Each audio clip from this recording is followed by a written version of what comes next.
Tom's not listening to ours. I can tell. We are listening because yeah, I can hear him too. Yes. Was he listening to a different show? Was he listening to a different show? Where he went? Izzy can help me. Hi, Becky. Hi, Tracy Morgan. Hi, Sarah Lee. Welcome in, everybody. Welcome in. It's Friday. I'm so glad to be back with these people. Just here, but Tom really loves you and the what do you call it? A tractor, a trailer? My trailer? Your trailer. Tractor. Camper. She's not going camping in a tractor. No. Hey, Cindy. You're not very nice, Cindy. Trisha. You could say RV. Yeah, RV. That's a good general term. RV. What does the R in RV stand for? Recreational vehicle. Mm-hmm. Nice. That's more than I asked for, Angie. I only asked for the R. Okay, recreational. What was your next question going to be? What the was V? The so no, I knew the V. I knew the V. Okay. I mean, I know some things, Trisha. I know some things. How was your week, kids? Busy. Good. Busy. Super busy. Yes.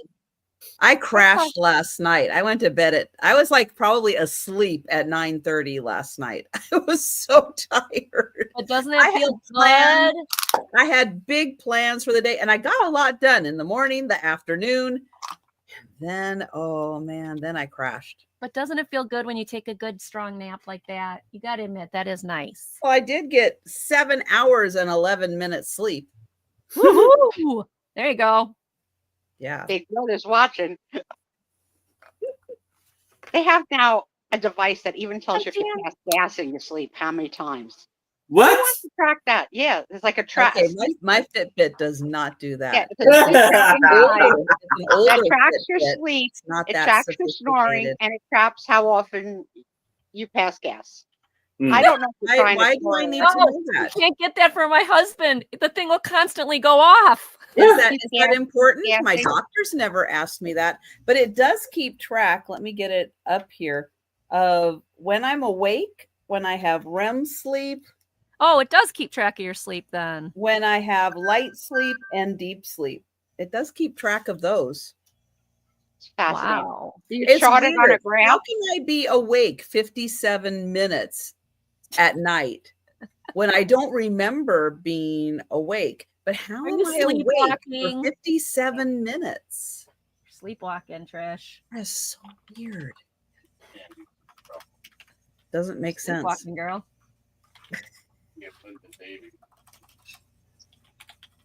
Gadgets. So how was your week, Sue? Yes. I have some events to discuss later on the show that have occurred this week, as per usual. You know, a little bit of this, a little bit of that. But I did get to visit almost all three of you on some show during the week. Oh. And I got to meet Moon Chaser, who I never met before. Really? You haven't met Moon Chaser? No, never been on her channel, never saw her before. Nice woman. She is. She's very nice. She's a lot of fun. Yeah, so it was my first time meeting her. She's in Georgia. But she knew Suspezio because she lurks. You're well known, Sue. I'm telling you. She was able to prove it by a couple of the comments and stuff from a recent show. I was like, yeah, you know me. You know, I know you. You know me. I'll tell this now because it's the most depressing part of the week. I got demoted at Scrabble. Oh no! Oh. Is it because of the incident last week where you wouldn't do something? The tuna? Yeah, I think so.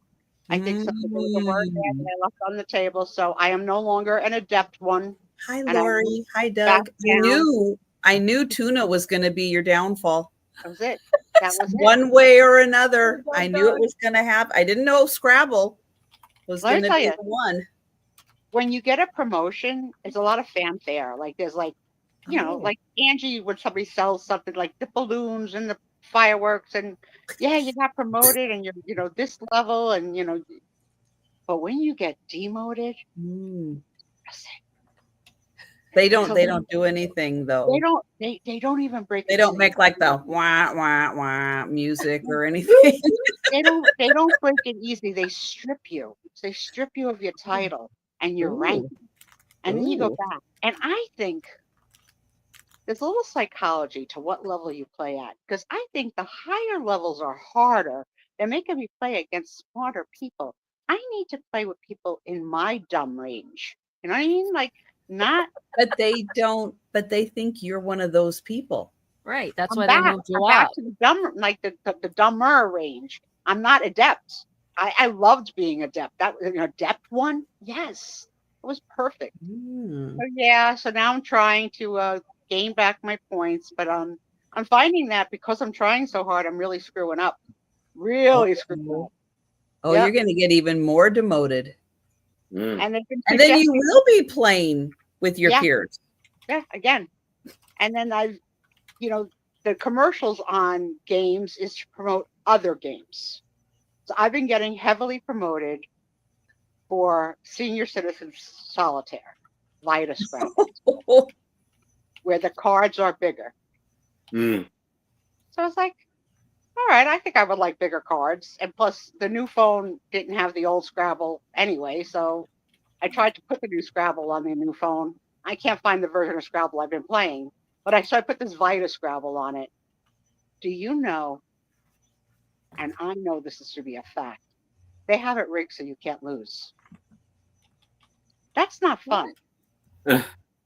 You can win every hand. Hi, Denise. Oh, really? So there's no way that I'm just winning every hand in solitaire.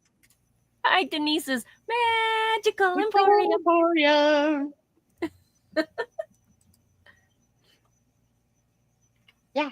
So is that what they feel they need to do? It's like the lesson you teach little children, like that they have to win. No, I don't have to win. I want to play solitaire and play my hand as dealt. But I can't even make it lose. I can't. It wins every time.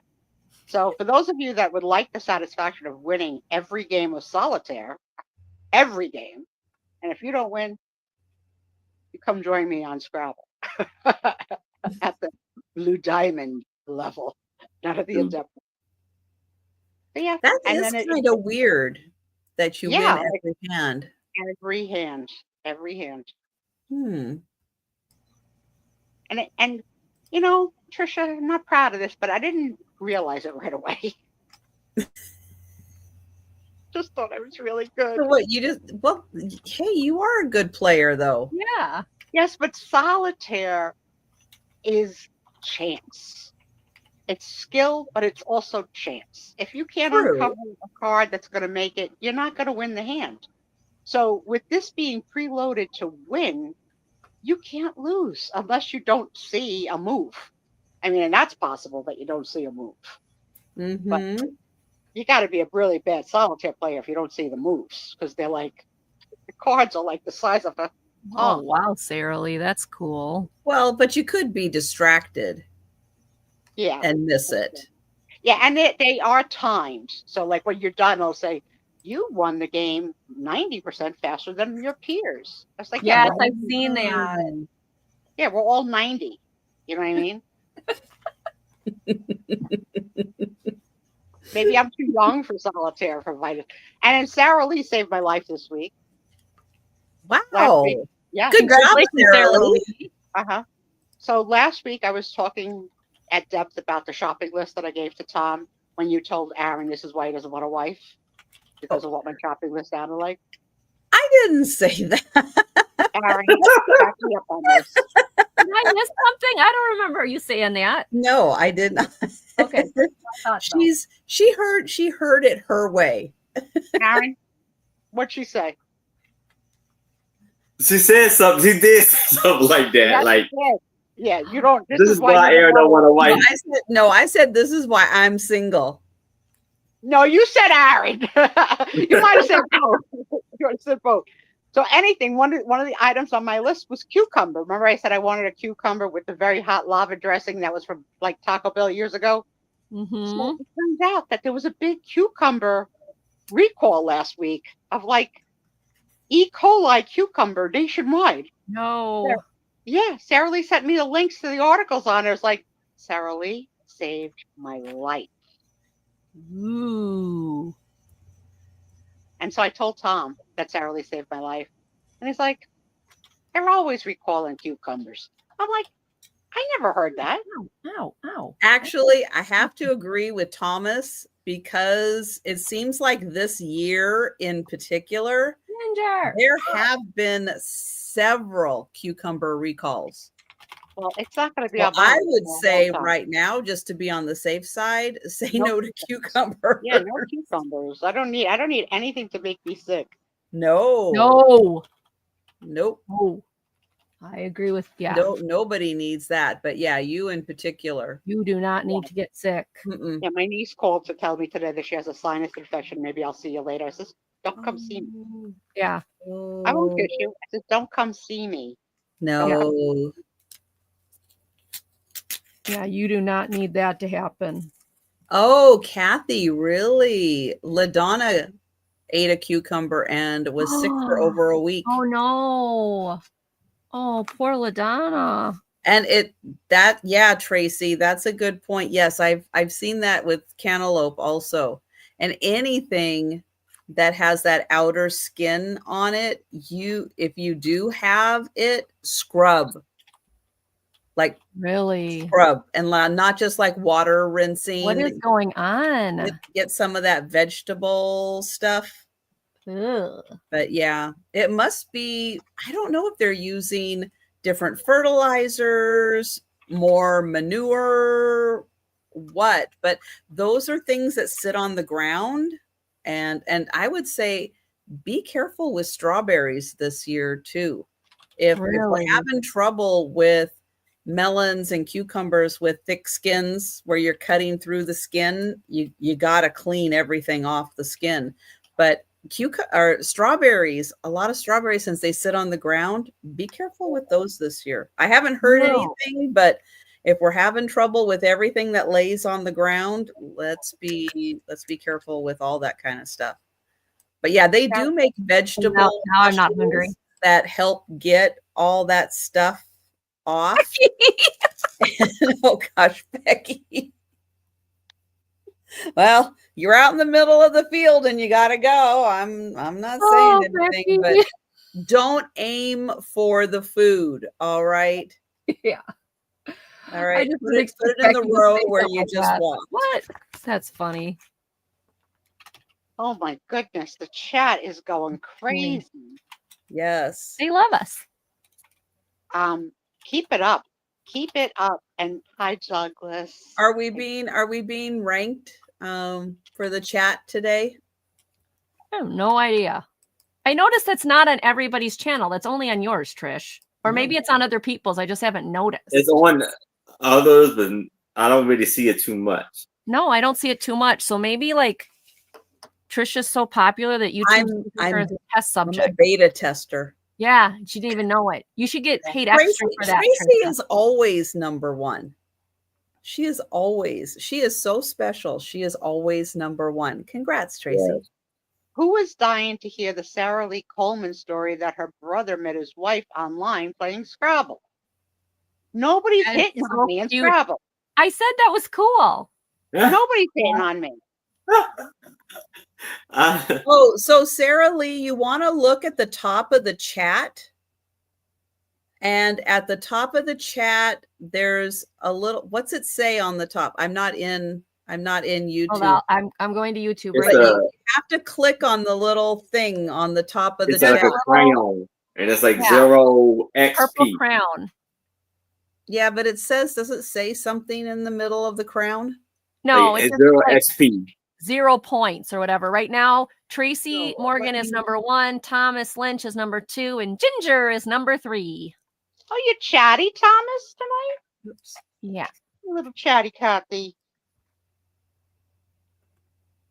I heard from my millennials today, somebody is quitting the department because they're unhappy very unhappy. And so there's a big push to like who's going to replace who and what. And they want me to come back. I was like, yeah, I can't come back. I can't write with a pen. Like I'm upside down unless I get an astronaut's pen. I can't do anything. I can't use a computer. But it's nice to know they want you back. It's nice to know that you're wanted. I do have really big breaking news, though. Angie, Trisha sent me a note to tell me The Greatest Showman was back on Disney Plus. Yes. Yeah. You watched it. I watched What'd you think? Okay, so I really, really liked it a lot. You would. Yes. But my secondary reaction was, I really want to know the story, not so much the songs. I like the songs, but it was, wait, hold on. Don't jump the gun on Sue Spezio. I had heard some of these songs, like, you know, I'm at home, so I don't really get to hear radio, but some of the songs did sound familiar, like they were big hits. So it's like, they got big hits. And Hugh Jackman is adorable. And Zac Efron, hello. Yeah, I know, right? Brings out the cougar in me. So after I was done, I went to Google and I said, movies about P.T. Barnum. And there's an A&E, I think it was A&E, special from like 1997. Yeah. Called P.T. Barnum. Yeah. And it's 3 episodes. And each episode is like an hour and 45 minutes. Okay. And here's the problem. Barnum is played by Jeff Bridges. Yes. Jeff Bridges is not Hugh Jackman at all. That's true. Excellent observation. Thank you. That's good, Sue. And he doesn't turn into Hugh Jackman at all. And in fact, a lot of the beginning of the movie, he plays old Jeff Bridges, like with prosthetics. Oh. It's really bad. It's really unappealing. So I made it through the hour and 45 minutes of the first one. And when I was done, Auntie, I have to confess, I said, it needs music. Good girl.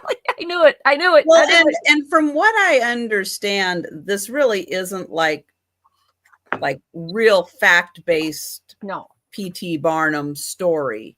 No, because the other story, I don't know if it is, but it's a little different.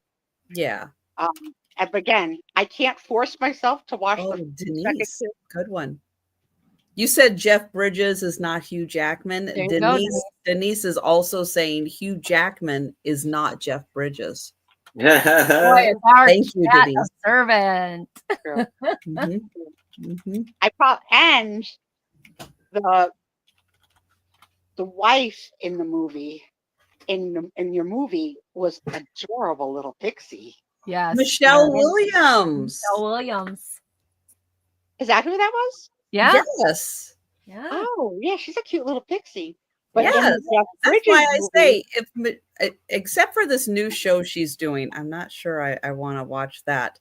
But I love things that she's in because she's one of those actresses that you see it on her face without her having to say the words. Not all actors and actresses can do that. Right. And I really like that about her. She was adorable. Now the wife in the Jeff Bridges movie is hard to look at. Oh. Yeah, a little hard to look at. Well, and the bad. I don't know. I don't know if I'll go back and finish the last 2 episodes. If it is true to the story, I might.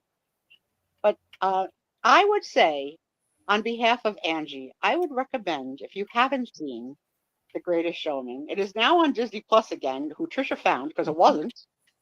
And Trisha notified me immediately, and I watched it the very same day. Yay. Do what I'm told. Now, on the flip side, I did take a little longer to watch something else that Trisha recommended, and it's on Netflix called Adolescence. No, that wasn't me. Who told me to watch Adolescence? You said you feel like you're in it. What was this? Oh no, that was me. Sorry. Okay, I couldn't remember what adolescence was. No, that was me. That was me. Okay. Yes. So yes. listen, I'm not going to ever ask you to testify for me in court because your no, that wasn't me was so freaking believable. The jury would have thought I was the freaking nut. You were so No, it adamant. wasn't until No, you said you did a big head bob, like no, no. It's been a long week. She's It's so been a long distracted. couple of weeks. So it's been a very long time since Trisha told me she watched this movie. It's been a few weeks, maybe a month. Mini series called Adolescence. Yes, And didn't you feel like you were in it with them? So that's what I want to describe to the moviegoers. Okay, so first of all, it's a limited series, 5 or 6 episodes. Seat of your pants. You want to binge. You want to binge and binge and binge. You do. Number 2, you need a dictionary. Because even though it's in the English language, it's in British English language. A lot of slang. A lot of slang and expressions that I had no idea what the movie was about until I went to Google. And now I'm an expert on the subject that it's about, which I won't tell you in case you watch it, but you will need to have your Google or your dictionary because there are several words that we do not use regularly at all in the States that are important to understanding the movie. Yeah. The second part, Trisha described it as feeling like you were in it, but Nicole explained to me why. Each episode was shot with one take. So wow, yeah. It's very long takes. Yeah, like 40-minute, 50-minute take. But it's the style too. It's like it's a close-up. You are in like there's a scene with them in the car. And like you literally feel like you are sitting in the car with them. It's wow. It's so immersive. I mean, it's an upsetting subject. I'll give you is. that. So that'll give you that warning that is an upsetting subject. But it is so well done.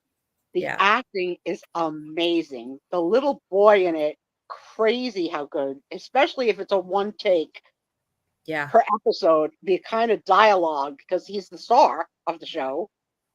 So I would strongly recommend it. I liked it a lot. Let's see, I'm doing part of the Suspicio show early. Like that's supposed to happen. Yeah, it is a very, very difficult show to watch. It's very like raw emotion, not like different than American raw emotion. You know, I think it's because the British seem to be a little more reserved.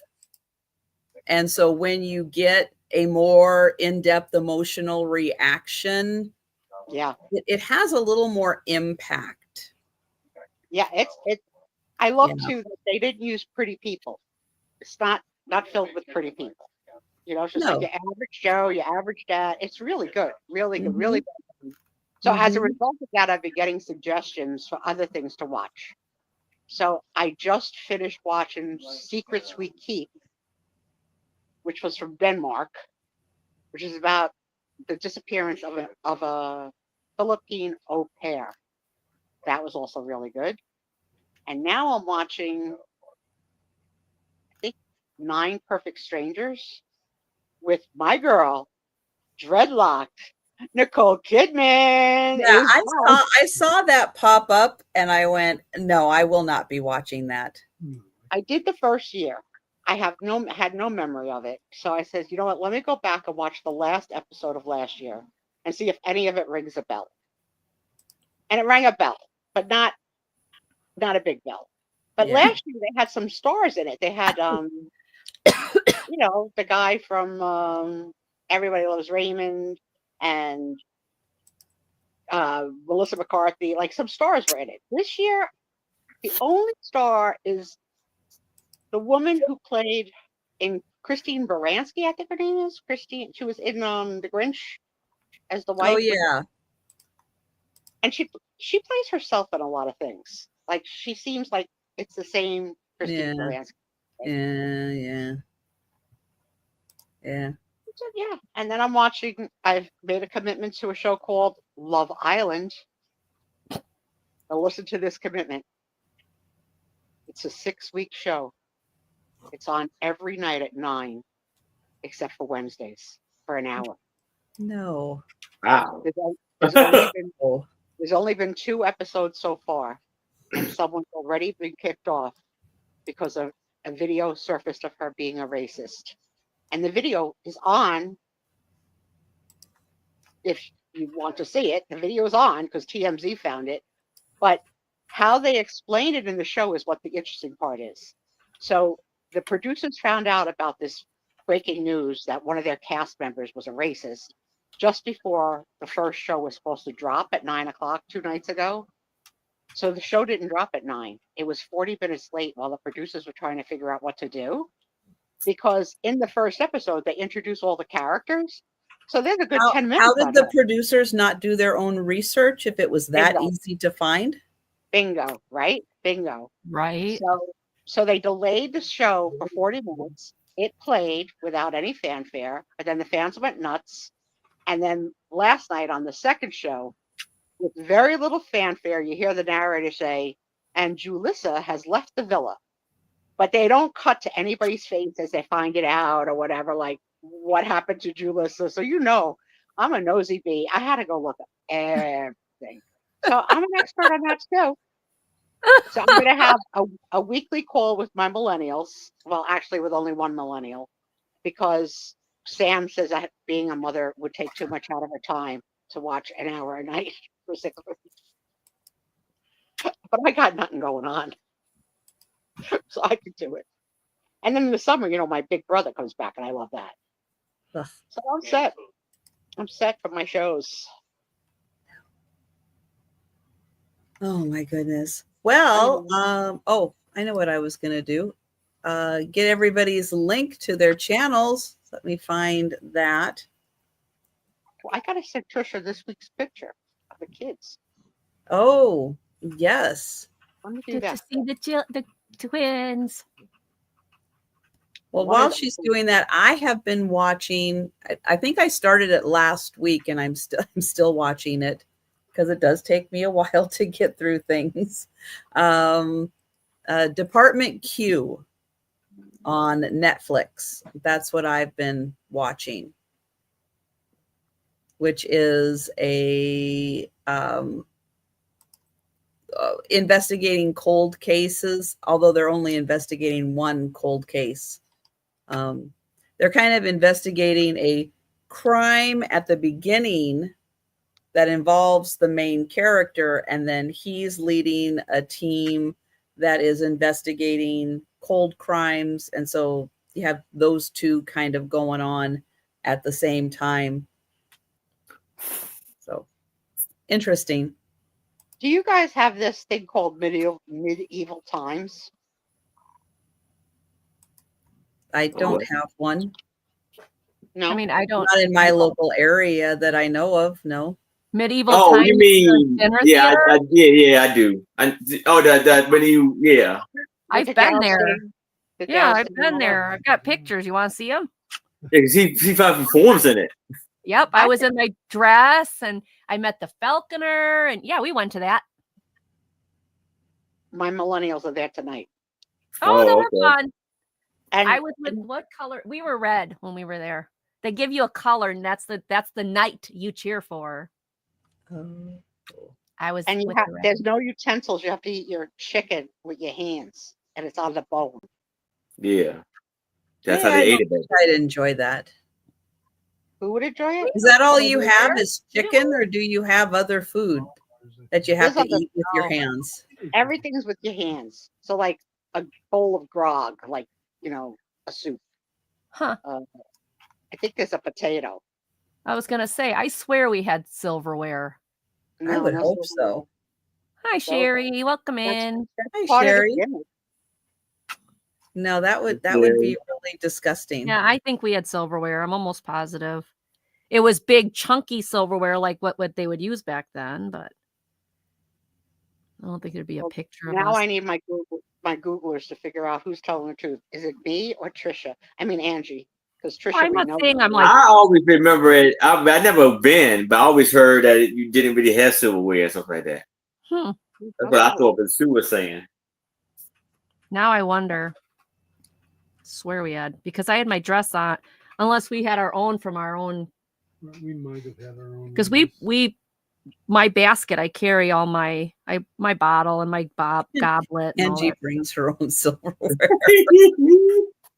If I was going to a place that did not offer silverware, I would bring my own. Yeah. Mm-hmm. Yes, disgusting. Especially if I was wearing a costume. Why do I want to get food all over my costume? That's right. Are you looking it up now, Angela? I'm trying to, but I don't.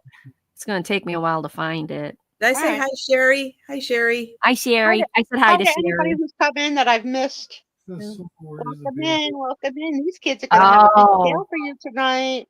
Silverware is available upon request. Thank you. Thank you. I must have asked for silverware. Second time I've been proven right in the pre-show tonight.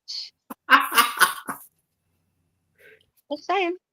Well, they do mark the calendar. Have it.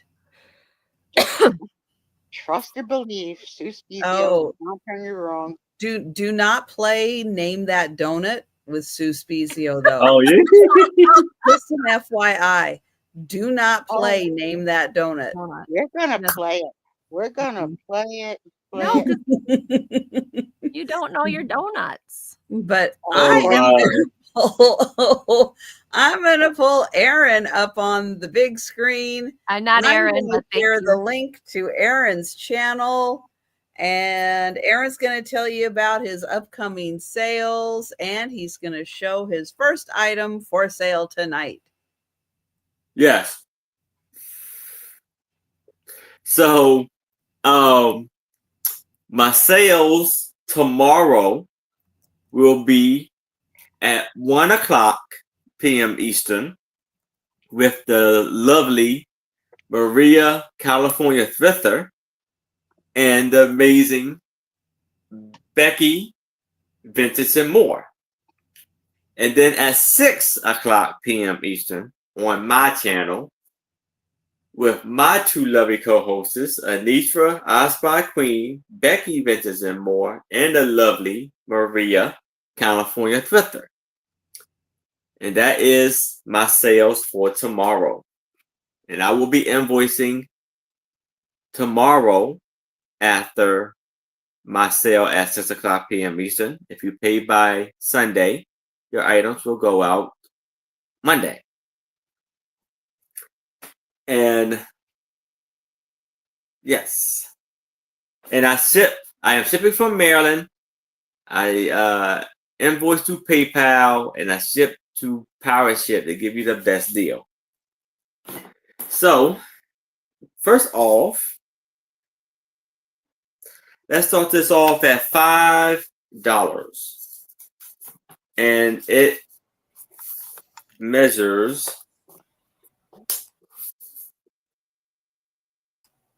18 by 13. And it is cute. It is like cute. That's what it is. It's a beautiful. It's also actually colored in art. Like a placemat, like it's like a area rug a little bit, right? It's like an area rug. You can hang it on the wall, whatever you like to do with it. And it's on,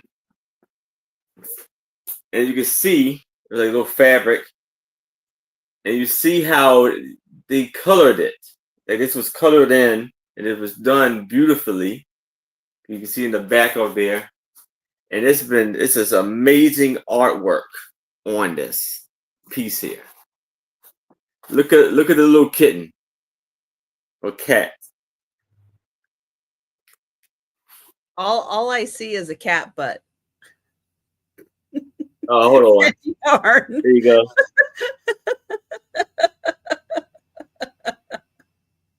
And look at the clock and the beautiful colors on the clock and the hands. Look at the lamp. This is beautiful artwork on here.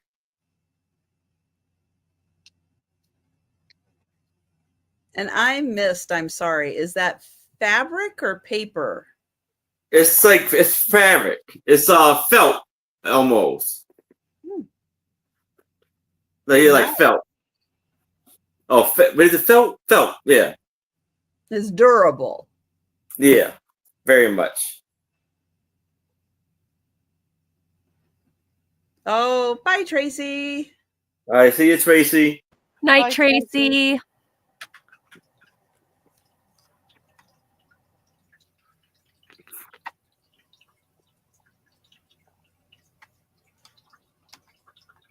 You see the cat with the yarn, the lovely, beautiful fireplace.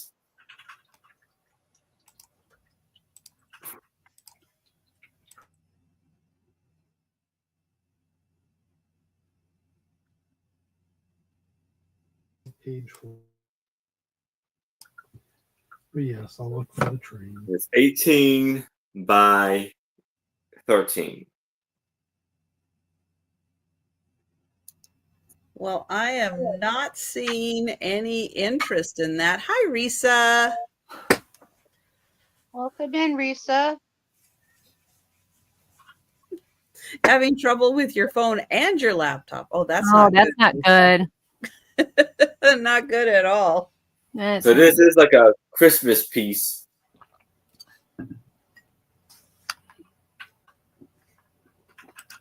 Or it could be, it don't really have to be Christmas, but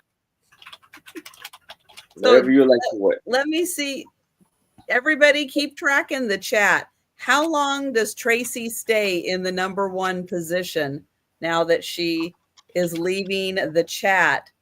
Let me know how long it takes for it to pick a new number one person. Ooh, Tom, you got a chance. Tracy left. Go for it, babe. Go for it.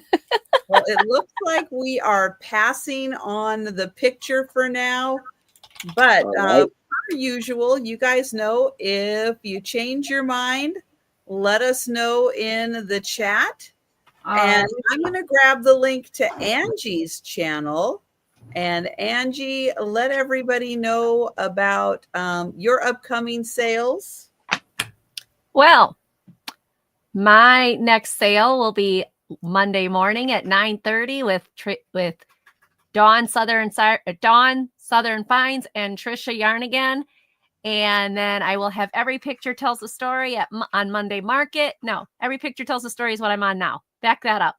Monday Market, I will be on with An Artful Journey. She's my special guest. If you are not subscribed, come subscribe. I've got big announcements coming on Sunday morning when I do my announcements. I've got big announcements. So make sure you come and watch because there's a big one. And I got to open my present from Trisha. Can I show it off? Yeah. Please do. Please do. So Trisha knows that I love kitties. She found this and sent this to me.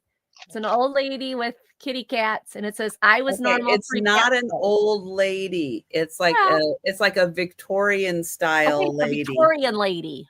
A lady that's not around. Make it sound like is a 100-year-old woman. No, but she's from the past old. There we go. From the past old. But I was normal 3 cats ago. I love it. That is so me. That is what it's going to be me. Yes. So that is going to go up here somewhere. I haven't figured it out yet, but it's going to be put up. Absolutely. Okay. The perfect gift. The perfect gift. Yes. It was awesome. It's like, this is a gift from Trisha. I'm like, I didn't order anything for you. I'm like, oh my gosh, I love it. Okay. Thank you for my gift too. Oh yes, he thanks you for his gift too. The smiley face spatula. He thinks it's great. Excellent. Right. This is going to be a choice for $4 choice. I have a priest cabinet card. Now, unfortunately, they cut this off. I was so bummed. But I had to, I mean, this is just, a very cool cabinet card. Really? I know. They couldn't have cut off a little off the top. Right. No, they cut the bottom, which is there's a few inches to spare off the top. Right. Yeah. But the bottom, to put it in a frame or whatever they did, but who took the photography place or whatever, but it is on the back. So that's good. but he's got his crucifix and his rosary wrapped around him, and he is ready for church. Why he put his crucifix there with looking like he's going to choke himself, not just wear it. I don't know. But it would be too long. It wouldn't show in the picture. Oh, that would be why. Okay. Yeah. And oh, good, Sarah Lee. I'm glad you got them. That's awesome. So it's by Wilcox Studios, Madison Street, Chicago. That's who made it. It says all negatives retained. Do you think if we went there, somebody would be able to give us a full picture of Mr. Priest gentleman here? I don't know. What did all these photographers do with their negatives when they? Yeah, I wonder. Stop. Where did all those negatives go? I know. Yeah, like my husband said, probably trash, unfortunately. Where have all the negatives gone? Very catchy. The second one is complete. It is a 9x6 cabinet card, but it has a little, like, I'll show you from the back. It's just got a little tear here, whatever. But it's a little girl on her communion. So she's got a rosary. She's got her candle. She looks a little, I don't know, midget kind of. Yeah, this little person. Is that what they call it? I don't know. What do they call them? What's the politically correct term now? I don't know. Little people. But she's, Little person. Little people. Little person. Okay, so she looks like a little person to me, but that just might be me because of the way the skirt is or something, or the dress. Maybe the dress is too big. I don't know. But it's a 9x6 cabinet card. Nothing written on the back. It is by Gundil. I'm not even going to try to say it, in Iowa. Where's our friend Denise? She can tell me. What does that say? Oh, now you can't see it. Yeah. Denise, say it loud so I can hear you. Yeah. Tell me what that says. Makwa Keta? I don't know. I think this picture was for you, Tom, because little girl's holding a ruler. Ooh. No, she's holding a candle. She's holding her communion candle. Yeah, her communion candle. Oh, Aaron Sterling's got a question for you. Yes. Oh, sorry. She's in her really cool, like, okay, I think these are like those kind of shoes where they put the strappy things on to make them look like boots. But maybe they're boots. I don't know. But $4, you have your choice. Oh, thank you, Nancy. The little first communion is in 2nd grade. Okay. So maybe it's just the dress that makes her look. Maybe the dress is too big. I don't know. She just looks Maka. Yeah, buying space. Yeah, Maka Kettle. I don't know. So she's probably laughing at us going, no, you don't know it. But okay, so there you go. You got the priest. Thank you, Myra. Or the First Holy Communion girl. $4 choice. These are great. How often do you get a picture of a priest? And he's clean shaven, Sue. Oh, I should. How many friends do you know that have dated a priest? Me. Actually? Oh, you did? Yep. You dated one? I did. Was he not a priest when you dated him and he became a priest? He left the priesthood. Or were you really naughty and dated a priest? I'm just curious now. He left the priesthood. Okay. And he became a therapist. And in the green room later, I'll tell you some secret. Oh, wow. That's really wait. That's really weird because when I was a kid, I had the biggest crush on one of our priests. He's blonde haired. He came to church with the motorcycle leathers on. You know, just like, oh my gosh. He left because he fell in love with his high school girlfriend who he was in love with, the whole time, but he wanted to be a priest. He asked the church if he could marry her. They said no. So he was defrocked. So he married her. And her name was Angela, by the way, but it wasn't me. I wish. No. Anyway, and no, it's too little. And then he became a counselor. Yeah, like, that's what they do. He's still a counselor today. Yeah, it's weird to date a counselor because you can't really win an argument. You know what I mean? Yeah, I understand that's how you feel, Sue, but like, No, they were both unpriested. Yeah. Yeah. In our church. And our priest made it with a parishioner. Ooh. And the parishioner was married to my grammar school social studies teacher, probably why I never learned anything, because he was distracted by the affair. And the priest got sent to like another state.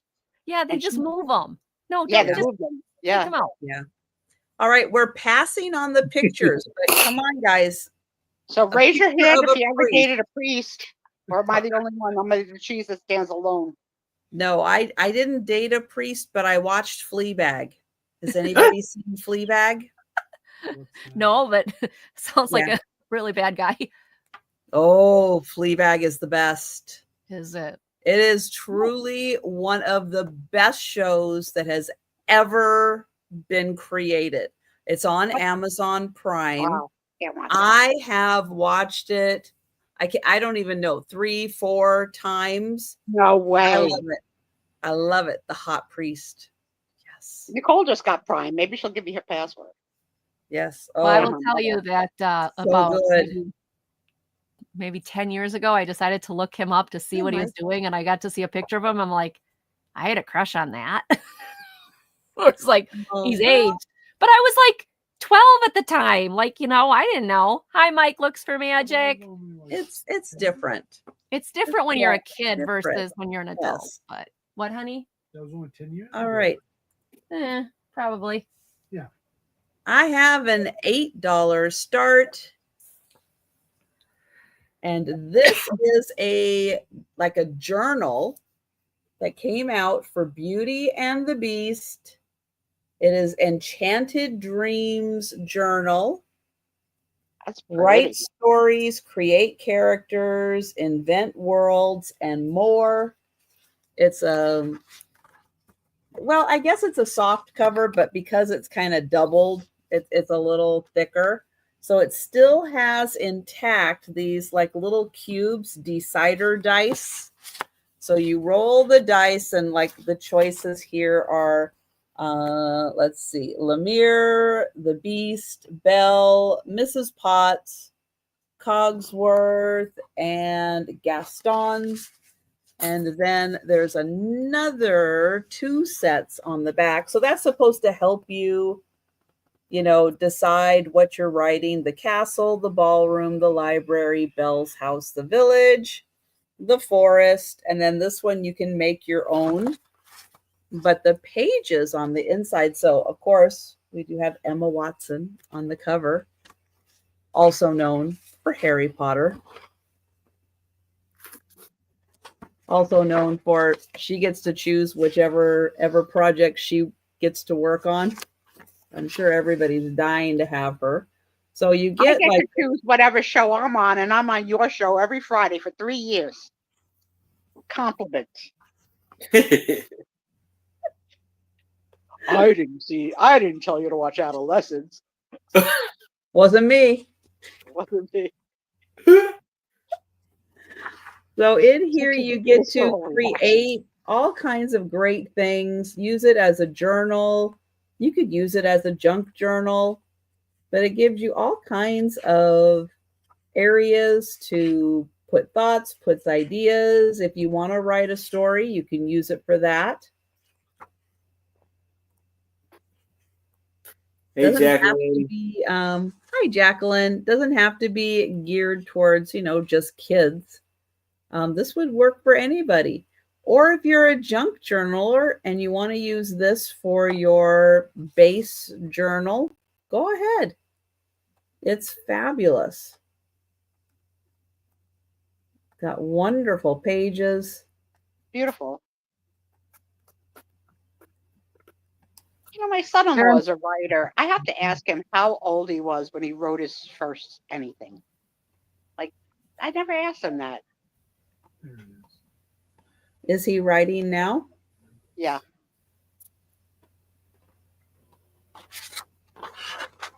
Any so what was his latest work, Oh, so he does articles for like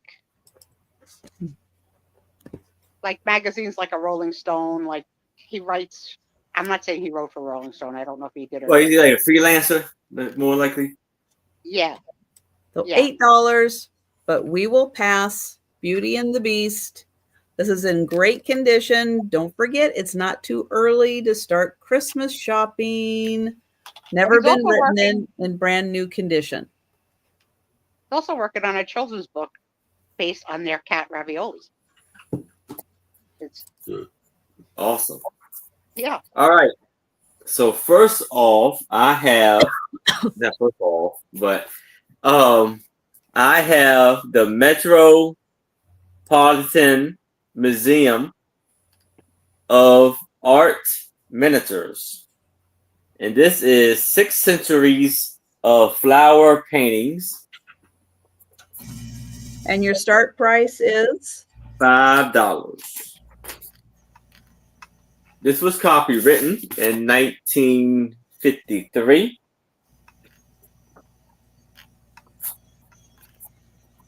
These have amazing, beautiful pictures of flowers.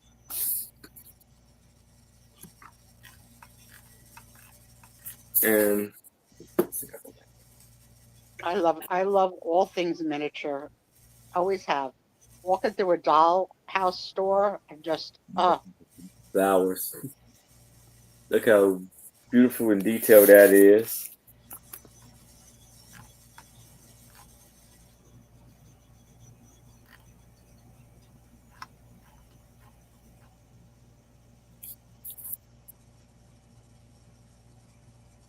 I would definitely go to a museum of miniatures. I could spend a day in that. I would like that. Oh, this is in a broader piece.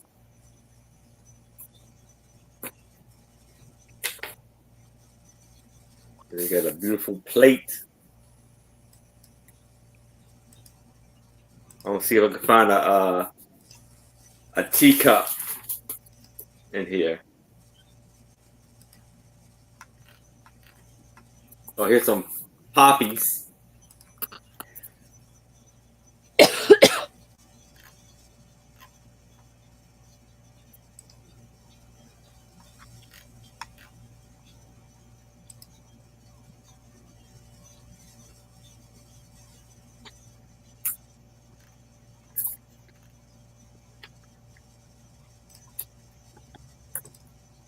Some sunflowers by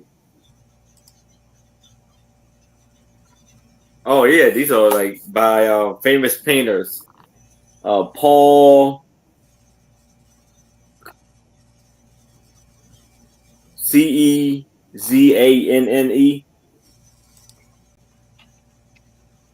Cazone. And then you have a Monet piece. Monet, yeah.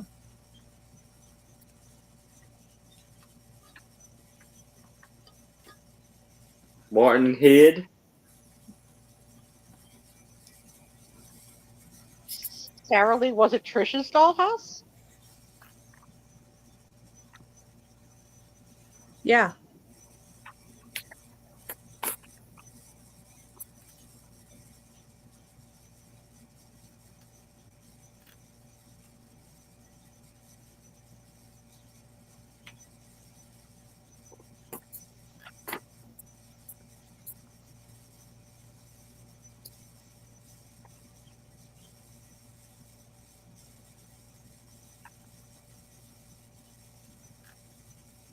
I really like the dollhouse furniture Denise sells. Like, if you glued this here, it could probably be a chair. If you didn't glue it on, it could be a bench. And do it have page numbers? No.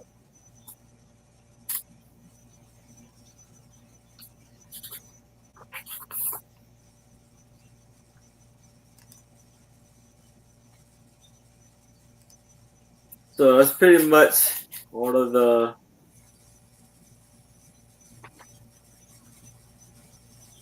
pictures.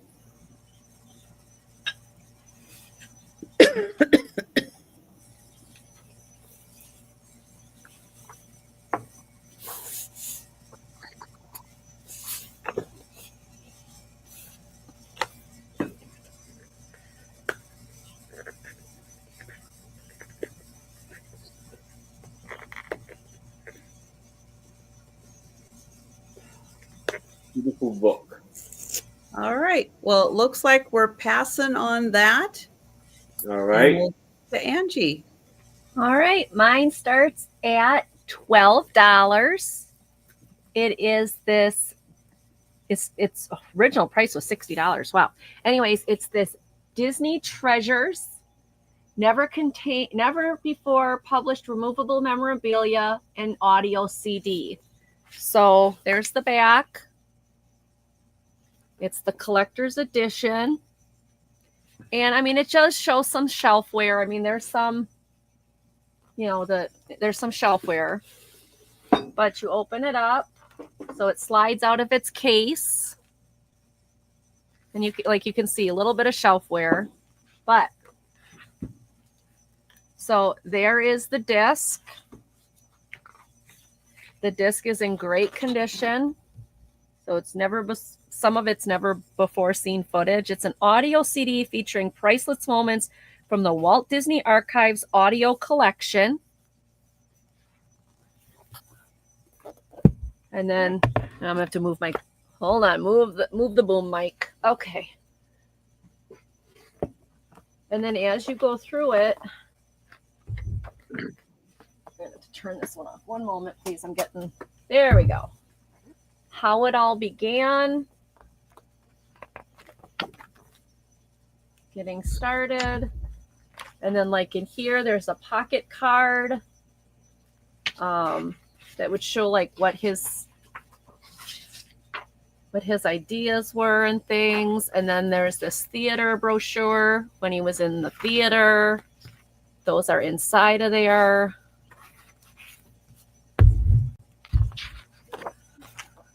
Here, I'm going to see if I can. Let's see if we can do this, guys. I'm going to try.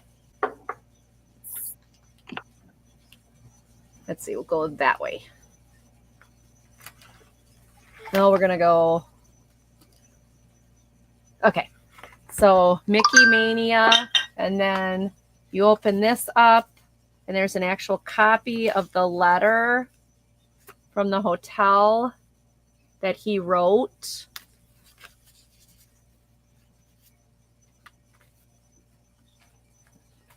And then here are some of the trading card that he had brought out when he started with Pluto. So every page has got a little bit of a replica of memorabilia from the Disney archives. Ooh. Donald, and then there's an advertisement for Donald Duck. And here's another one.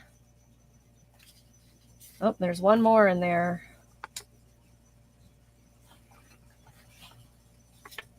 Cocktail juice. So different ads that Donald Duck was on at the time.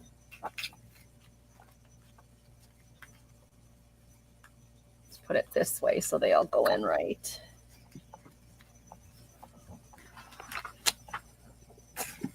And then there's more about some cartoon advertisements, Mickey Mouse Magazine. All of these are inside of this book. So not only get the history of, here's Snow White, Donald Duck.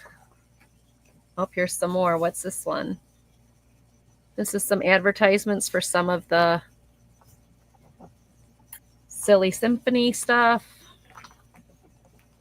And I'll show you too that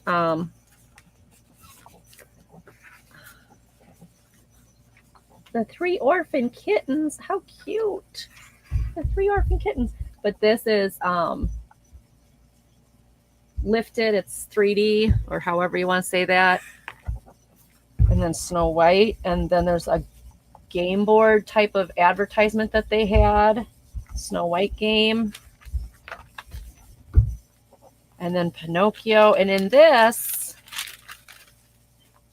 are actual little masks. You've got Jiminy Cricket, Figaro, Pinocchio. So you have little masks that were replicas of masks they had back then. Isn't that cute? go. This is more than a book. It's like an event. Yeah, it's like a whole series. And then this is a like scrapbook, or not really a scrapbook, but like drawings. Like, I don't know how to describe them. Like sketch drawings. Like a junk journal type of format. Very interesting. It's really cool. And Very 12 cool. is Mary, it starts at 12. I thought she made me the show. And then here you go. No. Advertisement. Huh? I thought she meant the show for that 8. Oh, got it. Yeah. And then there's this poster in here. Share your cares. I'm going to be careful. It's still stuck on. Okay, I won't open it. It's still sealed in there. I'm not going to open it. And then again, more letters that he wrote. These are obviously replica copies. Like a character he was thinking of. So just really cool. And this is what it ended up being. Really cool, interesting things that talk about Disney's life and the characters he created. So this is a poster, but like I said, I'm not taking it out because it's sealed in there.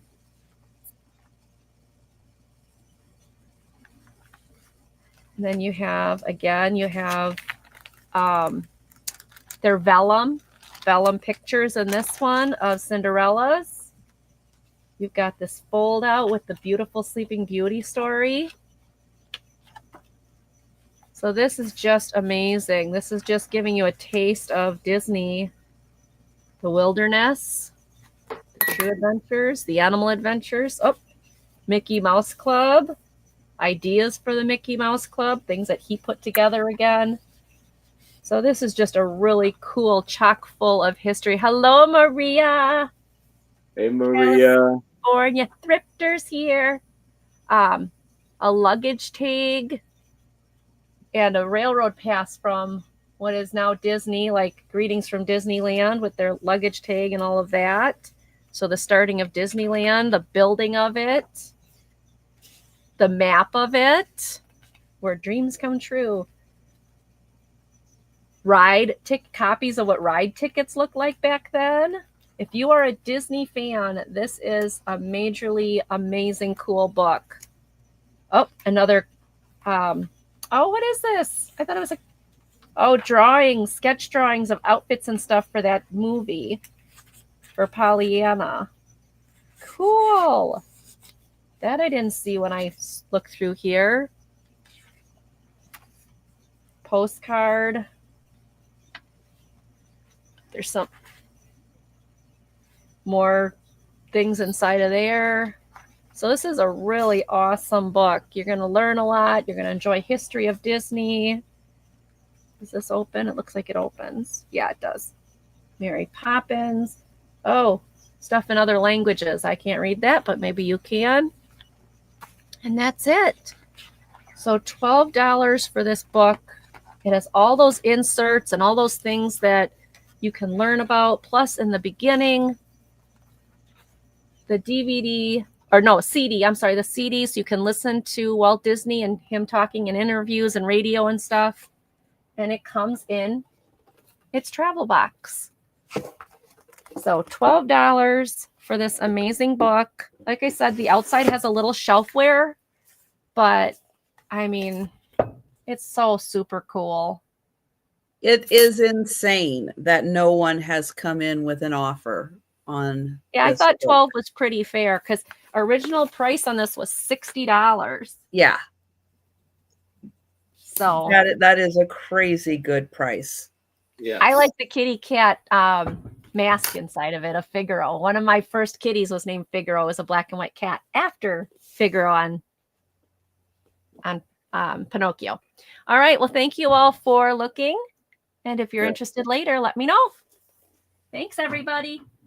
Yeah, that is outstanding. And I am kind of shocked.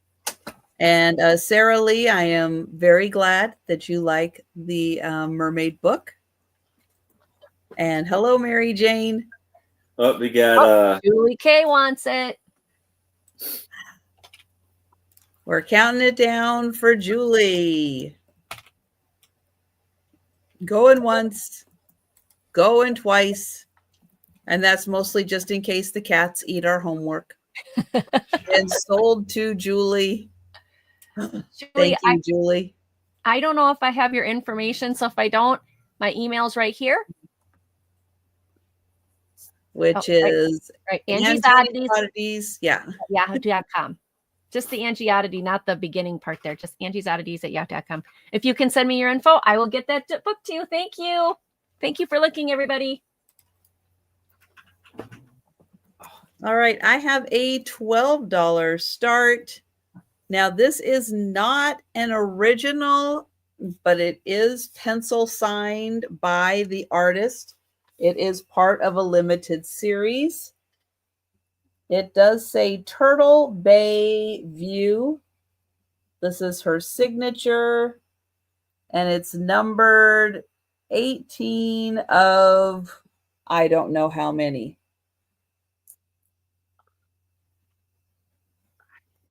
She doesn't have the best handwriting, I'm just going to say. You're welcome, Julie. I hope you enjoy it. It's really cool.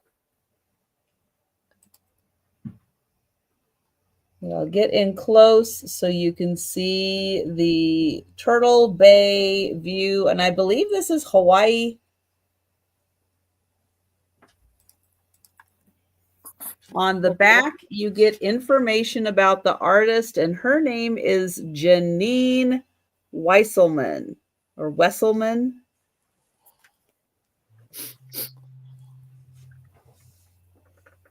And here's her picture. So that is the artist and all about her additional work.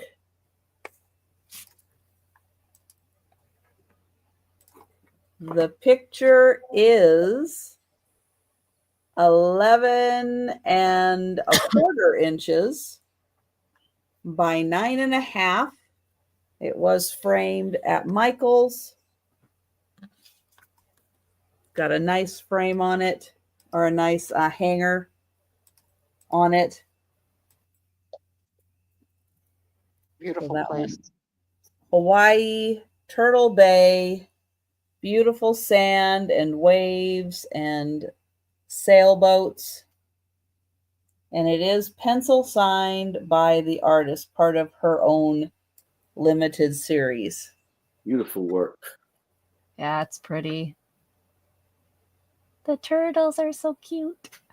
Have you ever seen the turtles? The sea turtles are pretty. They are. Yes.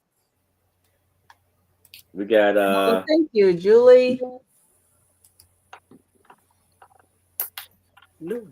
I like that it's not too big, just big enough, but you just get that nice, it's not like a bright sunny day, but yet it's still blue, still inviting. Clouds add a little, green to the sky.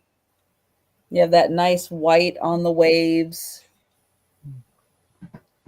I have 2 pictures in my bedroom that are could be sisters to this picture, because I got married in Hawaii at Kapalua Bay, and I guess all the bays sort of look alike, with the beautiful water. They probably do.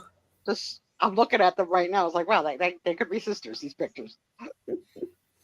And I will count that down for Julie. Oops. Going once. Going twice. And sold to Julie. Thank you.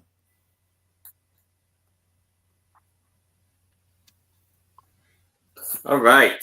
So now I have a 14 by 14 painting on rice paper.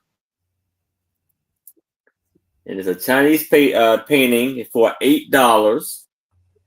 So you see the beautiful little bird amongst the violets.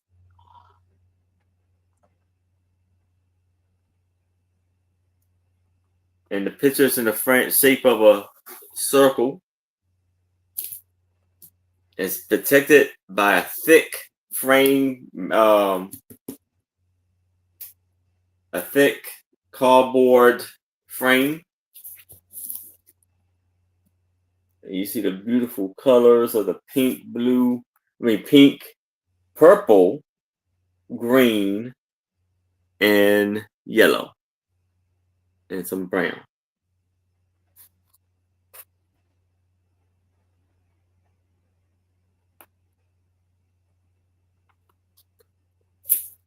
You can have it on your wall, looking stunning. Unless we can find something fun to do on Saturday. Is there something Steve would like to share with the rest of us? My husband? Yes. Well, no, but I mean, I can. Oh, Sarah Lee is number one there. So we are. My husband and I are in deep debate.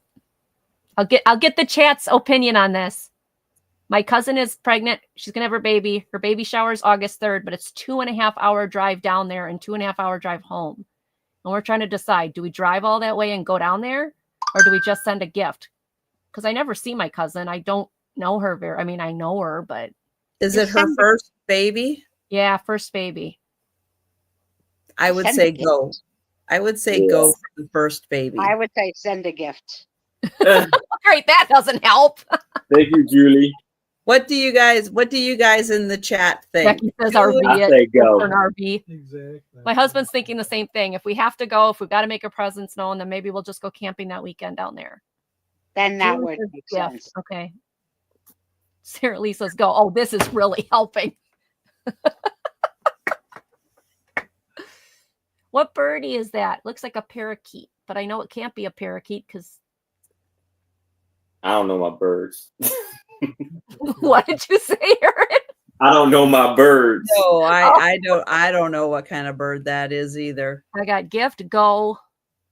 And then I'm with Sue. Sue said send a gift. And then I said go. Becky might want to know. If we're going to have to go down there, then I guess we'll. But I don't want to miss. We'd have to go Saturday and Sunday because I don't want to miss another. Every picture tells a story. I'm missing 2 already this summer. When is the shower? Huh? When is the shower? What it's time? It's Sunday after church on August 3rd. Oh. Oh, Julie K's in for the print. Julie wants to do birdie. Well, we will count that down for Julie. No, I'm not close with her at all. Send a card. Julie says gift. Going once. Going twice. Well, even that really close. I don't think it would be a big thing. But yeah, I'm thinking of just sending a gift. But we'll see what Steve wants to go RV and we will. Thank you, Julie. So yes, that's what we were talking about because we were like, I got the invitation. Do I RSVP? So let's RSVP later and figure out if we even want to go. I mean, I'll be happy to send a gift, but all right. I would. The only reason I think it is because it's her first. Yeah. But yeah. A 2.5-hour drive south and a 2.5-hour drive home. That's not that bad. That's like, do I want to go drive that far? Oh yeah, no problem. Just hop in my RV. Let's go. Right. Do that in your sleep. Yeah. All right. I don't particularly care that it's her first. Okay, Sue. Yes. It's your first baby shower. And you have a cousin that you're not particularly close to that wants to just send you a gift and be done with it. I'm good with that because my baby shower was standing room only. So it was hard to maneuver through the crowd. And for Nicole's baby shower, since I'm paying by the head to feed you, feel free to send a gift and not come because I don't need to feed you. Yeah. Yeah. That is true, Becky. If you do go, maybe I would see other family. No, I'm not going to say who did this. I just want to tell you, I have been through I don't know how you felt about this. Let me know. I've been to a baby shower at Golden Corral. Oh wow. Okay, that's different. Yeah. Well, this would be at her like, okay, so her parents and her, I don't know it's like a rec center in the middle of the condominium. So it's like, anyway, okay, $4. We have this awesome lady with the big hat thing. That is huge. Big hat thing. And beautiful. That is like, wow. She got an animal on her head. She got a cat on her head. It's like she's got something going on up there. I think it's cool. She has got a necklace and I wouldn't say that's a cameo, but it is a button. She looks very serious, but I betcha, yeah, she looks no nonsense. Matriarch, exactly. Hi, Jennifer. Yeah, not fooling around. Come on, go back to focusing. There she is. I can say it because I'm fat. This girl has been to the Golden Corral buffet. She is 6.5 inches by 4 inches, and she is starting at $4.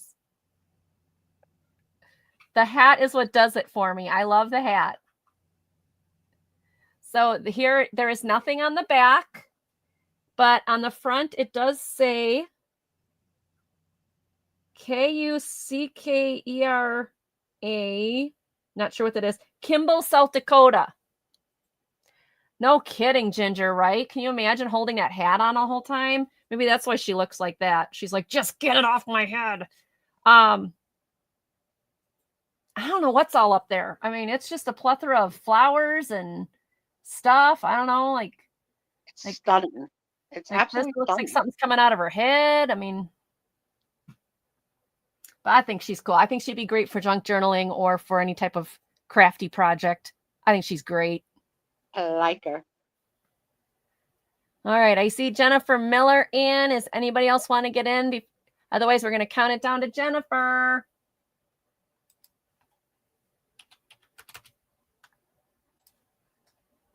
Hat pins. Oh, I'm sure there's several of them up there, Mike. There has to be. There's no way she's balancing that thing on her head. I just thought it was the coolest stinking picture. I just liked it. I was like, oh, I'm taking this one. This one's awesome. All right. Going once to Jennifer.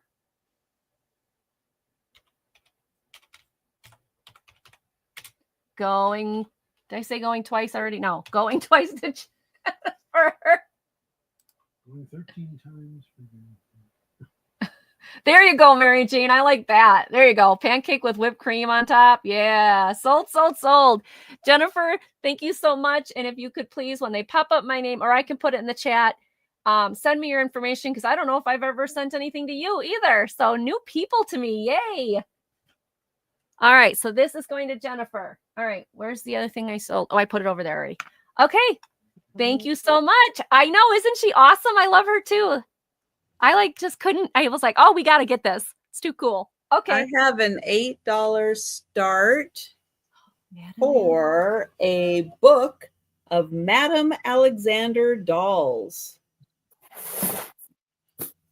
And that is her.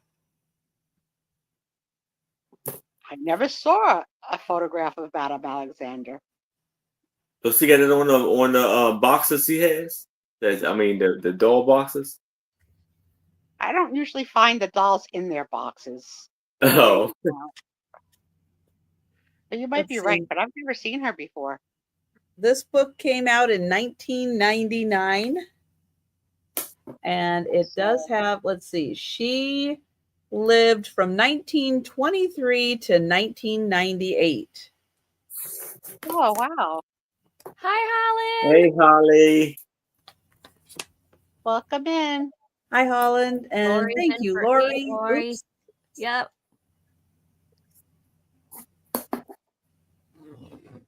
So they've got pictures, and the one that this goes through, so it does identify the dolls, because a lot of times it's the face of the doll that kind of identifies it, even when they're in character. And so it does have all of the faces in here of the dolls. Like even I just had the McDonald's ones, and even then it said, so and so as, the character she was playing. So they do stick, I think, pretty close with the faces. I think it was like the Wendy or something. The I Wendy. have several McDonald's one, and they are so good for a little giveaway toy. Mhm. Oh, They're Sarah just Lee, that's a so good point. good. And then you get them, and then it tells you all about, the different ones and the Wow. years and everything. And then it has pictures.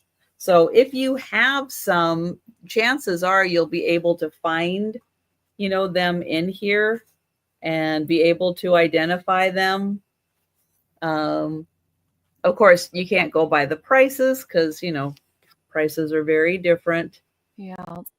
I don't even think if you came out with a price book today that it would be accurate. Accurate to who? What platform are you selling on? Who's selling it? I Those wish things matter. McDonald's would do it again. They're so precious, those little dolls. But it does have everything in here. I actually have a Madame Alexander for sale right now that I have listed on. I don't know if I'd even be able to find it in here. But I do have one. I did share earlier today, I shared the link to my eBay store. Yeah, I don't know how to find. There's no. Well, that says Cleopatra. Seems like it would be under. It's a Confederate soldier or something. I don't see it under. Maybe there's a Civil War section in here. There's Sissy. Oh, maybe I have to know which character she is.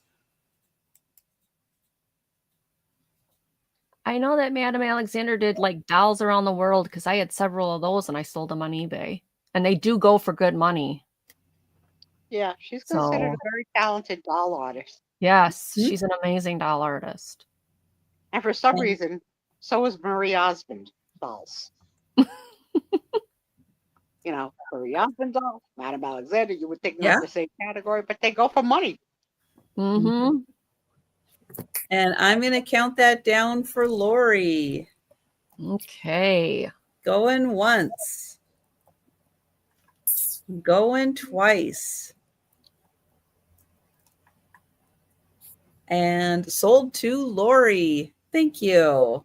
Dolls is probably the category of things that I collect that I have the most of. And I also have the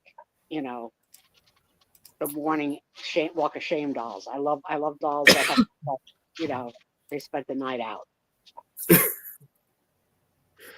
All right. So now I have a print of a beautiful drawing of one of the great statesmen of our time. And this is William Prescott. And it's going to be for $5. And the painting was done by Alonzo Chapel. And this was entered in the Act of Congress in 1881. And this is a likeness from a photo in the possession of his family. It's a lovely. We will pose in this picture. A lovely picture. He's sitting there, legs crossed. Look like he got a bill on his table. Like he's about to sign with the feather pen. And he got a book leaning by on the leg. Beautiful piece here.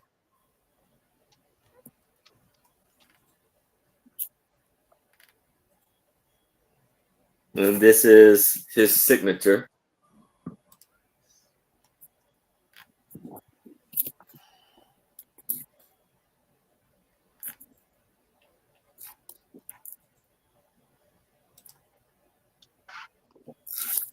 Do we know what state he's from? No, I don't see it, but why not try to look it up? Let's see.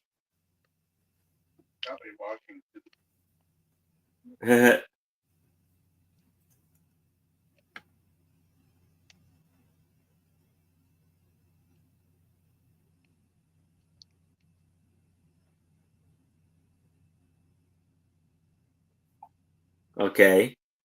It says here he was born in Massachusetts. Groton, Massachusetts.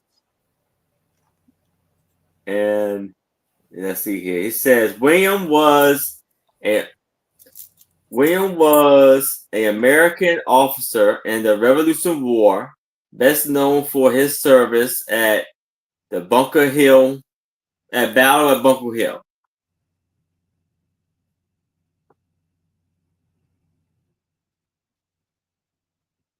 At what war? The Revolutionary War, it says. But he posed for a picture. Oh, maybe there's somebody different then. There's in somebody different. 80? No, it's somebody different. He doesn't look. Well, it says it was entered in there. I don't know. Oh. Well, yeah, but they said they took a picture of him. But from his likeness, yeah. Let me see. I'm just saying he doesn't look. Okay, this is somebody different. Okay, hold on. He looks pretty good for his age. Where it says, American historian, still in Massachusetts, was an American historian who is widely recognized. I don't know. That's not going to be like a.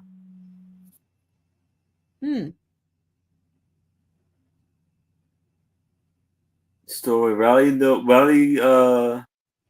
recognized by. What's his name? William Prescott. This is William H. Prescott. This is.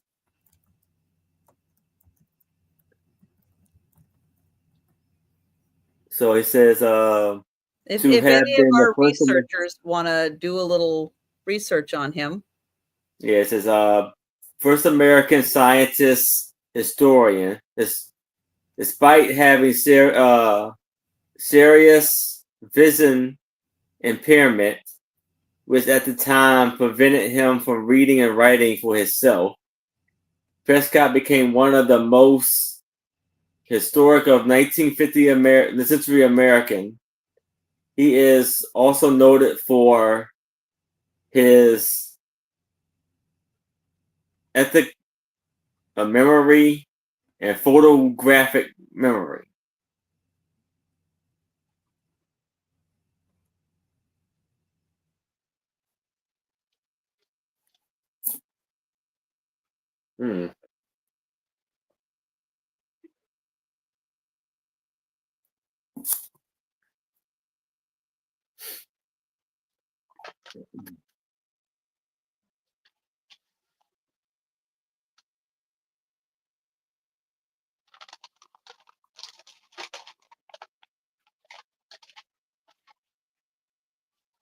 Yeah, Jan, that's what he found first, but that can't be the right.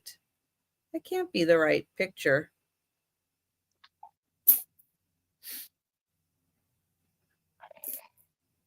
Yeah, well. Rest in peace, Mr. Prescott. Rest in peace. We don't know who the heck you are, when you lived, when you passed.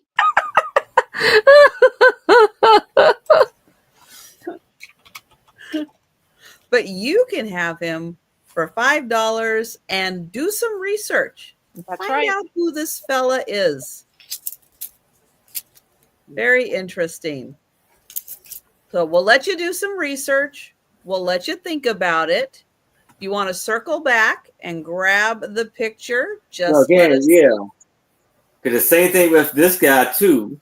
Because he said he died in 1859, which was after this. Izzy, come say hi to But Trey. it does say that was a hi, Izzy. You see Trey? Hello, Izzy. That's her waving down there. Yes, it's Hello, Izzy. That's your girlfriend Trisha. Said that was based off of a picture. Yeah. I know you want to go. I know. All right. So this one loves Trisha. What's the one that loves Denise? This is the same one that watches all of you guys. Izzy watches YouTube. Well, all right. So we're going to pass on the picture for now. All right. This is a book from 1980. It is starting out at, I believe, let me go back here, $5.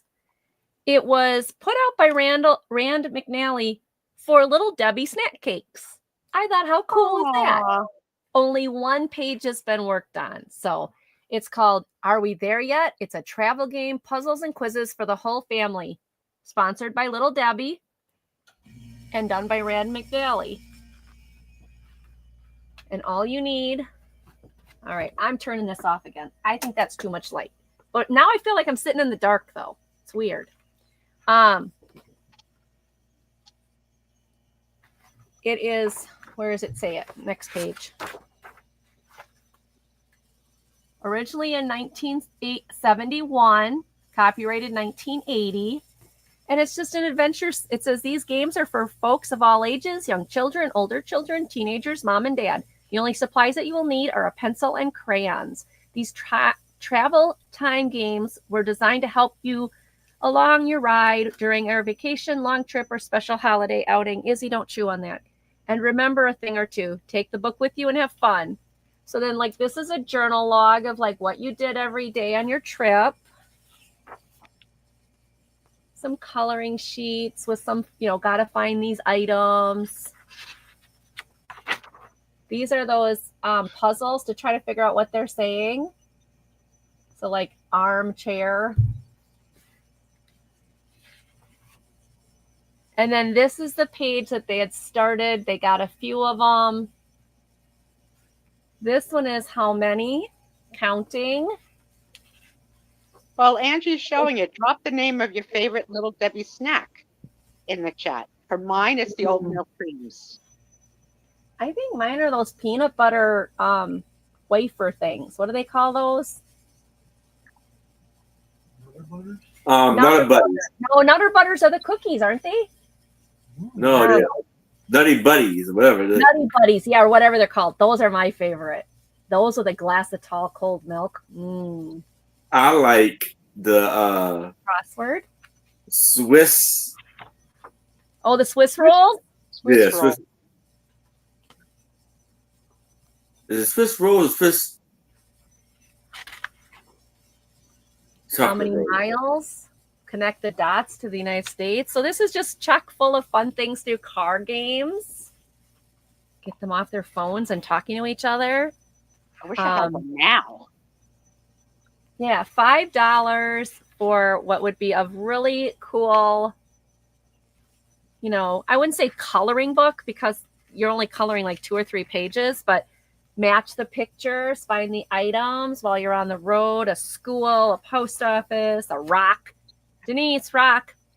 How does a car work? It gives you the drawing on how the car works. Travel bingo. Everybody can play. But I thought this was totally a sweet book. Discover America. So you learn about it and then you can find the information and fill this in. Oh, Ginger must be number 1. She's excited. She's number 1. Family games.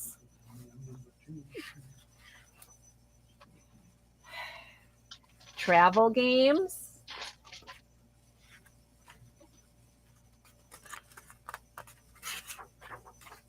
Fun at the motel, hotel, whatever. Things you can do while you're there. And then all the answers are on the back for all the projects. So, $5 for the Are We There Yet? Rand McNally Little Snack Cake Travel Book. Fun for kids. Get them off those phones and get them talking to each other with mom and dad in the car on a road trip. So Sarah Lee's father loved Little Debbie's, but Sarah Lee never had a Little Debbie. And is it because you only had Sarah Lee's? Oh, I love the sound effect with that. I honestly don't remember Little Debbie's. They were not a thing in my childhood. I don't remember them at the store. Wow. I never had them. We had Hostess. That's all we had was Hostess. I never had Little Debbie's. I don't have Little Debbie's. Looks like a nurse. Does she look like a nurse? Can I see her picture again? So I wanted to share this picture with you. We were talking about medieval times. So this is your place setting. If I can get it where you're not going to see. There you go. You get the bowl for the soup, the plate, and the cup with your flag for who you're cheering for. And yes, there is no silverware on that plate. So Sue, you were right. There's no silverware there. Stick with me. I take pictures like that. I know a lot of nonsense. And then it was really interesting because as I walk by in my gown, their queen, if I can get this to focus, she gives me the side eye. She's like, who the heck is that? And why is she dressed better than me? This is your day at medieval times? This is your day at medieval times? Yeah. We went to Google photos? No, hold on. I'll show you me. Hold on. Hold on, right, Sue. Hold on. There you go. That is me in my dress and my husband in his suit or his leather garb at medieval times. That is the chair. Did you that have is no children? Wonder the queen's giving you a side eye. Did you have children with you when you attended, or did you only attend as adults? We attended as adults. We went by ourselves. That's what the millennials are doing tonight. I don't understand. That's me with the falconer. Why would you bring children there? Oh, kids love it, but if I'm wearing my full gown, I ain't bringing the kids. I would not be taking kids there. No, it's loud and it's Honey, you are one chromosome away from Scrooge. One. Just one. No, you're not, Trisha.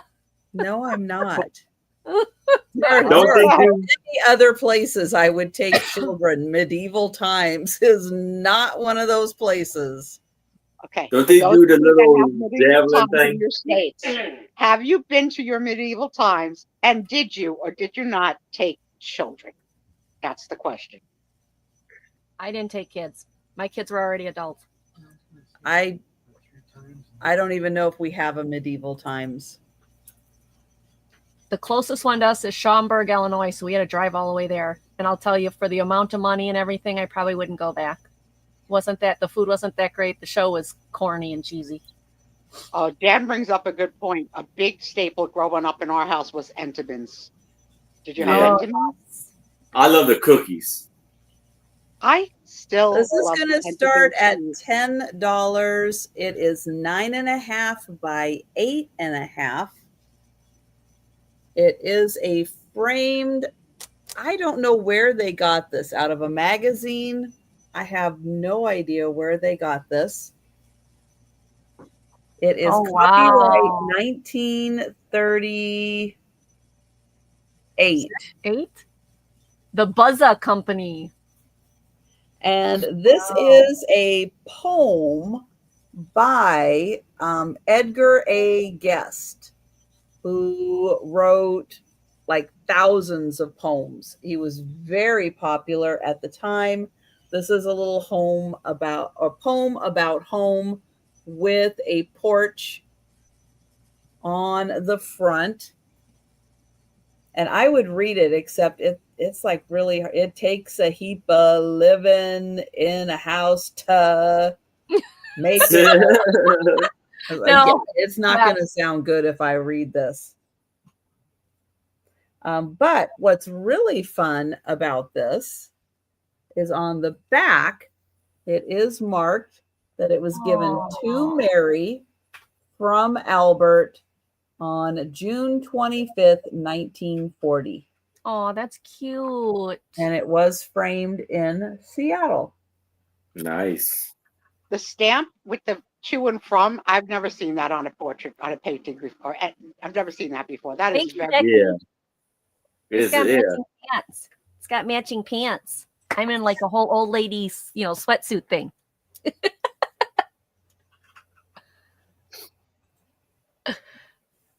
that people don't come here for our fashion. Okay, no kidding. Julie's right. Fashion. That would be a lovely homecoming gift. Oh, Ginger's in for 10. Ginger's at 10. Thank you, Ginger. I know. Isn't this really sweet? It is sweet, and she's right. It would make a lovely housewarming gift. Oh, and here is the really cool hanger. Oh, neat. Oh yeah. On the back. Oh wow. Angie, if you glued a picture of a baby in a cradle, you could send that as the gift for the shower. She won't know. Baby in the bushes somewhere.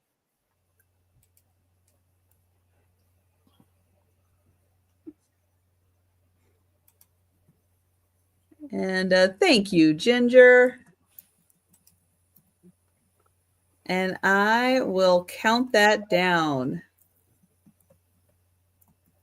Going once. Going twice. And sold to Ginger. Thank you. And so what was the consensus? People were taking their children to medieval times? Is that what was happening in the chat? No. I don't think anybody said they would. No. Kids might get bad manners with no silverware. This bit of trivia was really good. Ginger tells us that Edgar Guest was Edith Bunker's favorite poet. Okay. Who knew? No. And Sarah Lee said that her ex-husband and her, when they lived in California, they were dating and they went to Medieval Palace. Yes. Okay. If you ever, you should see the two of us. We were definitely doing Renaissance fairs back then. I worked for Bristol Renaissance Fair in Wisconsin. You'll go again. Many, many, many moons ago. All right. So now I have 3 CVD cards for $5. The whole lot of 3. You have this lovely lady in a very kind of black and see-through. Did anyone else just hear something moo? That was a car driving by. Oh, okay. Because I was just like, where are you? See-through. It may be an outfit. Maybe it's like black and. Could be a morning. Maybe it's a scarf over. But this is taken in Ohio, and that's the photographer's information on the back. And there we have this lovely lady. That was Izzy. Her bow. She's pretty though. White bow. And look at the back of it here. It's like 2 naked babies. 2 cherubs taking a photo.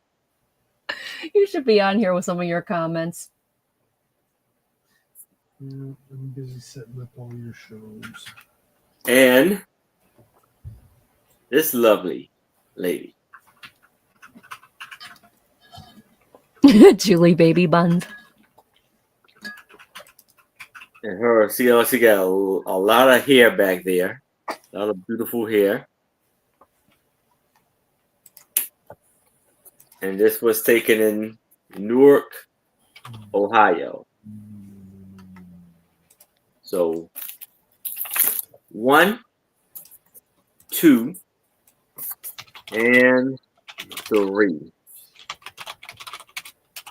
for $5. Yes, you do look intense.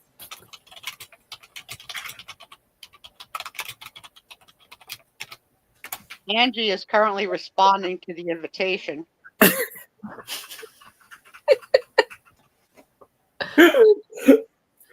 You are the freaking loudest typer in Maine. No, and I thought I had it on mute. Dang it. Not so much. Dear Okay. cousin. That's when you need to go, Steve, can you Mute turn your the wife. volume down on her keyboard? Here, I thought I was going muted. crazy there. She was going crazy. Do you need to have the volume that loud for No, when you type? I can mute myself. I just thought No. I was muted. If I could determine what letters you typed based on the sounds, I could make so much money. Dear cousin, Steve and I would love to come to your baby shower. Unfortunately, we have an appointment to be part of the show at medieval times. I'll be wearing my No, costume. no. You think they're related? In the card. This one, these two, I looked at it. They look, at least Bessie, these two right here. Yes, those I could see. The other one, The other one, she looks really serious. All of them related, actually.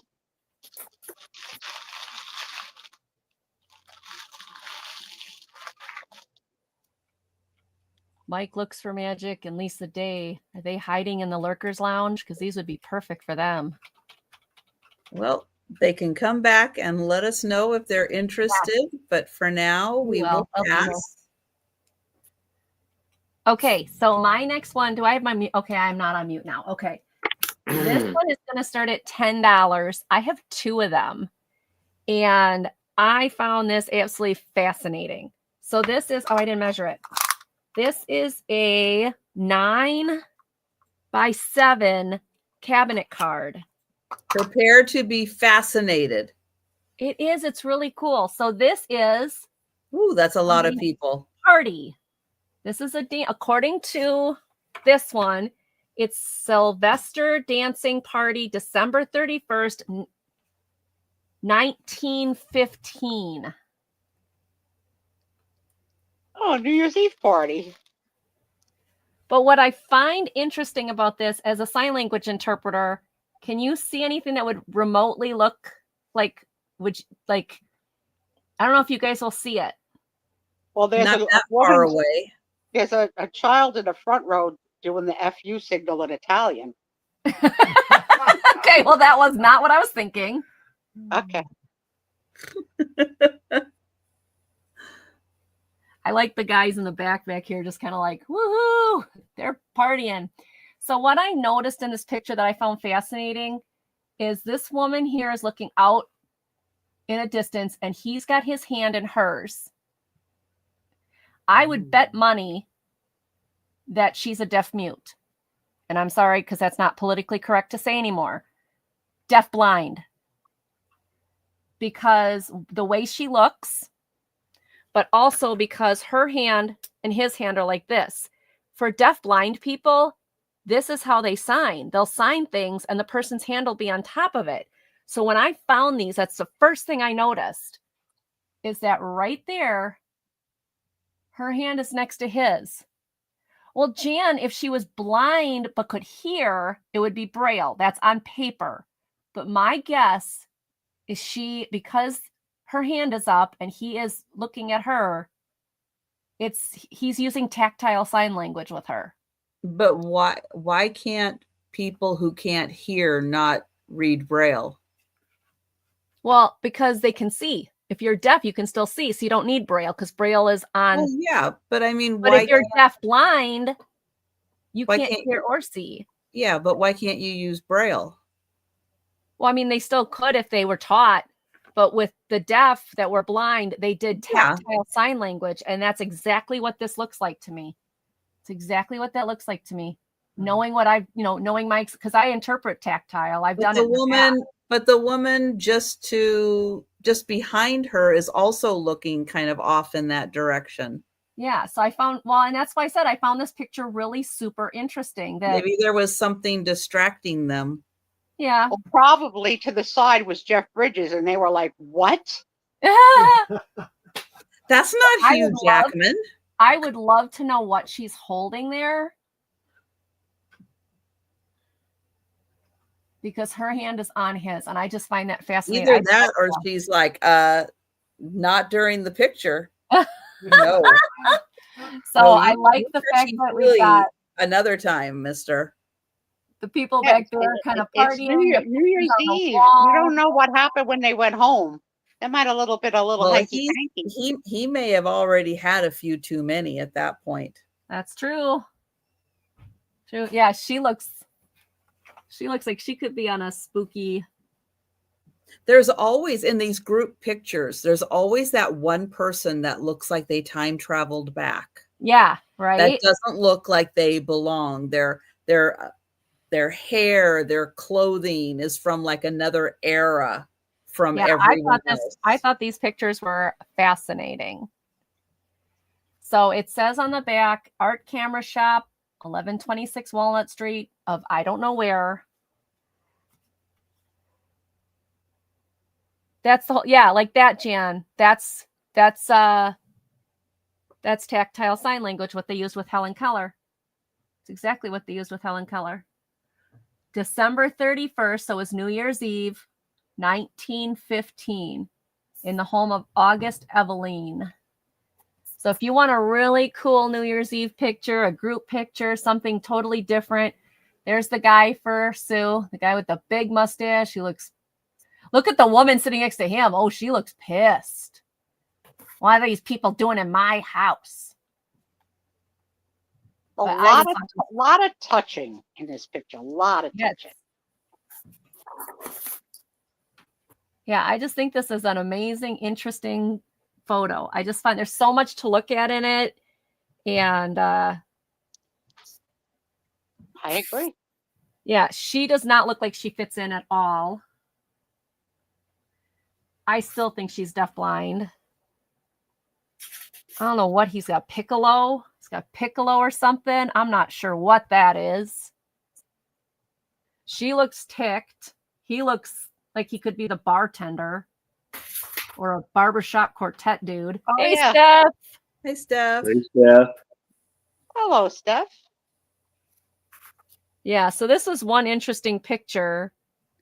I don't know what all the ropes are up there, but I do like the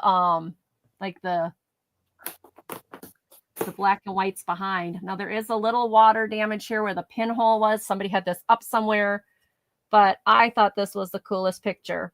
So Steph is in for 10. We're counting it down. All right. I love it. Once. Going twice. And sold to Steph. Congratulations, Steph. Steph, I haven't seen you in forever. I hope all is well. Thank you, Steph.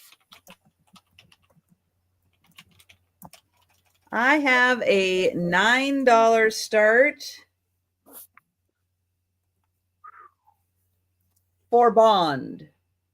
James Bond. The Secret World of 007. Nice.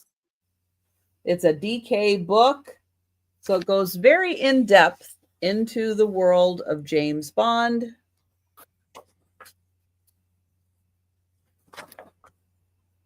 Let's see. This came out in 2000. So it has a lot of classic Bond. Sean Connery, Roger Moore, and then Timothy Dalton and Pierce Brosnan. Never could get into James Bond. I don't like that. It's probably why I didn't like the Ocean's 11 movies either. That's not my thing. I do like men. I did meet Sean Connery at the airport. He looked like a bum. A bum. He's on my flight. don't remember where we were flying from. Might have been Hawaii. Was he in first class? I didn't see him on the plane. I saw him at the well, probably I saw him at the luggage. Oh. But like disheveled as heck. But that's a long flight too. It's a 10-hour flight.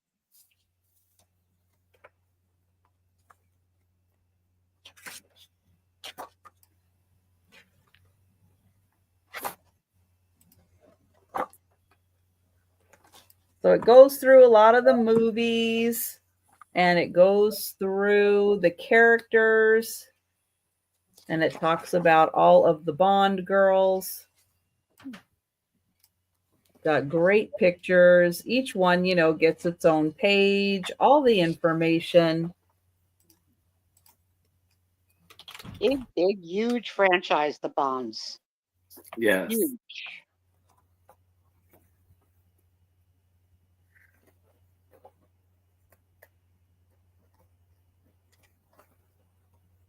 I think really you're going to look at me crazy. Aaron, you're crazy. I'm going to say the only Bond movie I ever remember watching the whole thing was the latest one. The last one he basically did, or they basically had.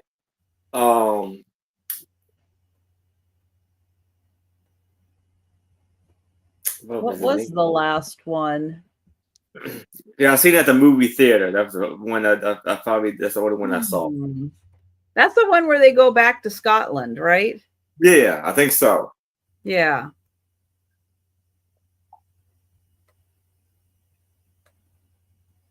And it was like in my, I remember that. Was it not easy to transition new actors into a role, but I think the Bond franchise did it beautifully. Batman had a few mishaps, but Bond, I think, nailed it every time.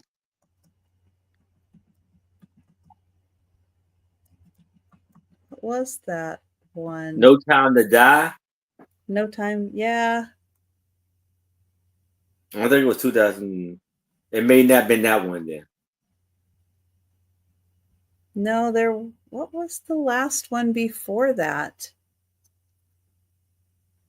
Because I kind of forgot about No Time to Die.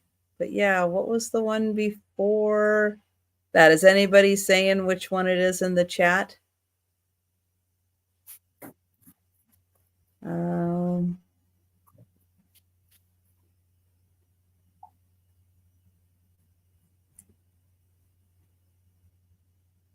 Oh yeah, the theme songs were really good. That's true. Spectrum, I think it was. That's the one I was thinking of. That's the one where they go back to Scotland. Yeah. See, the problem with most of the James Bond movies stand on their own. They don't have like a carryover story. Each story is like its own independent story. Right. But the Daniel Craig ones are different, that do have a little bit of carryover to them. So you kind of have to have seen the previous Daniel Craig ones to follow all the characters, because it matters in the next one. So they did those stories just a little different. So you kind of have to have seen the others to know kind of what's going on.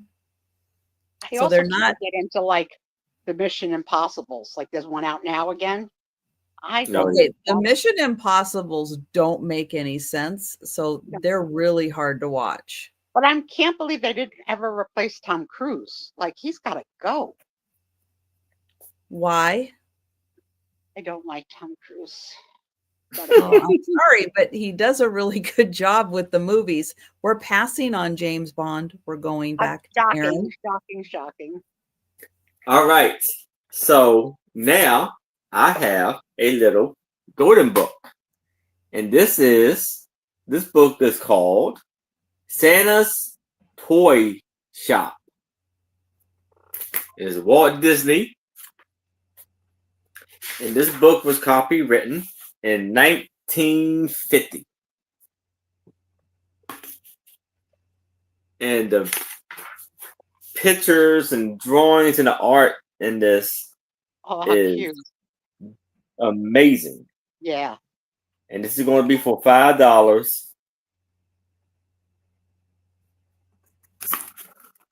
So you have all of the elves. You have the doll department. And the train department. And the grain building set department.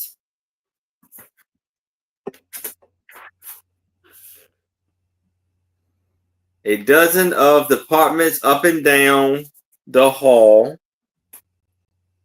Happy little Christmas elves are busy all year long making and trying out the toys.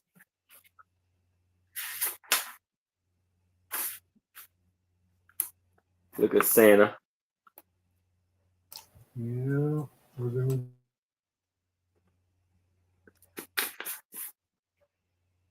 And he's checking the list of all the little girls and boys, or the letters. Then Santa is heading out to deliver the toys to the girls and boys. With the big giant sack in his sleigh.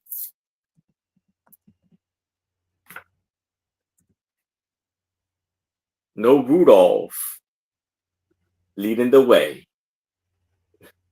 You know, I see I'm making my own story up, right? And then he's jumping down the chimney to put the gifts under the tree.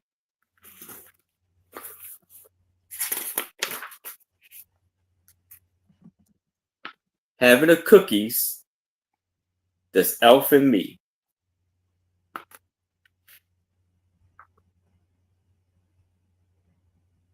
Unloading the toys. Playing and having fun. Got an airplane on the run. Yeah.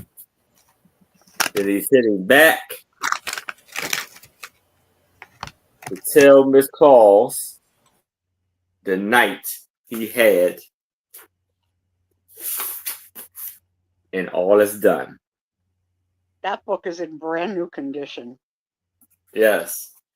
Really? And I look on the back because, like, you know, the ones from like 1950s, like 1950s to the 1960s, usually have the number, the letter on the back, but I do not see a letter on this one.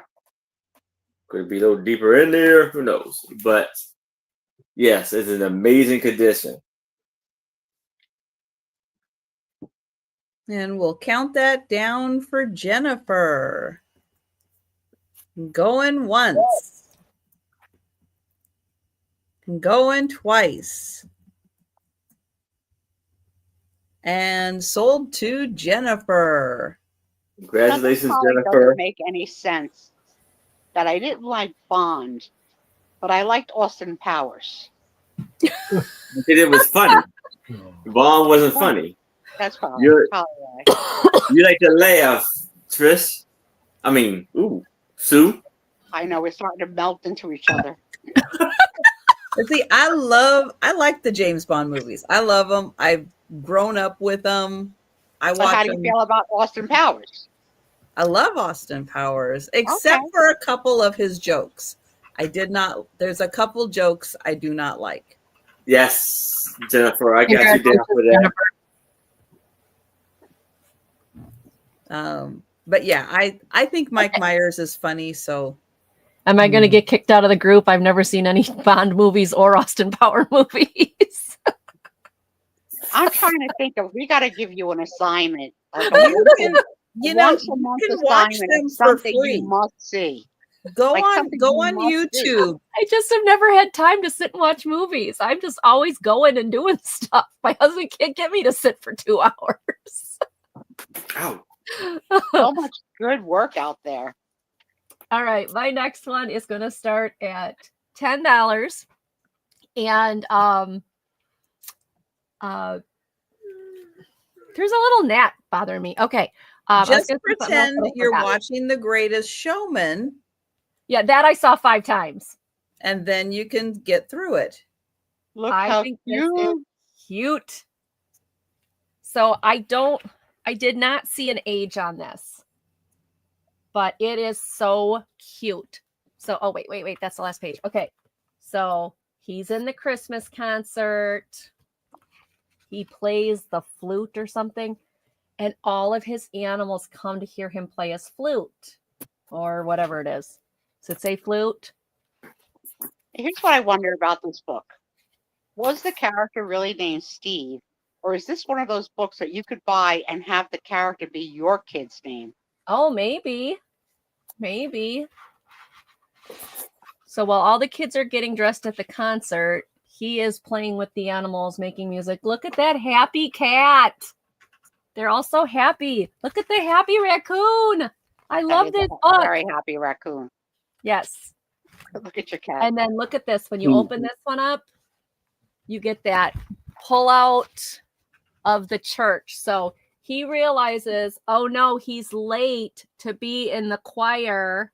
He's got to get up to the church because he's been hanging around with his animal friends.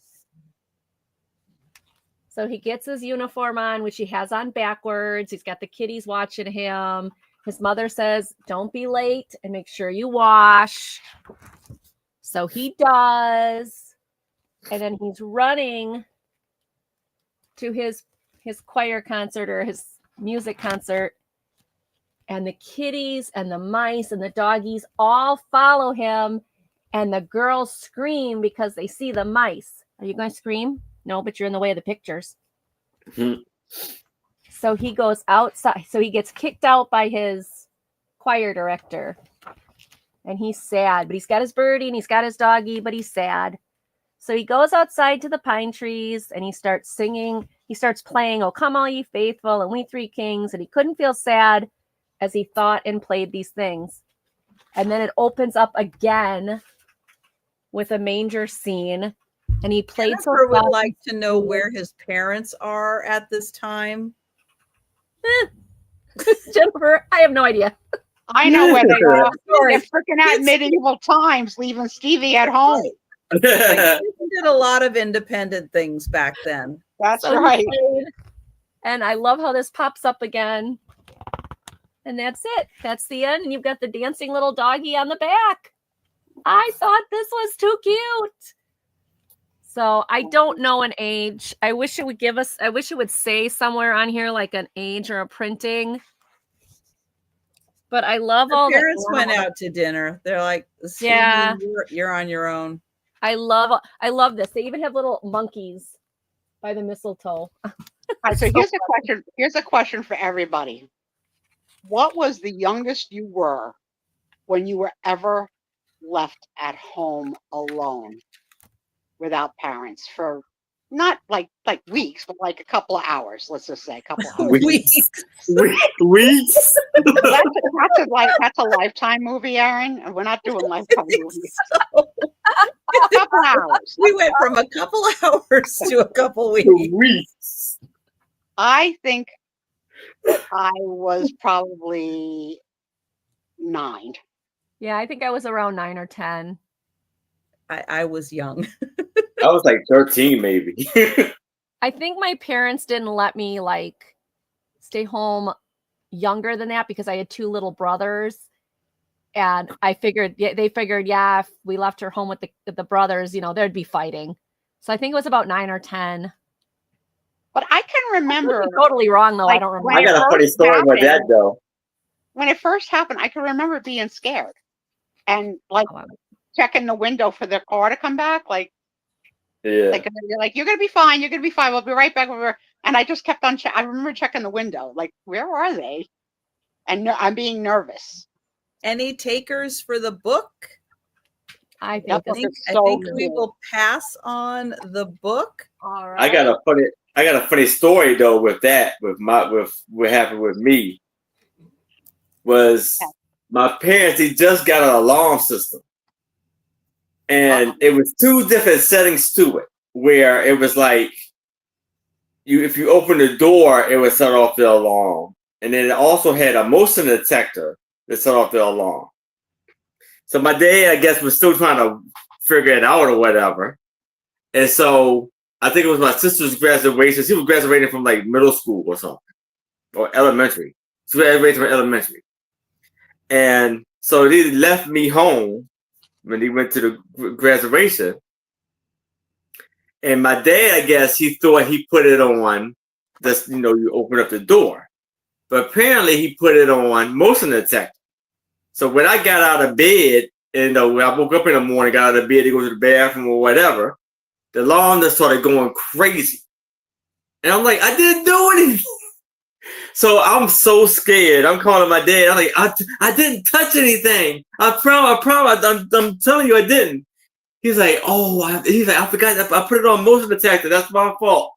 All of a sudden, the cops at the door. I'm like, I don't know what to do. Poor little baby Aaron.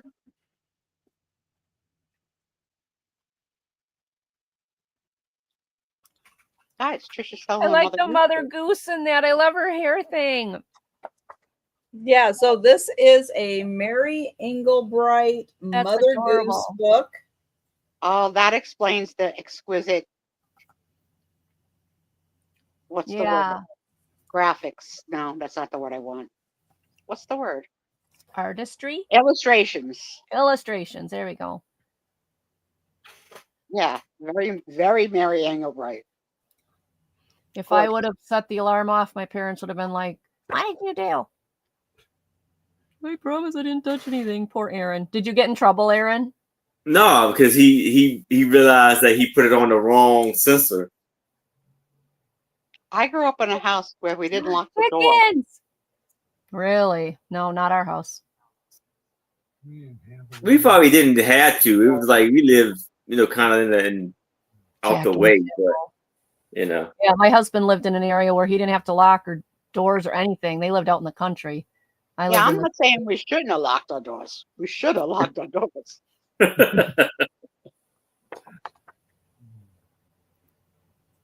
Which one is that one? Oh, Nat King Cole, right? Old. Merry Old Soul. Old King Cole. Old King Cole. No, I like it better as Nat King Cole. That's funnier. That's funnier. Oh, look at the kitty cat. Oh, is she styling? That is Pussycat, Pussycat, where have you been? I've been to London to look at the Queen. Yeah, she shows it, girl. Look at that cuteness. Lori's in for 8. Good, Lori. You'll like. This is a great book.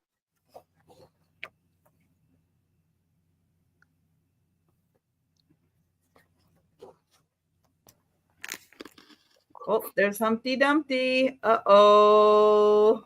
Ooh, I love it. Hey, Risa, you would need to come in at 9 or better. 3 blind mice. Yep.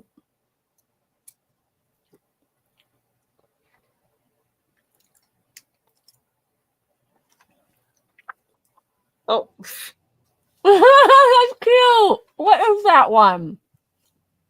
Oh, thank you, Risa. Thank you, Lori. Let's see. The lion and the unicorn were fighting for the crown.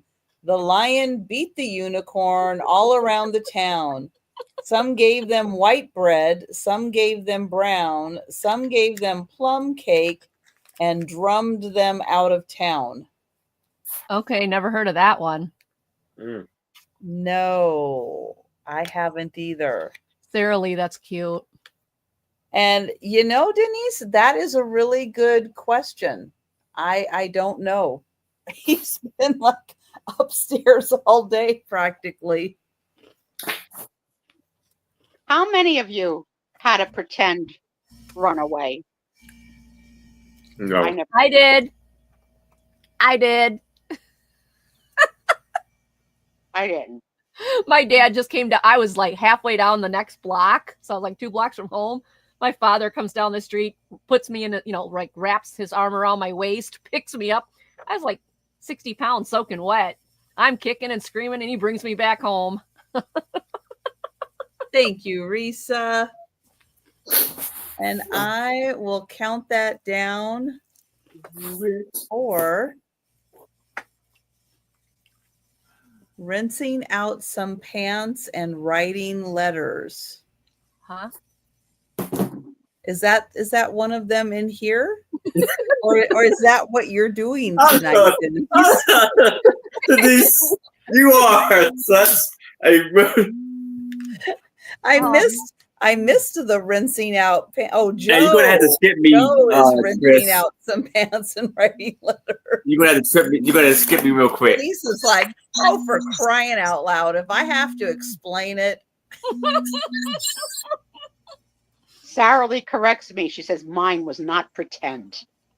She was serious. She practiced. Oh no, I was serious. I was out of there. I was ticked. I don't remember what it was. Going once. Done. It was probably your brother's. Going twice. Angie was just misbehaving. And sold to Lori. Thank you, Lori. Thank you, Risa. I was always very headstrong. My parents called me stubborn, but my daughter with the same attitude was called determined. Go figure that one out. Well, yeah. I guess they had favorites. Oh, yes. My mother definitely. My mom said that. She's like, you were so stubborn as a child, but your daughter is so determined. I'm like, yeah, she's stubborn too, Ma, just like me. Well, it looks like we lost Aaron for a sec. He said, I got to take this call. I'll be right back. And that was it. So we'll go to Angie and we'll circle back to Aaron. All right. So this one is going to start at $6. It is now this looks like a golden book to me that isn't a golden book. I'm not sure, but it is Disney's Robin Hood. But instead of having the golden book edging, it's got the Mickey Mouse edging. But it does have this backing like this. It almost looks like the golden book backing. So I'm going to say this is probably some kind of golden book. Mickey Mouse Club book. It is in amazing condition. Here is the front cover. It's not written on. Seriously, I was just crazy. Still am. They had this listed for $16. I'm starting it at $6. So by their standards, you're getting a great deal. Copyright 1955. And so they took all these probably from the live action Disney Robin Hood, I guess. They're in amazing condition. There you go. Here's a good one there, Sue. You can like that one. Oh, she's not there. Okay, never mind. I don't know where Sue went either. There you go, Sue. Now she's muted. And Archer. Can't hear her. We lost Aaron.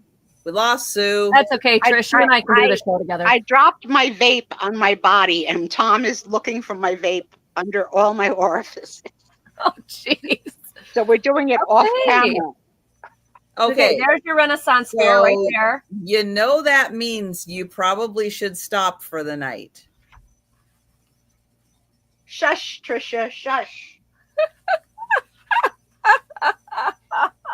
I like Denise. That would be better if it's a Mickey Mouse book club book, but doesn't it look like a little golden book? I mean, the same, like, I'm wondering if the same printers made it. But if you want like Renaissance fair type pictures, you don't have to use this as he looks unhappy. Well, I mean, like, you could totally like use these for scrapbooking or whatever. There's your castle. But the other thing is, it's a C. It's a C printing. So that means it's the third round of printing for this book. So I like this part. I think this is all the cuteness of the Disney, of Mickey Mouse and stuff. 1955. Yep, it's done by Western Publishing, which is the same ones that do. Yep. So it's not a golden book, but it's made by the same company who does golden books. So $6. Walt Disney's Robin Hood, C printing, in pretty darn decent shape for a 1955 book. All right. And I don't see any interest, so we are going to go and flip it to Aaron. Mm-hmm. All right. Thank you for looking, everybody. All right. So I have a 20 by 20, beautiful, big, beautiful picture of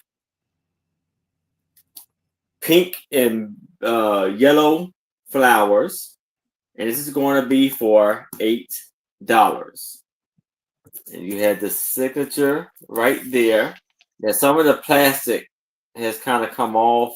It kind of was off a little bit, but still protected pretty good, still in lovely condition. And there's a lace framing around it. You see the beautiful, beautiful colors on there.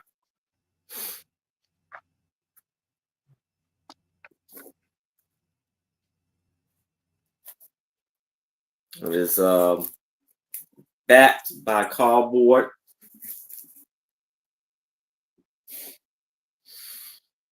No styrofoam. Styrofoam.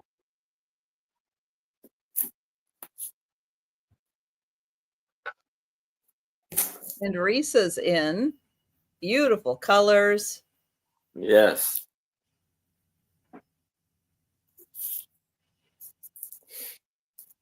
All right, so Sue, not on fire, all good.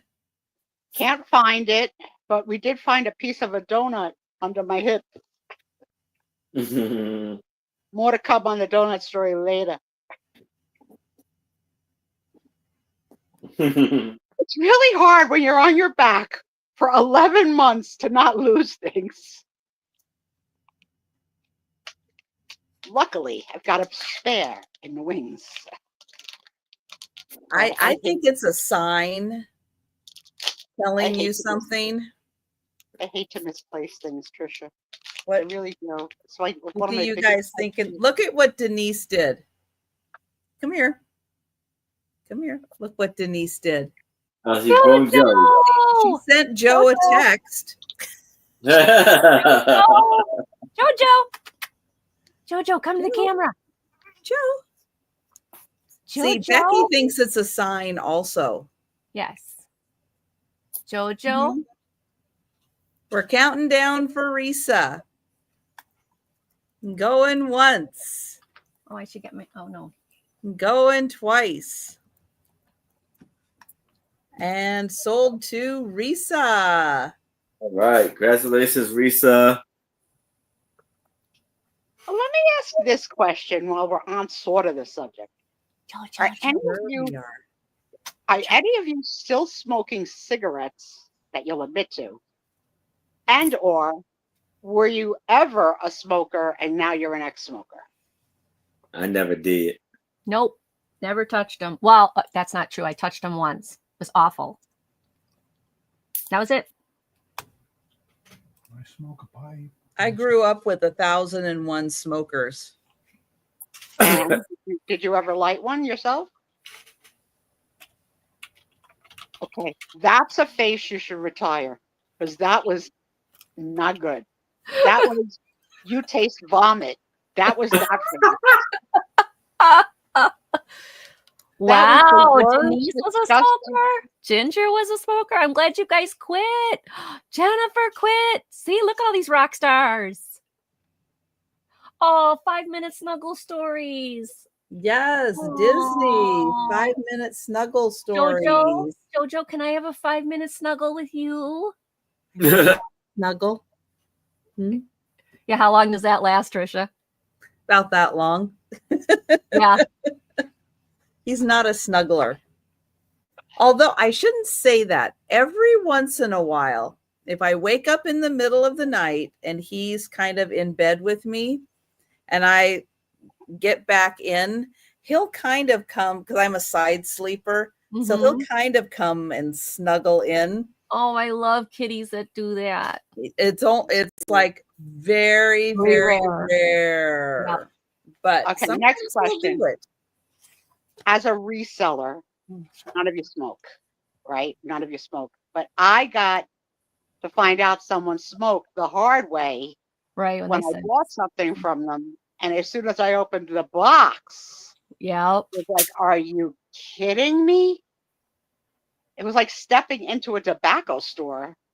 And So I we have stories by, I know I can't read.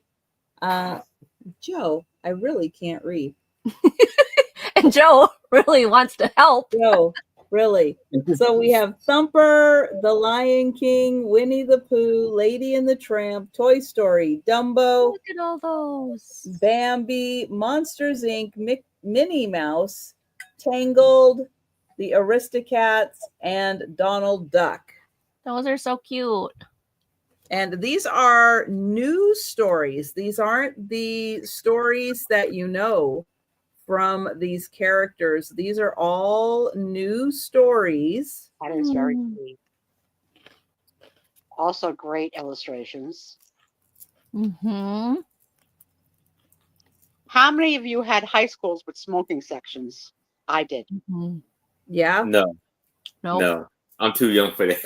I'm Yep, sorry. no. My husband smokes a pipe, but he's only allowed to smoke it outside. So he doesn't smoke it very much, just once in a while. I call it his pacifier.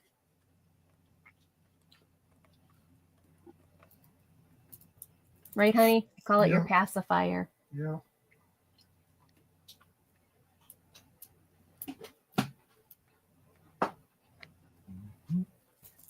Yep, Becky, I get it.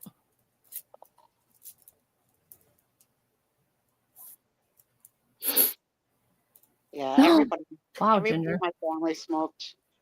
I was doomed. No, smoking wasn't the big thing in my family. Alcohol was the big thing in my family. I'm just saying. That was, still is. Right, Lulu? Hi, Lulu. Lulu, you want to say hi to Joe? Say Lulu's got, say hi, baby. Joe. Oh, the Lulu and Joe date. Oh, So Lulu and Joe date. That would be so cute. They'd make cute babies. Black and gray. Yes, Right. all the paper. I am not seeing any takers for the Disney book. Oh, so we will pass. Now, these aren't just for kids. No. If you want a little calm down before you go to sleep, 5-minute story to help relax you so you can go to sleep. These work for adults. They're not just for kids. Yeah, you're in your bedroom. Nobody's going to see it. It's perfect. Mm-hmm. All right. I smoked cigarettes in class in college in all my classrooms. Oh my gosh. And there were no ashtrays, so you put them all out on the floor. Disgusting. Oh. I would not. Aaron, you're up. I thought, okay. I thought Angie, okay. You missed a turn. Oh, you missed a turn. Yeah. All right. For $5, I have this 10 by 8 photo of this lovely group. Wow. Family. Very beautiful family. None of these women got the memo on crossing their legs. Yeah. And there it is, a little like hole right here. Got punched in, but it's not too bad. Just right on her face, and then little tears on the side, but still in lovely condition.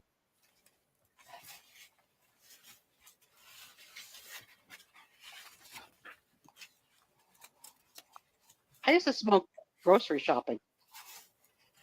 That's gross. And the grossest thing was the guy in the deli who was cutting the meat would put his cigarette down to cut the meat. Oh, What? Yeah, I mean, you could smoke everywhere. It was crazy. The time I got the most embarrassed was Nicole was in grammar school, was at a whatever T-ball, softball, whatever games. I was in the stands with the parents, and I got out of the stands and I walked to the side of the park to go have a cigarette. I thought I was being very conscious of not smoking in the stands. And one of the mother got out of the stands and came to me and told me to put it out, that this was a park and there's no smoking allowed where children are, and that she was going to report me to the police. wow. I was like, I'm out in the fresh air. I'm nowhere near you or the kids. I didn't even have a concept of that it was a bad thing. I mean, Wow. I had a concept, but I didn't care. Yeah. Tom told me if I ever go back to smoking, he's leaving me.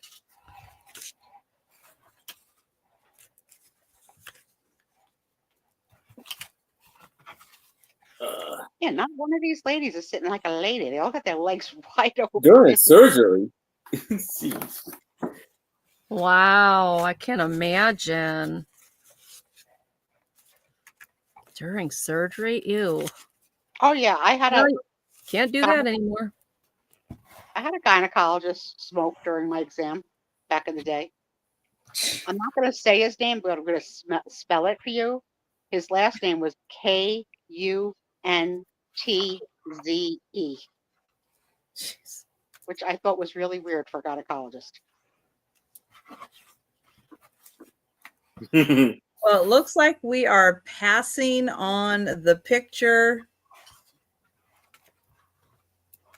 And we're going to go to Angie. All right. All righty.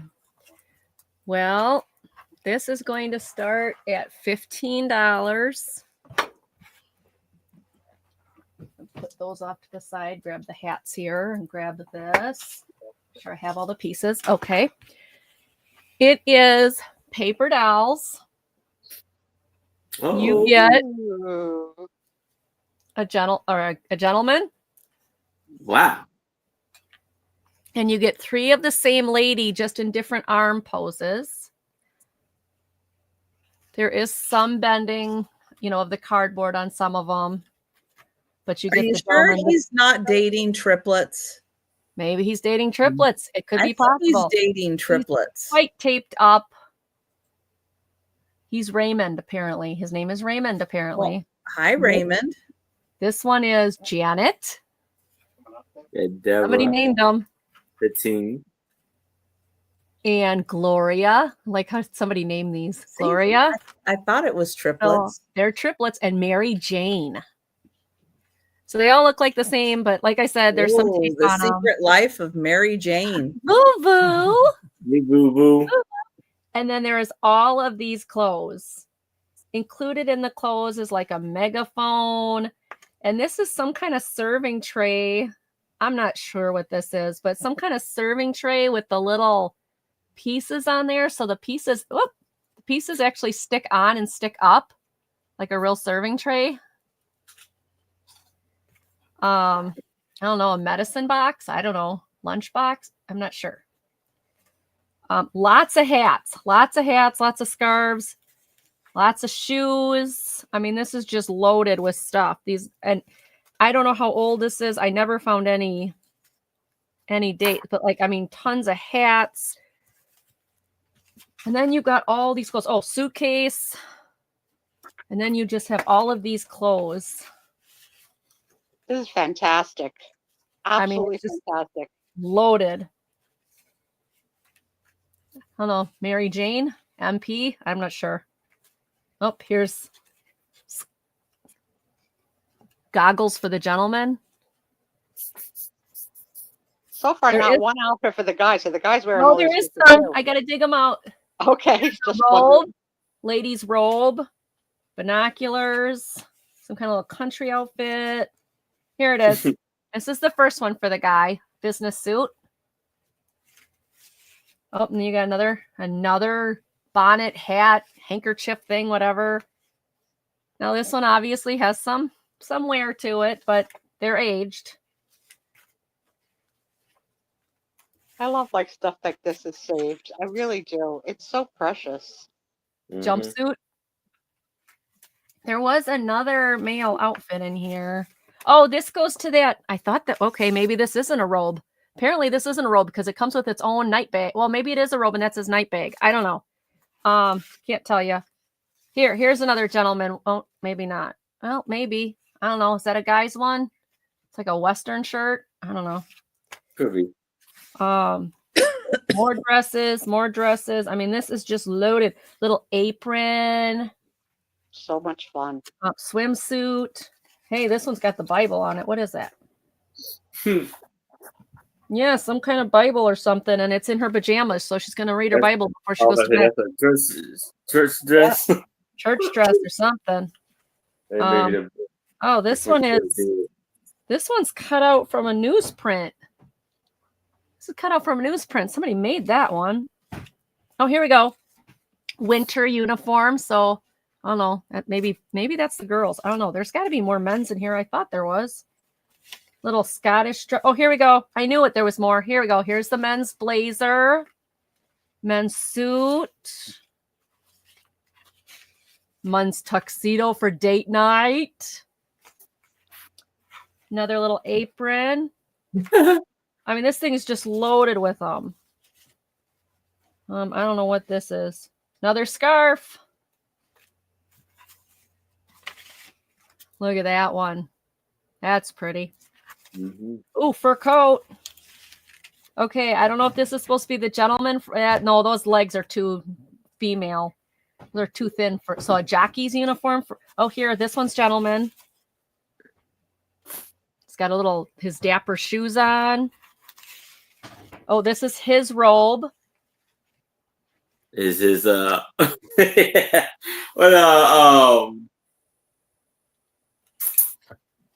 his name? Shoot. Hugh Hefner. Hugh Hefner. Oh, wait, there's another doll down here. Oh.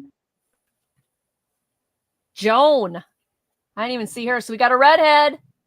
Nice. Triplets and a redhead. So you got another one. That's a female's, I think. Another jumper.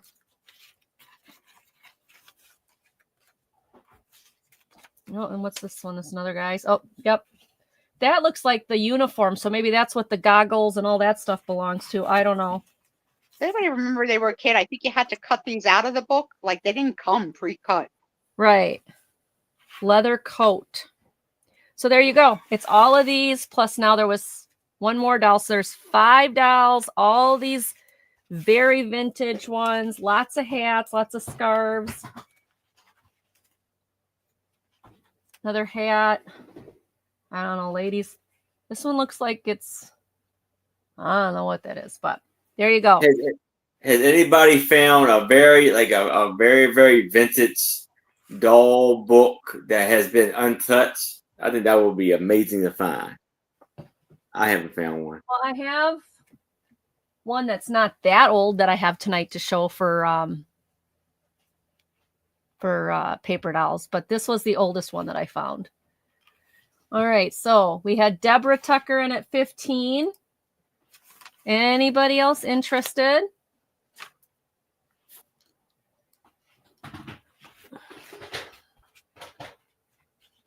Go this way so you can kind of see. Like I said, there's a lot in here, you guys. I'm sure somebody is going to have a lot of fun with these.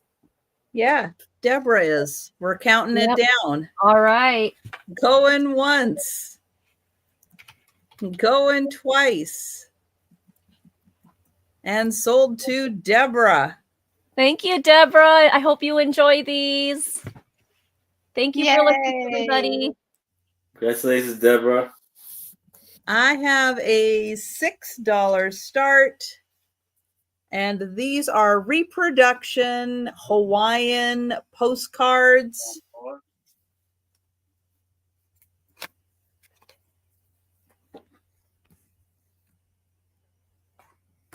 So I'll show you the back because the back's pretty much going to be, I think, the same. Yeah, the back's going to be the same on all of these. So these are reproduction postcards from Hawaii. There are 10 of them, and they come in the box.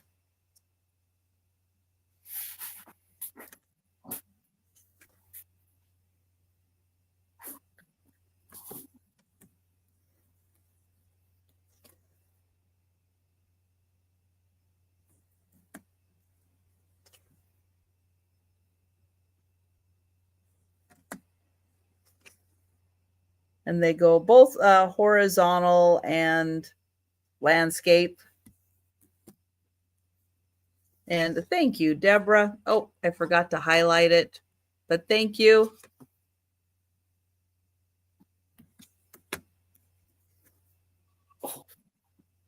Oh. Ah.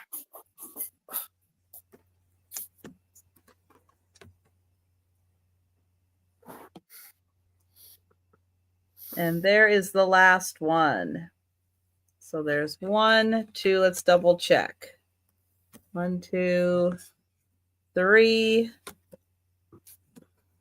4, 5, 6, 7, 8, 9. There's 9 of them. There's 9, not 10. What is missing? Oh, I see which one's missing. All right, let me double check that it didn't stick here. All right, Deborah, let me know if you're okay with there being 9 and not 10. Yeah, there's not 10 in here. I'll show you which one is missing. It's this one right here, the orange one. If you ever have the opportunity to go, Hey, Melody. Hawaii is one of the most beautiful places I've ever seen. So if you ever get the opportunity to go. Thank you, Deborah. I want to go now. 14% back. Thank you, Tom. I'm not on mute.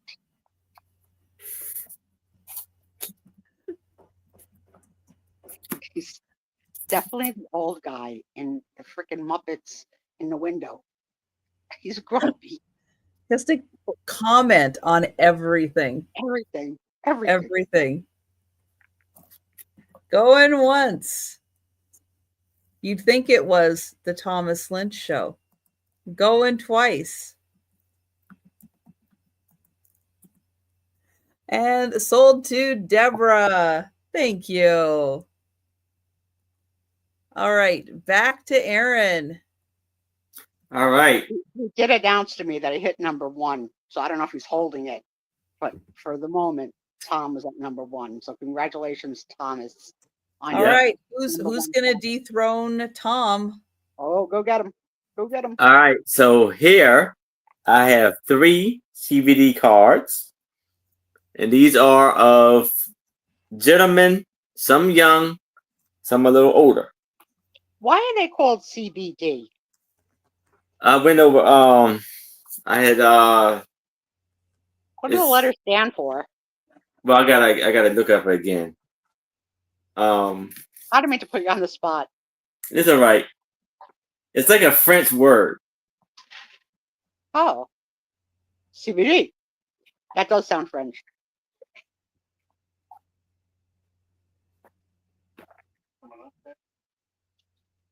But that's not what I need. That's CD.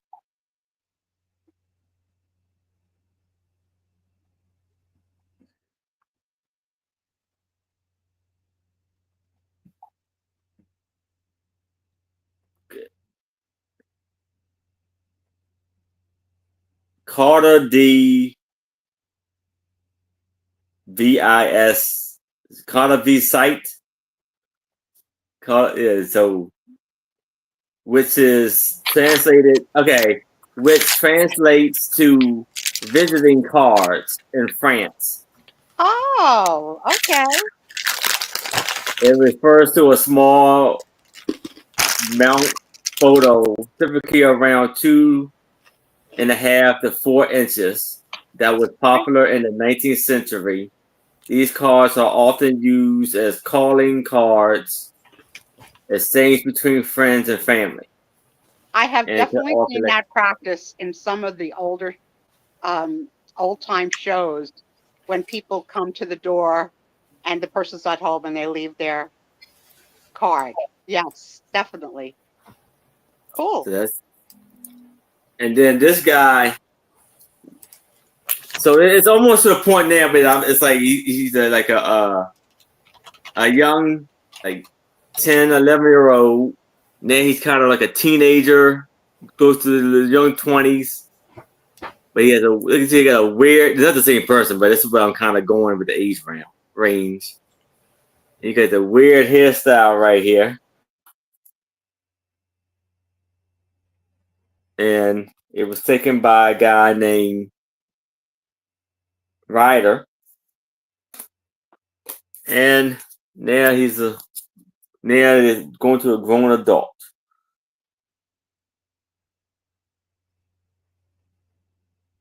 And it's by A.R. Housekeeper, artistic photographer. What's your start Hollyville, price? What's your start price? $5. Hollyville, Pennsylvania.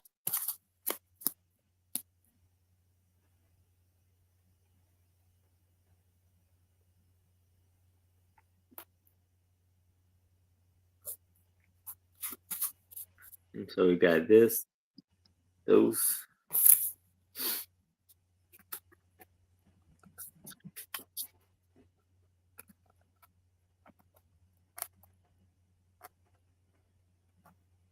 So all three of these for $5.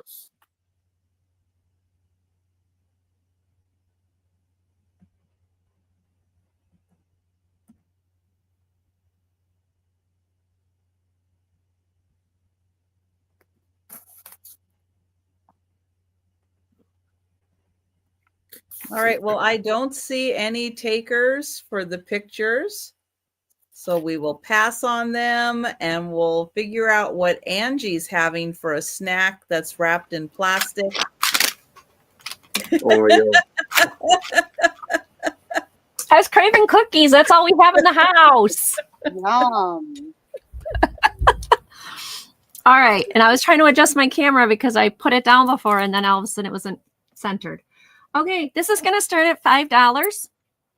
These are 6 nobility cigarette cards. So if you are a scrapbooker, a journal, junk journaler, these are really fun to play with. So you have the lady. Let's see if I can get her to focus. There you are. Good size ones too. Yeah, these are nice.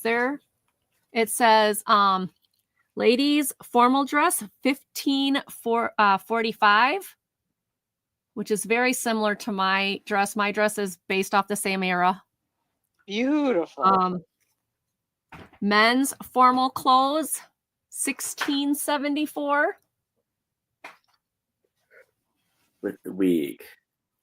Man's day clothing 1629.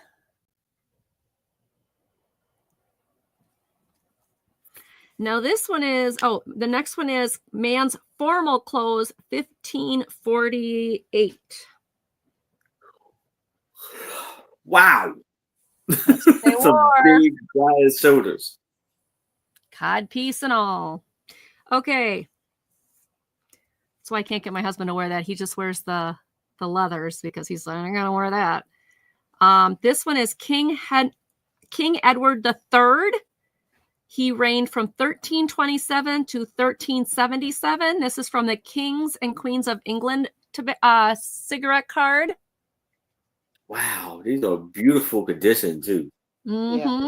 Yeah, these were interesting that there is these tobacco cards, and are they player cards? Really? No, these are tobacco cards. These are cigarette. No, I'm saying no. The tobacco card is called the company is called Player. Yes, Player. John Player and Sons. Yep, these are John Players. That at the time, when you think about it, women weren't smoking. Really, the early smokers were men. So, you think he'd look good in the red outfit? So it's sort of weird to think of men collecting these little cards.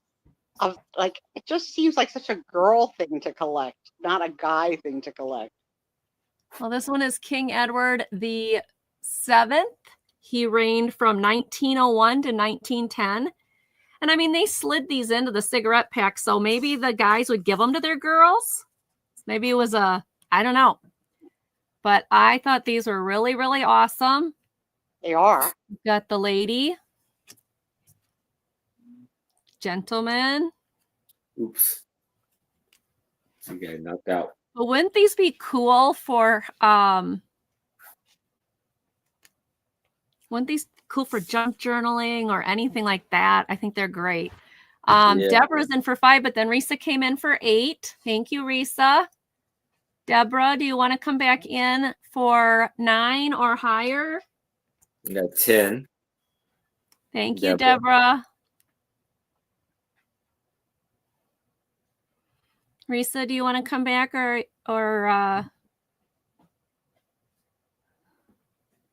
would be 11 or higher? How many cards? There are 6 of them. There's 6 of them. Yeah, very cool. This is the one that Becky thinks Aaron should wear. His legs are so skinny with being so big shoulders like those that. Are too. tight. Those are actually wool tights that they used to wear. Thankfully, nowadays we just because us ladies have big giant hoop skirts, we don't show our, we wear regular tights if we have to, but most of the time we just go without. And you better not show your feet when you're nobility. So that's why. All right. So Risa's out. So we're going to count these down to Deborah. All right. Going once. Going twice. And sold. And Deborah and Risa, stick around. I've got more of these coming in all different styles. So just wait. There's more. All right. Thanks everybody for looking. Such a tease. I know. That's what I'm supposed to do, right? Yep. Oh, okay. All right. I have a $7 start. Oh, neat. I have a coloring book that is the Chronicles of Narnia. Nice. And it's not I just have no idea what Narnia is. I don't know what that is. The Chronicles of Narnia. I feel sad for you. Yeah, it's a wonderful story. I actually seen this movie, and I read the book. It's like I read the book at all. Oh, cool! It's about the lion, the witch, and the wardrobe. I like the witch and the wardrobe. I wasn't making that up. Yep. So it's more than just a coloring book. You actually get the story also. It's kind of it's the same people that write or who wrote the Harry Potter, or is it? No, no, this is way older way than before Harry them. Potter. Oh yeah, oh, okay. Way before. Isn't there a movie? Yes. Yeah. There's a couple movies. I haven't seen that either. I read the books when I was a kid, and then I saw the movie when it came out. One of the movies, The Lion, Witch, and the Wardrobe. I didn't watch the other movies yet, but Lucy's my favorite. But they're all pretty cool. No. Now it's awesome Becky. book. Yeah, Becky took over. Yes, Sarah, good book.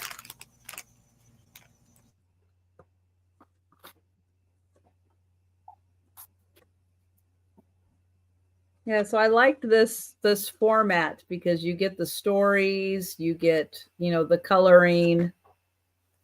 There's a lot to it. That's an awesome book. Yeah. Awesome. So let's see, this came out in 2016. I think, yeah, 2016. So it's almost 10 years old. So that's $7 for the coloring book, or just kind of a storybook. Really cool. Yes. All right. And we will pass on that and go back to Aaron. All right. So now I have a little golden book, and this is The Night Before Christmas. Oh, how cute. And this was copywritten in 1976. And this is a little golden book classic. How much, and Aaron? it's gonna be for $5. What do you say? So kids, this is early Christmas in July because other people are going to have stuff like this next month, but you're going to get it here at the bargain price of $5. And this is a really good book. Wait till you see the prices next month. So here is the stockings were hung by the chimney with care, and hope that Saint Nick soon would be there. Oh, Melanie. I'm so sorry, Aaron. I had to interrupt you for a second, then we'll get back to that. So, Melanie, you're saying that The Killing is on AMC? Because I have been looking to find, because it's not on Netflix anymore. The last time I looked, it wasn't on Netflix. So The Killing is on AMC. I'm going to have to look for it. That's one of my absolute all-time favorite shows. It's amazing. Aaron, please. Yeah. Oh, AMC Plus. Okay. All right. So the children were nestled all snug in their beds while visions of sugar plums danced in their heads.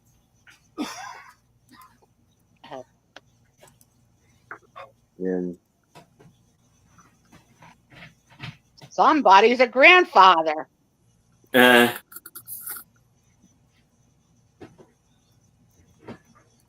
Go on, Vixen. Go on, Donald. Go on, Blitzen.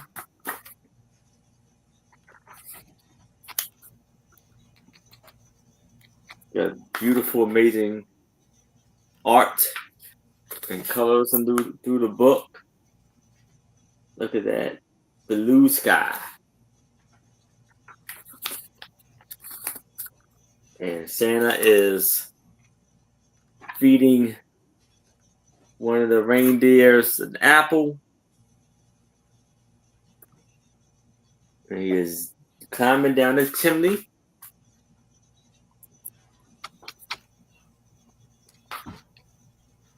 Bringing out all the beautiful, amazing toys.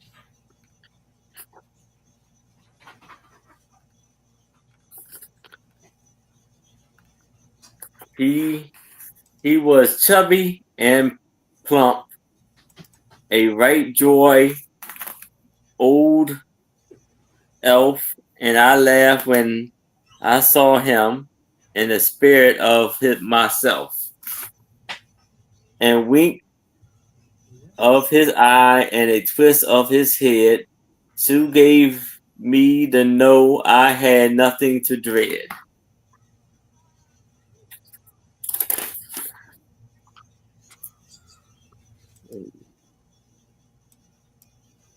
Pops right back up into the chimney. And off he goes. And then Happy Christmas to all and all a good night. And their family photo. And this is all of the,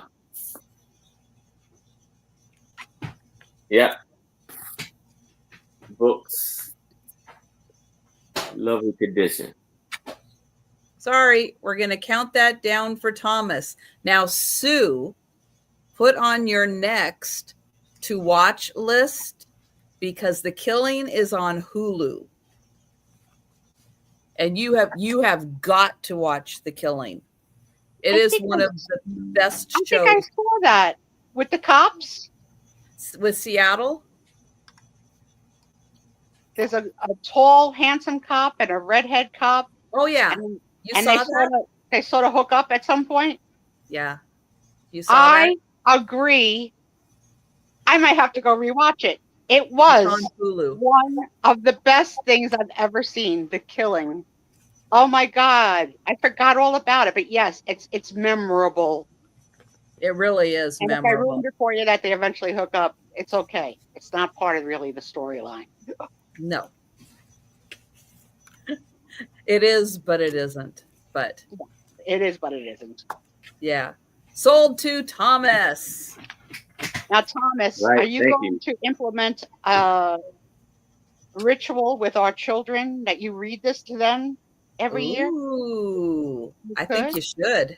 I think maybe you have to I have think your that would be a really good idea. grandpa and baby ritual. That's just yes. And the dog and the cat, of course. Everybody's in the party. All right, this is going to start at $20. This is 20 cigarette cards. They are tropical birds, and they are in their sliding folder. So you have all of these birds. I can give you the names of all of them if you'd like. They are in their sleeve. Wow. I see a flamingo.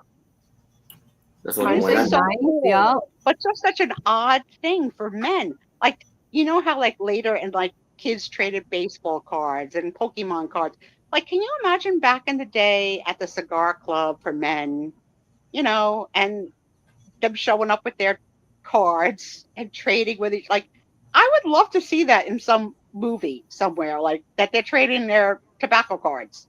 Like, until I joined the reseller world, I never even heard of a tobacco card. I think they're fascinating and they're beautiful pieces of freaking art with information.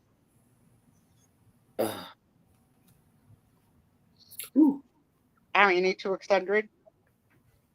No, I'm good. Okay.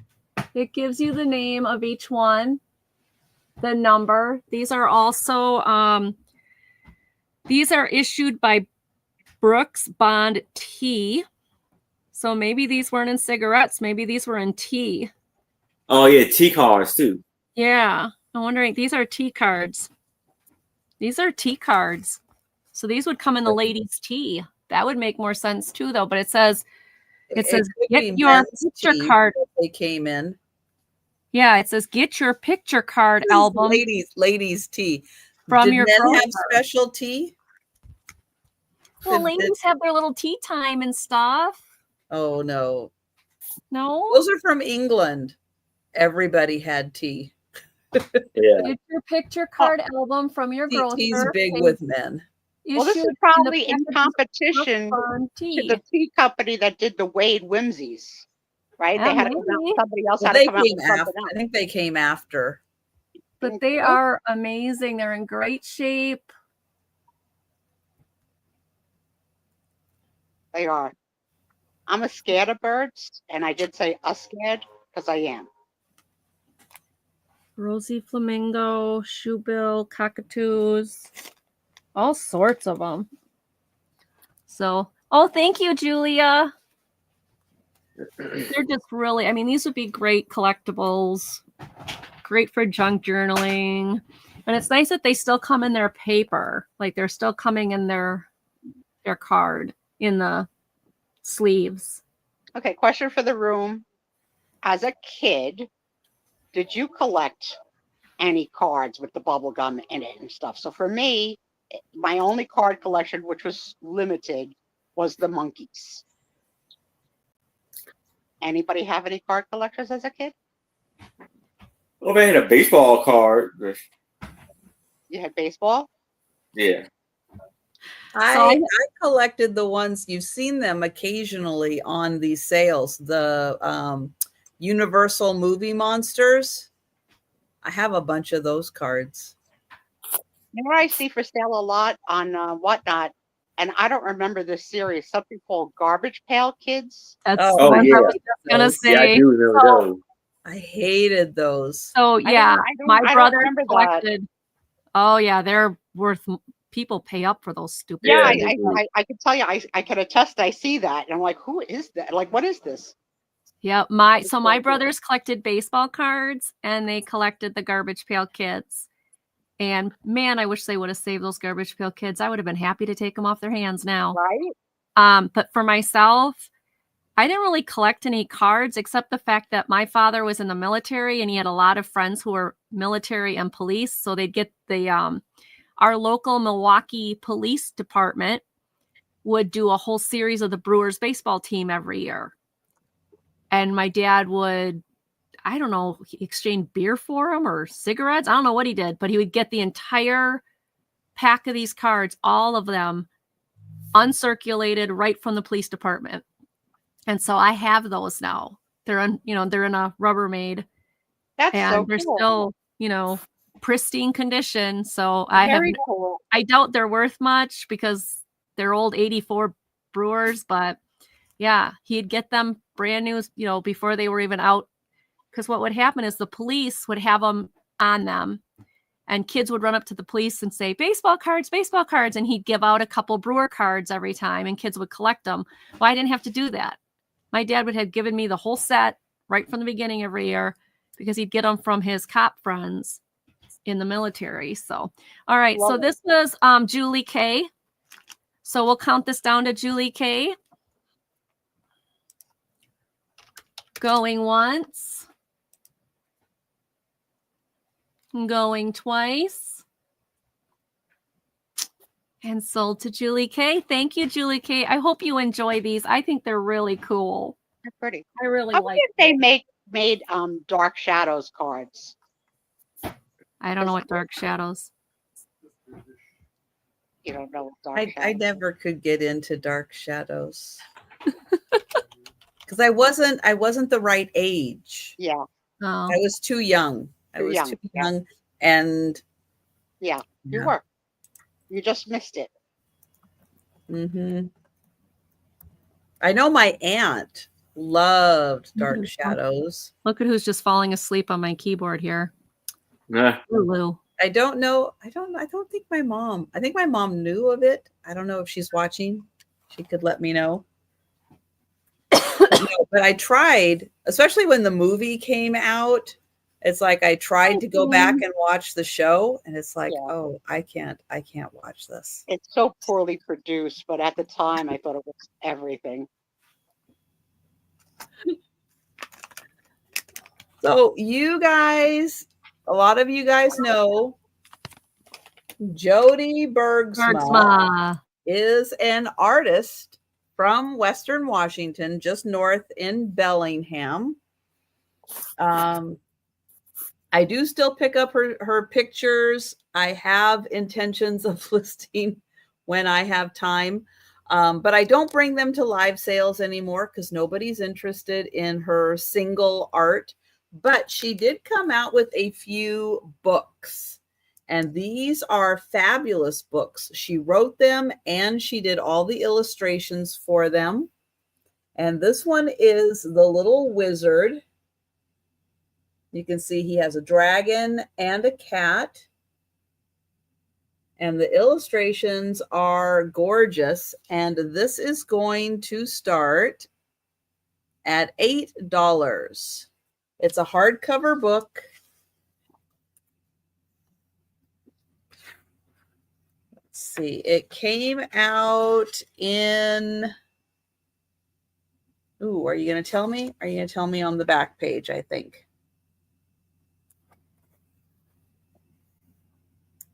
There we go. It came out in 2000. So I hate to say it, it's 25 years old. But this is The Little Wizard, and the graphics are fantastic. And it's one of those books, it's like you can keep looking and find wonderful little details as you look through the book at all the little pictures. It's so nicely illustrated, and the story is down below.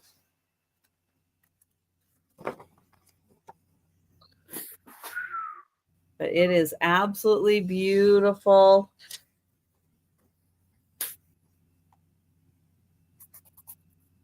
And it is the story about him. He has to go find a wizard. And then I think he becomes a little wizard at the end. But it's so nicely illustrated, and the little fairies come and help. And it's just so fun to see all the little details in the pictures. All right, so this is the last page you get to see. You don't get to see the rest of it. You have to buy the book to see the rest. But it has fabulous illustrations.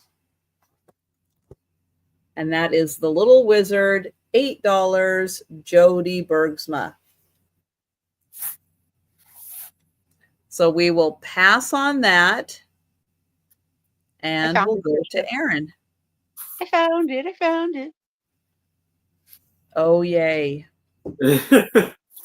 Now I have Disney Wonderful World of Reading for $3. Walt Disney Sleeping Beauty.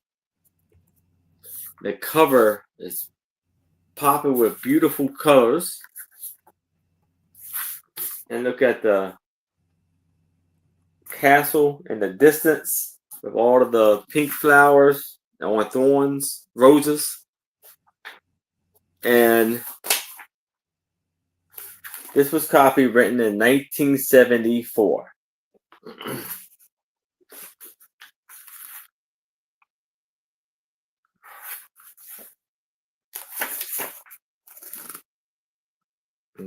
Beautiful the pages are.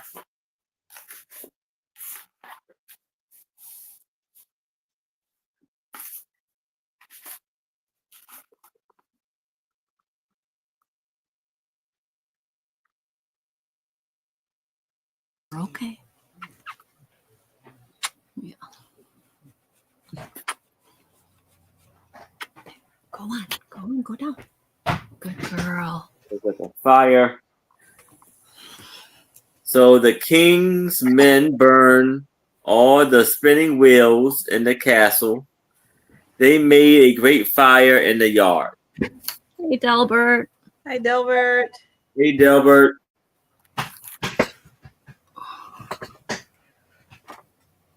Hey, Delbert.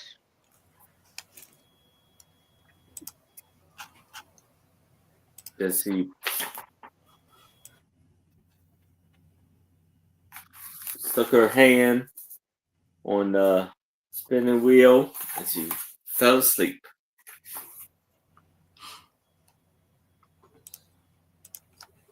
When the princess went to sleep, the good fairy came and put a sleeping spell on the castle. The king and queen were having dinner. Everyone went to sleep right where they were.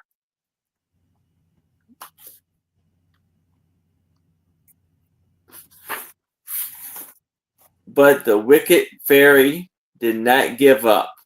she told her big black bird, I will make sure that a prince does not get into the castle.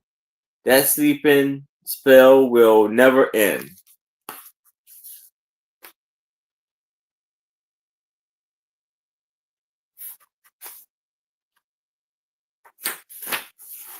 That's the castle.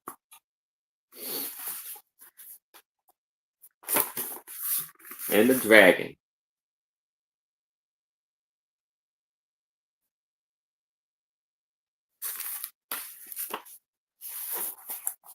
And he killed the dragon. Slay the dragon.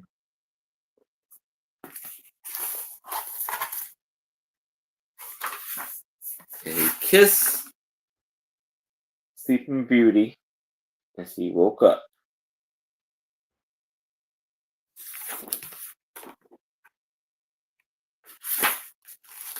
What And would he be got a funny meme of Sleeping Beauty when she gets that kiss of what she says to the prince? Did you have onions? Back.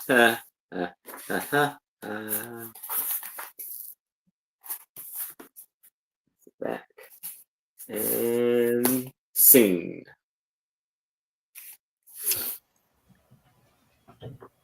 Well, I don't see any takers for the book. So All right. we will pass. All right, my next one is $20 again. These are the Vanishing Wildlife, and these are also, let's just say compiled for the World Wildlife Fund. So these can't be that old if it's the World Wildlife Fund, but I think they're really cool. We're going to do $20 again. They are the Vanishing Wildlife, so they are all different animals that are vanishing. What, you want to see it? I can still see them. They're not vanishing. Just so you know, nope. This one and this one are duplicates. But there's monkeys and elephants and kangaroos and all sorts of really cool animals on these. No octopi though. Sorry. You know you have a screw loose. You really do. I do. Oh my god. Yeah. Oh, Tom, you're being a good boy tonight, and Steve's being naughty. I love it. Yeah. You're being such a good boy tonight, and Steve's being naughty. He's getting yelled at. I'm not yelling at him. I just think he's crazy. Well, I have never lost my an husband item. that he had to screw loose. We lost an item that we sold on eBay, and we're trying to go through our inventory to find it because it's not in the bin it said it was going to be in, blah, blah, blah, blah, blah. Well, he just found an octopus stuffed animal in one of my bins, and I hear from across the basement, we have an octopus and you never told me? Like, what the heck? Look, dude. Like, yeah, there's a stuffed animal in the stuffed animal box. Ooh. Does Steve have a great affection for octopus? Did you not see? He got to meet one and pet it. Well, not really pet it, touch it. And it wrapped its tentacles around him and wouldn't let him go. And the lady Andy and Steve, there's a documentary, My Friend the Octopus, of a guy in, I think, Australia, who dives every day and has an octopus friend that he has a relationship with. Oh, Not in a weird way, but they know each other. Well, and octopus are very smart. So this little this octopus that we had our encounter with would wrap her tentacles around Steve and suction cup to his arm. And he was like, my husband was in seventh heaven. Like, he didn't want to leave. Like, that was Steve, it. So when I meet you, I'm going to do the same. all right. So there is 20 cards, one duplicate, but there's polar bears and kangaroos and wolf, eagles. So these are basically the size of cigarette cards, but they are actually from tea. But they are really awesome. So yes, my husband came running up with this stuffed animal octopus. We have this, and I'm just like, so cute. Okay, dear, I'm kind of busy right now. You want to say hi to Sue? You're never too busy. Do any of you eat octopus? Because that's a big Italian staple. Octopus. He loves it. I don't. I won't touch it. I can't even stand calamari. Calamari is I actually. had it. I didn't taste like anything. That's squid. That's not octopus. Oh, it's not? Okay. You want to come say hi or no? You're busy? Okay. All right. I don't see anybody interested in these. So we'll take a pass on the animals. But if you're interested in them later, let me know. Thank you, everybody, for looking.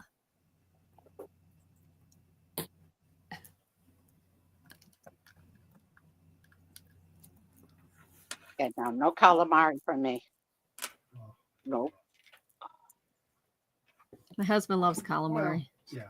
So I have these that are on a roll. There's 3 on each roll. There's 5 of these all together. Let me get it into here. I don't know anything about these, but I'll show you the pictures that's on them. So there's one. Oops, I'll start over here.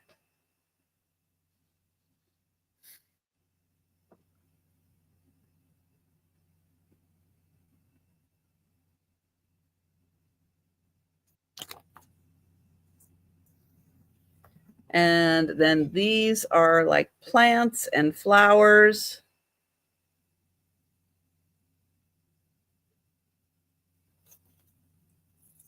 And then I think these ones are all roses. All right. Oh, yeah. If you're old enough that in your house there are still negatives from photos that you've taken in your life. Well, these are more like slides, not negatives. Oh, are and they? Yes, I do have some. Thank you. I got slides and negatives. I do too. Yeah. Yeah, so that's, there you go. So there's 5 of them. Those ones, all the roses. These ones are the singles. The other plants. And the landscape pictures. This one's hard to see because it's just all like trees. Hey. There you go. So all of those, $5, but we'll pass on those and go back to Aaron. All right. Now for $5, I have a little golden book. Walt Disney Bambi. Oh. This was copywritten. Hold on.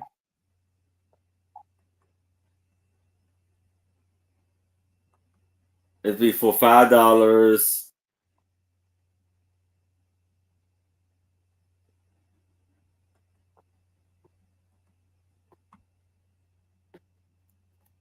And this was copywritten in 1997.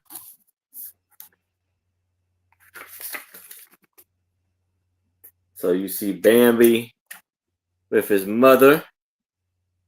One spring morning in a little hidden forest glades,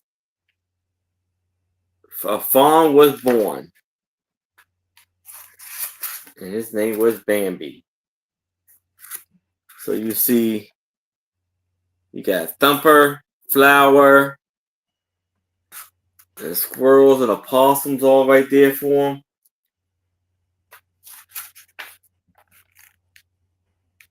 Then you got the running around playing.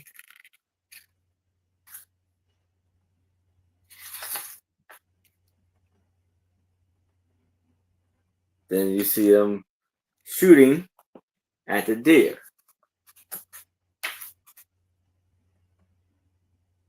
He's playing with Thumper and the on the ice.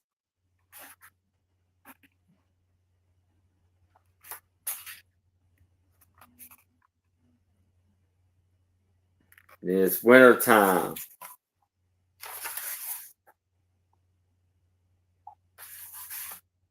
And he runs into the buck.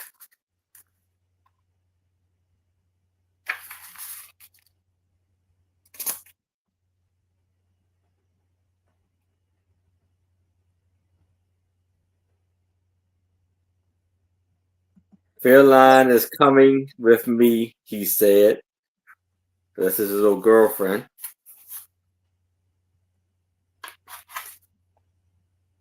Then they fight. When he broke his horn. So this is not like the. But this is like almost like Bambi. The second part.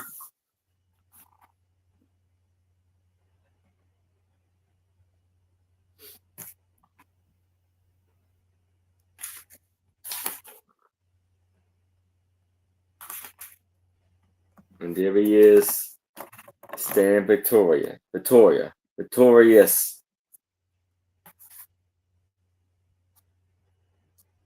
Maybe this will show it. But she got, I guess that was the part where she got shot. I guess that's the part right there when he was hunting.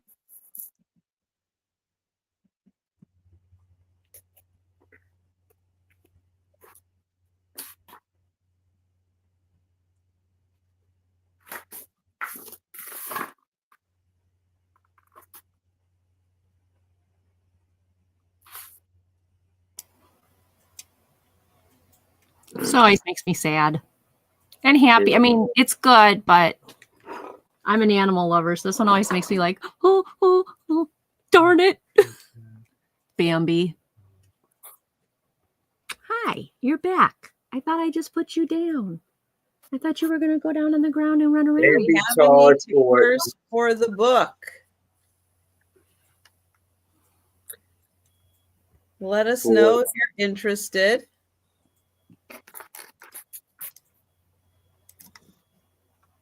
But for now, we will pass and go to Angie. All right. It's a good book, you guys. I love Disney Bambi. Okay. This one is going to be a $5 start. It is a vintage coloring book. So yes, there are some pages colored, but it's really, I think it's cool. You know, I like these kind of things. So it's People and Places Around the World. It is a Whitman coloring book, 128 pages, 29 cents back in the day. And of course, Whitman Publishing was in Racine, Wisconsin before it was moved to New York. I pretty much say that almost. Oh, crud. It's okay. She taught me how to do this. 19. What's L again? 50? 59. Okay. She's got to tell me if I'm right. 1959. Is that right? Let's see. Try to focus. There it is. 1959. Yay, I got it right. Woo, I'm learning. All right. So it starts in the United States. And they're going to go around. Now, again, some of these pages are colored. But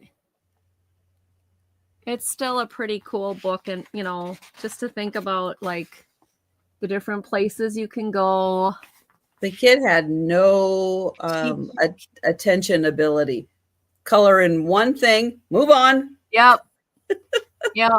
But I think it's good for kids to see stuff like this because then it kind of creates a spark of imagination. Like, you know, here you go. You got Scotland. You had English. You have Irish. Well, this one did a good job. Oh, she even signed it.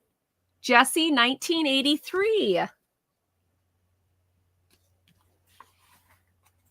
So I thought this would be a cool, like, way to just, you know, talk to kids about, like, why is the soldier standing there, Mom? Or what's a chimney sweep? Or a Bavarian church or any, like, I like these kind of books.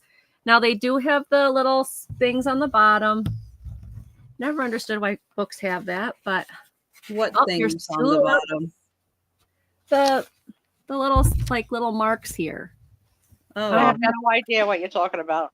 So on some of these books that I found, there's like this little, like two little cuts.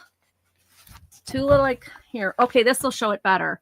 The two little cuts on the bottom. Like, I wonder if that's like where the rack was that they put the books on or what. But I have several of them like that. I don't know why. Eiffel Tower. I won't show. Oh, Doug. Peacock. He's probably asleep. Yeah. Australia. Delbert. Delbert's not Roman. So he had to Google the Roman numerals. This one got colored yucky, but again, it's still for a 50s book. I thought this was really awesome. A Boy and His Llama. 1978. Oh, this one was colored pretty. Venezuela. My God, Delbert, you're so much younger than me. So if you like to color, or if you just like, history like this, Montana. So now we're getting back in the United States again. So, or if you just want to color in one thing per page. Yeah. So it does have somebody's name on there. And like I said, some of it wasn't colored great. Oh, they went to Antarctica? No, they went to the Arctic. The Arctic too. But a lot of pages aren't colored in. Yeah, they went to the Arctic. They went to Hoover Dam. So, I mean, it's like around the world plus, oh, here we go, drying coffee beans. Brazil. So it just gives a different, oh, this one did the kangaroo and the koala.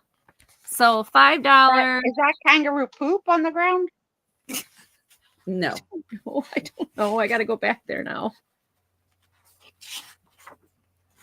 Oh, Anna did a good job coloring that one. Not that important. Just okay, because I don't know. Like, no, those are rocks. Go with no. Those are rocks. Oh, they're Denise rocks. Denise rocks. Russian dancer. So it's all around the world. Plus yes, there's some coloring in it, but I thought it would be kind of cool to see all the different places and color in the different places around the world. It's very cool. $5. Yep, and that's it. Thank you so much, everybody, for looking. That was my next one. Thank you. Thank you for showing. You're welcome. We just had a visitor on our deck. A beautiful deer was just walking across my back deck. Tom picked it up on the Ring camera.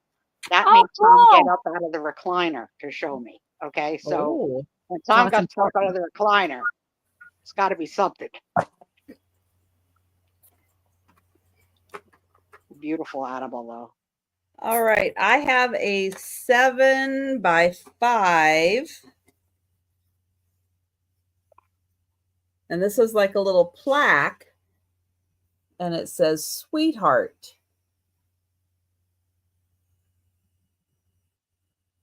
Let's see. Life is richer, much sweeter. Much sweeter for such a sweetheart, oh, as you are. And my constant prayer will always be that God will keep you safe for me.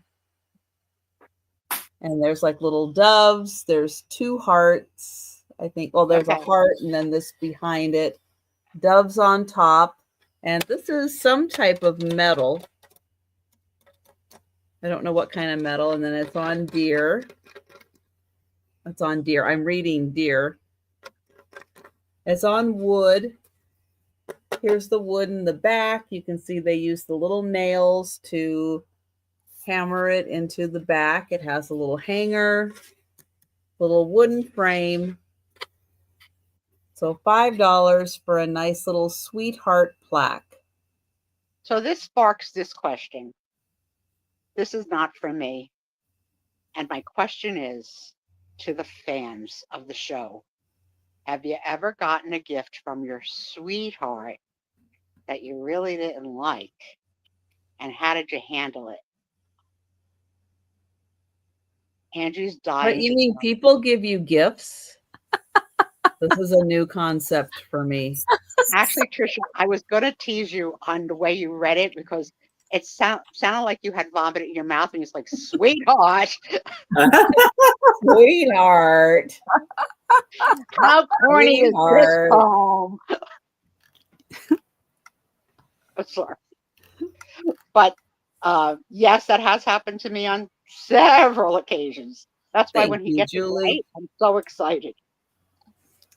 Actually, I probably would have enjoyed receiving a gift. Good thing for the friends. We spoil you. You got enough chapsticks for the rest of your life. I says, I've sent her chapstick. I've sent her goodies. Angie, are you brave enough to tell us if Steve ever bought you something that you absolutely hated? He's going, yeah, of course I did. Oh, yeah. He's going, yeah, of course I did. The worst present Tom ever gave me. And it's not even something I didn't like because I really like it, but I didn't think it was gift worthy. He bought me a package set of Hickory Farm smoked sausage. What's wrong with that? No, he was so proud of himself too, because he knows I like. Because you like smoked sausage, right? Like something a little bit more, What? What would you have liked? Well, also the very first time, this was bold. I met more Tom romantic. What? I met Tom in October of 95. Diamonds? And our first Christmas together was with my house, with my family, with my mother, sisters, my kid, and Tom bought me lingerie. A bra. Did he know that it was lingerie? Oh, he knew. No. Did he know you were going to be opening this in front of all of these people? We'll never know because it happened. It happened. A black bra. Well, he probably didn't anticipate that. A full slip. And let's face it, in 1995, I wasn't doing full slips anymore. I was on half slips. You know what I'm saying? I gave up the full slip a long time before. But it was so embarrassing. My kid in 95 was 2 + 5, 7. Why did Tom buy you a bra, Mama? You probably did not communicate to him, letting him know you would be opening this gift in front of a bunch of people. It was our first holiday together. And how is he supposed to know? My brother-in-law loved it so much. It was like the hit of the day. So that was romantic, yes? Yes, it was romantic, but wrong timing.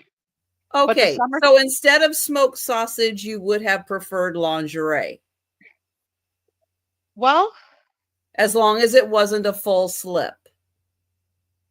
Because there's parameters you got to stay in order to be the right romantic. This year he bought me for Christmas one of my favorite presents of all time. Yes. And it was the Bailey's winking cups. So he finally got it. 26 years in, he's got it.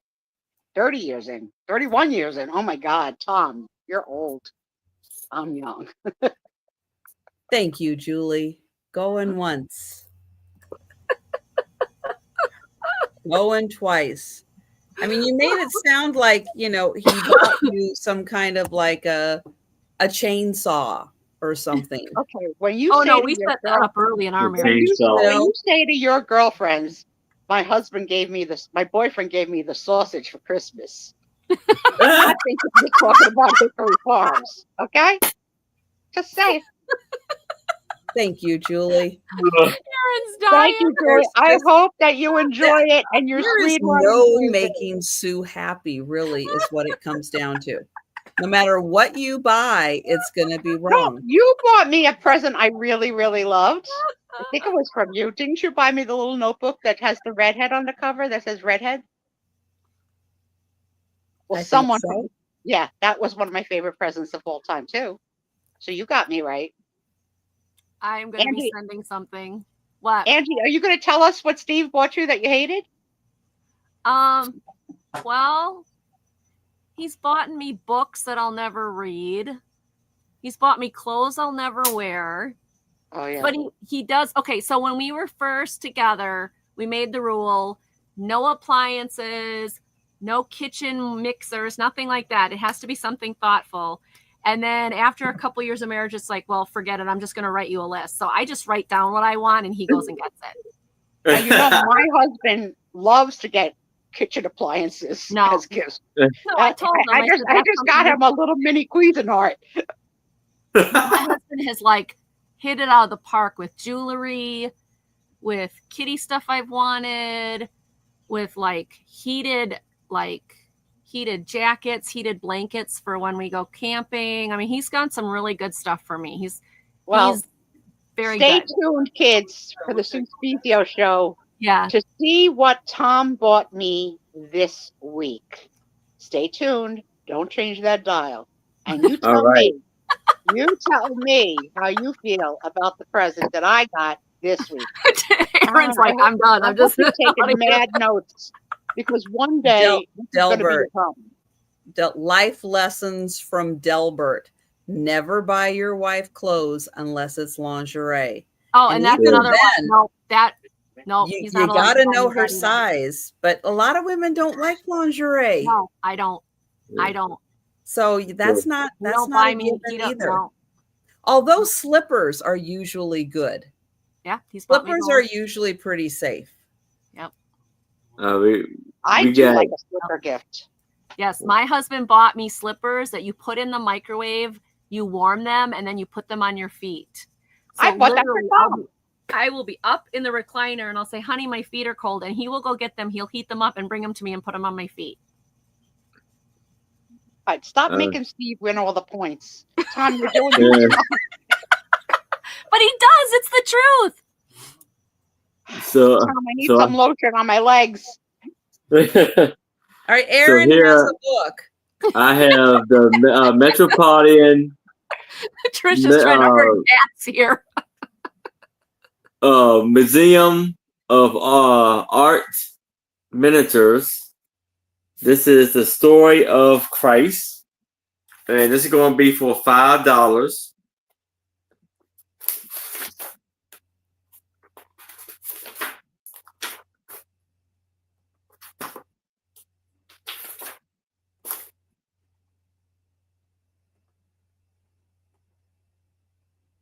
So you have a lot of beautiful colors and art all right here.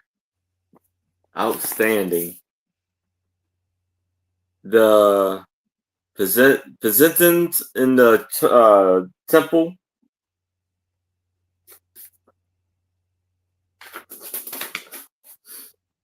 The flight into Egypt.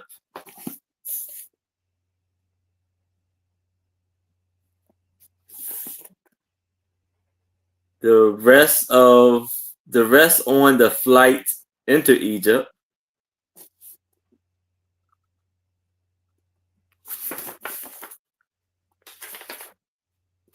This looks a little weird. The baptism of Christ detail. Okay, yeah, that's weird. They weren't artistic style. Yeah, they were not baptized in just a cloth. They were actually baptized in their clothes. You didn't have to get all angry about it. Forgive. I'm just saying that is not Christ in the wilderness. I did not recommend adolescence. I did not see the documentary on that, so I did miss that. We learned all that when we went to Israel. The rising of Lazarus. Mm-hmm. That's something we didn't see when we were out there. Never saw the stone they rolled away on Lazarus. Wonder if they even know where it is. Into Jerusalem.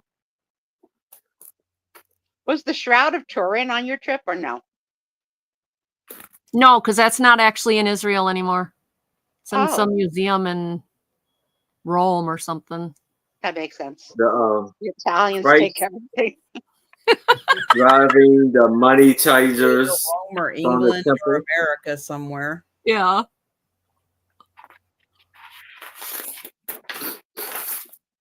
The Last Supper.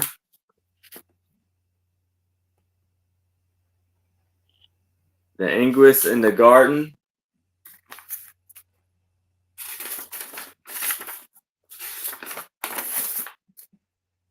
The Betrayal.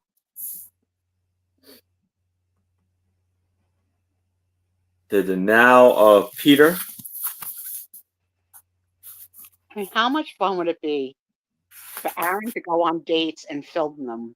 And all of us ladies in his life, the lovely Anitra, the most spectacular Becky, Trisha, Sue, and Angie, talking in his ear of what to say. Worst idea ever. He'd run. That is a horror movie. Fearing the Christ. Oh, it'd be so much fun. No. The crucifixion. Steve would like it. Steve laughed. Yeah. It'd be fun. No. Poor Aaron. Yeah, Steve would be like, okay, make a Star Wars reference here. She'll think it's funny. The resurrection of Christ. Here's what I picture Aaron saying to his date. You know what, Marsha? I really, really like you, Marsha. But here's the thing.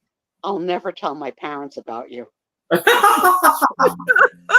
No, I mean, I would tell them about that, but not this. I got you. They just can't know. Not about y'all. No play. Why are you so afraid to tell your parents? What about? Yeah, I think they'd be proud of ya. I don't know. I think they'd be proud of ya. I made him tell the bowling boys. Yeah, I did tell them. And how did they take it? Apparently, just Good. They were like, yeah, it was. Oh, They cheered me on. Delbert, that's heartbreaking. Oh no! Oh wow! Oh, wow! I had the cutest little old lady today when I was out rummaging at the citywide rummage sales, and I'm buying stuff, and I'm like, oh, she had great prices, and I'm buying all this stuff, and she goes, "Are you one of those seller people? You sell stuff?" I said, "Yep." And she goes, "How do you do that?" And so I was like telling her all the things we were doing and blah, blah, blah. And she's like, "That's amazing. Like you've become like you've become what I wish I could have done in my, because she was older." And she's like all fascinated. It was so cute. She was like, "Oh my gosh." It was so funny. All right. My next one is another paper doll set. And this one is going to start at bringing the fire. $6. This is Golden Books Prom Night Paper Doll Deluxe Edition. It's going to start at $6. Oh, I can hardly wait for the last page to see what it looks like the morning after the prom. This reminds me of a game that I had as a kid, which is so wrong, called Mystery Date. Oh, my aunt had Mystery Date. I loved that. Me too, but I used to cheat. Well, no big surprise. I would make it so that I would get the good guy that I wanted. These are not punched out. This is so cool. She's gonna go. They're gonna go both exercise before prom to get their bodies ready. And there is literally how many outfits? No, I think yoga is what you need. Not aerobics. So, who went to the prom? School. Nope. Angie, did you go to your proms? Yep. I went to senior prom, not junior And prom. then you can make your own. You can color these how but you what's on like. that? Where's the prom dress? They were at the front. I showed them to you guys. Right here. Oh. That was it. That's the prom dresses. I love it. There you go. Those are the other prom dresses. How many proms is she going to? I don't know. How many proms you want to go to? I went to one. Just my senior and prom. Then, like I said, you got the workout stuff because they're going to get their bodies ready. And then you got the school clothes so they can play. They can pretend they went to school before the date. And then there's make it on the back. And this is Golden Western Publishing, Racine, Wisconsin, but I don't see a date. Delbert's going to use his 3D printer and get a new church started. There you go. Delbert could do it. I got scolded at my 8th grade dance for dancing too close to my boyfriend, and a teacher separated us. Considering how some of those kids dance these days, oh my goodness. I know, right? Ugh. Like you see, I don't know, maybe it's just me, but like you see them like all dressed up to the nines and stuff, and they come walking out of their house or whatever, and it's like, you're how old? Oh my goodness, I don't even want to know what you're gonna do tonight. Classic story. Nicole's junior prom. Yeah. Her dad came here for pictures with like my cousin and her kids and whatever. And we watched my nephew back out of my driveway and back right into Nicole's date's car. Oh, before the prom. Before the prom. Oh, that had to be horrible. He was not in a good mood. Oh, I bet that didn't go over real well. Yikes. So it looks like we're passing on. Oh, I thought we had somebody. Oh, we had Lori. Sorry. Yeah. Oh, Lori. Okay. Sorry. Going once. There we go. Nope, now I got to get to the right square. Okay. Going twice. Oh, Sarah Lee, dirty boy. All right. Sold to Lori. Thank you, Lori. Gotcha. All right. Okay. I have a $6 start on a cookbook. Now you can learn the top secret recipes as seen on QVC. Now, what's funny is I was going through this going, I don't think that they make these anymore. So there's a lot of recipes for things that they don't exist anymore, but you can make them. One of the things I was looking at, well, let's see. Oh, of course, Sue's favorite Bisquick original all-purpose baking mix. Now you can make your own at home. You don't have to buy Bisquick. You can make it at home. I will never see that this man cooks anything with the Bisquick books. Just never going to happen. Burger King onion rings and onion ring sauce. Chex Mix. The Chick-fil-A honey roasted barbecue sauce. That's a food I've never had, Chick-fil-A. Oh, nice. It's good. If you like chicken. Yeah. I don't know who Cliff and Buster are, but this Coca-Cola Black, I went, Coca-Cola Black? Yeah, what is that? Remember that. That's with coffee. Huh? Coca-Cola Black. Yeah, it's I had to look it up because I didn't know what it was either. I never really had Sonics. Sonics had the best ice cream. And it says here that 2 years after it launched, Coca-Cola and coffee In 2008, it was dead.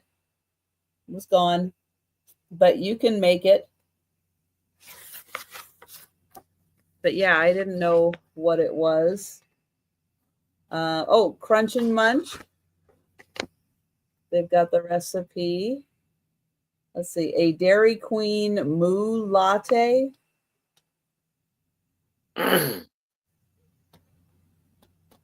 Bagels. Famous Amos chocolate chip cookies. We still have KFC. Yeah.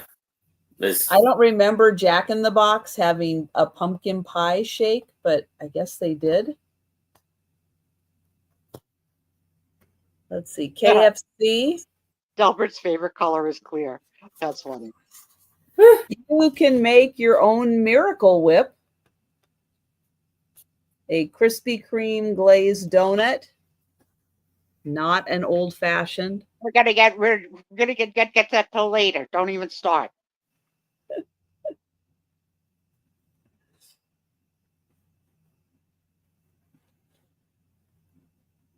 A Mars Munch Bar. Who remembers a Munch Bar? I don't. No.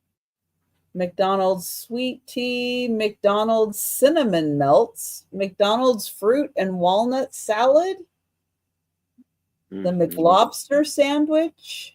What? I loved the Taco Bell salad in the Taco Bell plate that was a taco. Who's going to eat? Sorry. Who is going to eat McDonald's lobster sandwich? I wanted it.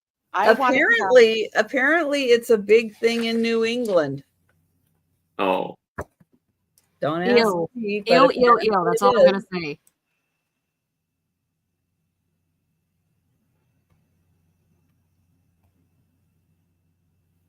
Oh, there's Sonic. Sonic Drive-In Peanut Butter Shake.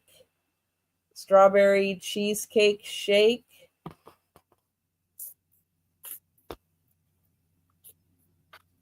Starbucks. Oh, now their lemon loaf. I do like their lemon loaf. Let's see. More Starbucks. Wow. Subway. Taco Bell. Baja sauce. Oh, Same here, Devil. Can you look that one up, please? The what? Page 240. Baja sauce. What's that? 240. All right. I like chicken quesadillas, but I don't have to buy them at Taco Bell. I just make them here. 240 Baja sauce. Okay. Red bell pepper, jalapeno, Spanish onion, mayo, white something. Vinegar.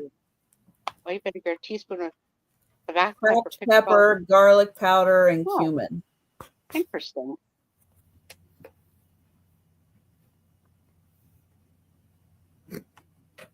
Denise, we're going to take you to Starbucks. You know, like a cake pop is like $4 or $5. Nothing exciting. But their lemon loaf is really No, Denise, good. I don't really make them, but you know what I mean. All right, so $6, and you can have the top secret recipes for things that don't even exist anymore. Oh, we got Thomas. Tom, I'm gonna kill you.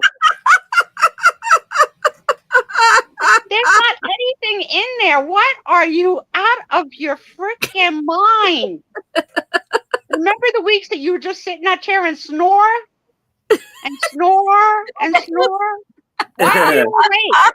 Why are you awake and buying nonsense? Do you want me to not sell to him? I can't forbid it. He's a grown man.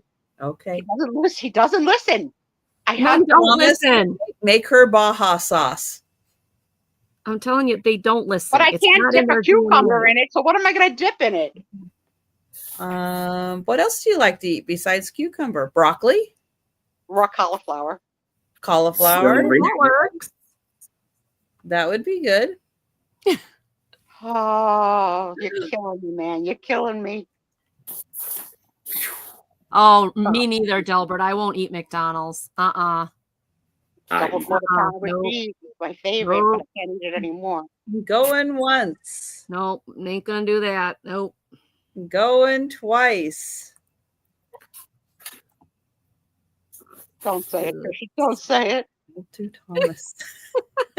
Thank you, Thomas. You'll find something good in here.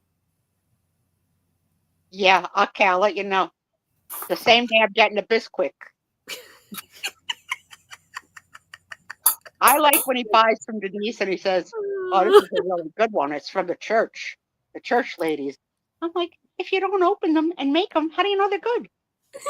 All right, let's wake some people up. Whoa, there we go. Oh my gosh. Wake up.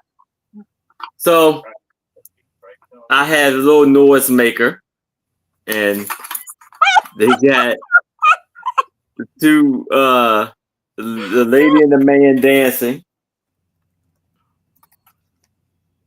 And they got the party hat. I'm not saying anything. And it's going to be for $5.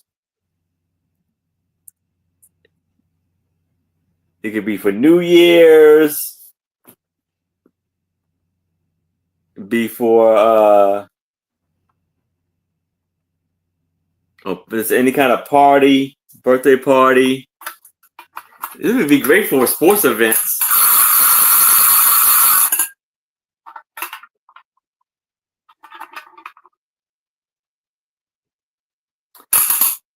And so here it is, when you spin it, that makes a noise. And they see the bright, beautiful yellow. You know, the bright color. That would all definitely middle. wake people up. Yeah.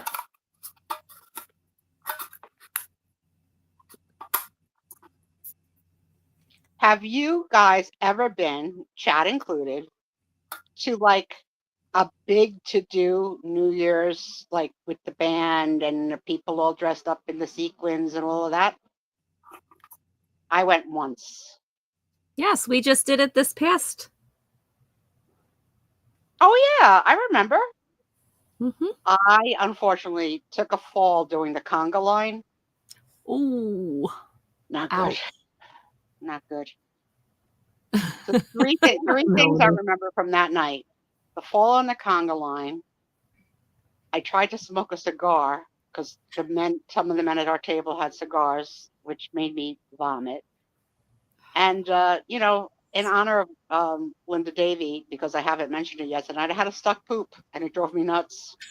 Linda Davey says I never do a show without talking about poop. So here you go. That one was for Linda Davey. But if you're out and you got a stuck poop, you're miserable.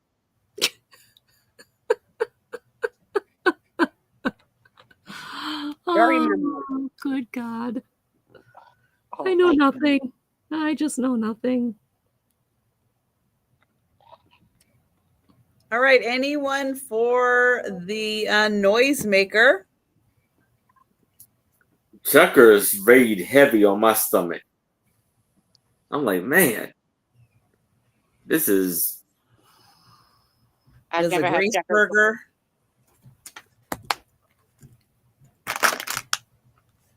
All right. Well, we're going to pass on that. All right. All right. My husband just came downstairs. He says, "What was that?" Mm-hmm. The noisemaker. Oh.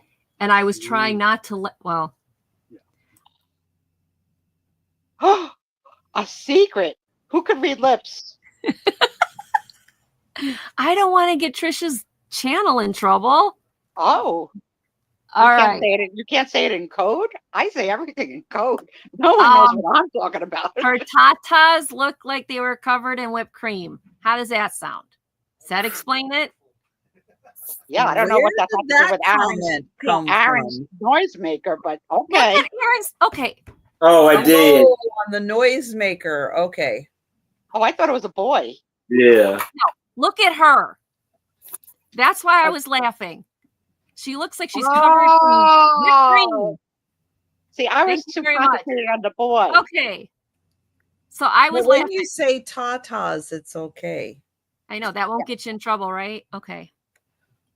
Can we just, oh my goodness. Okay, this is starting at $5. And it's called Hidden Transformations Coloring Book. And it is where you're going to have a picture, but then there's going to be like an animal in the picture. So this is supposed to be him camping, and you got the bird. Oh, this one had a little bit of coloring in it. I didn't even see that. Oh, well. Got the butterflies, even though they look like, what are they supposed to look like? Oh, bouquet of flowers with the lady on the beach. So, see, there's a lady on the beach. And then it's a butterfly. So, it's supposed to be two different things you see. Oh, this one's cool. It's like a farm. Like the guy's farming and everything. And you got the kitty or doggy or whatever the heck that is. And the cows up here. And then there's supposed to be airplanes. See, all I see are the airplanes. I don't see the farm.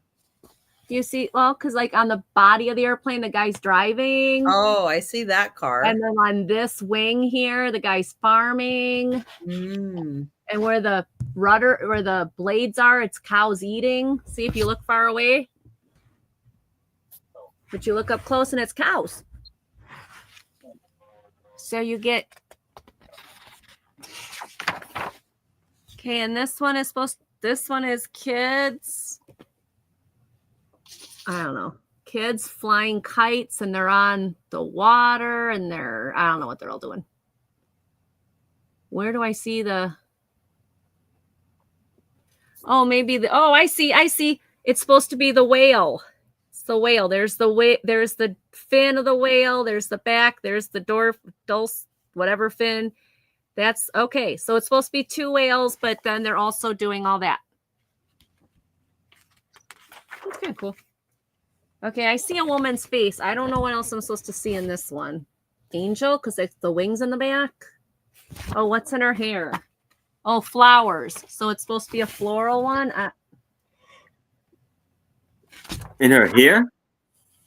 Oh, and these are supposed to be like hot air balloons, but then you got your watermelon and your bunny and an ice cream cone and a burger or something, a seashell, I think a burger. I don't know. Oh, that may be a Subway. Anyway, so it looks like hot air balloons, but then when you get close, it's got all the animals. Yeah.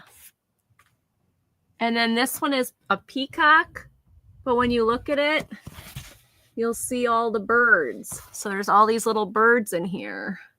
So it's a peacock, but then it's got all where the peacock feathers are birds. Hope you can see that. Here you go. There's even a bird here in the peacock's body. There's the wing. So it's a picture inside of a picture, essentially. This one's a wolf and an eagle, and I don't know, cactus. I don't know. It's supposed to be a mountain scene or something. I don't know. This one's fishies, and the fishies' fins are supposed to be waves with a beach and some shells. So you get the idea. Oh, and then it's duplicate. Then you go through and it does it again.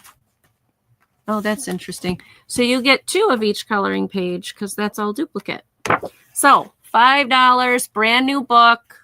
It's not brand new. I said there was I found one color. Oh, this right here is what I found. So if you ignore that, it's pretty much brand new beyond that. It's in good shape. It's called Hidden Transformations, $5. All right, we'll take a pass on that. Thank you, everybody, for looking. Okay. My next item is going to start at $5, so I'm going to leave that up on the screen. I have a new take on an old story. This is Ninja Red Riding Hood. Oh, that's so cool. Oh, that's cool.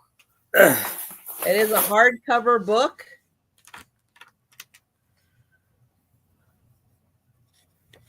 And it's a different take on the story. I'll be right back. I'm going to refill my tea. The poor wolf. Once upon a ninja-filled time, a wolf couldn't catch any prey. He kept getting beat up.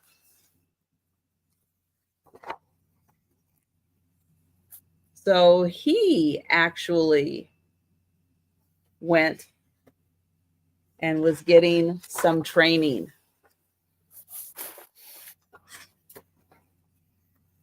So then, grandma's getting treats. So he goes to grandma's house.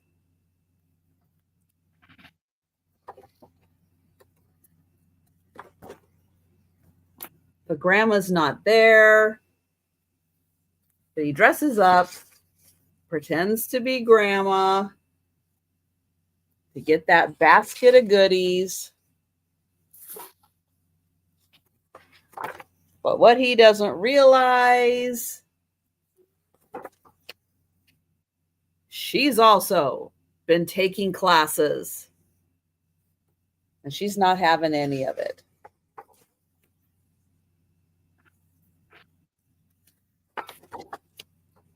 And grandma comes home. And the poor wolf still can't catch a break.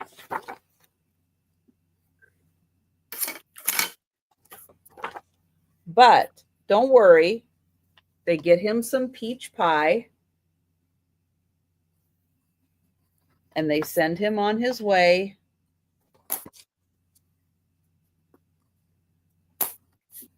And he decides to take up yoga instead. I love the new way that the three of you are reading books tonight. It's hysterical. I need more of that. Mm-hmm. Make it up the story as you go. Love it. Ninja Red Riding Hood. A new take on a fun story. They also have 3 ninja pigs. But I did not see that one. I only saw this one. So $5, super cute book. I'm sort of waiting for Ninja and the Beanstalk. Then maybe I'll be interested. Seriously.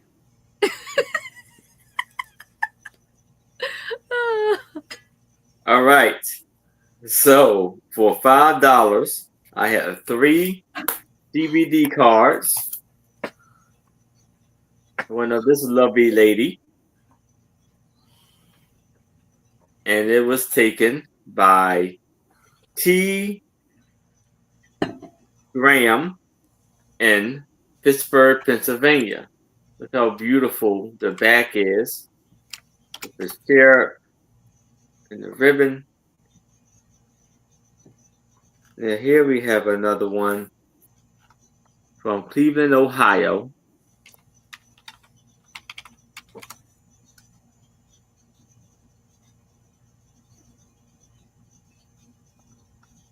Looking real beautiful by a writer. And another beautiful piece.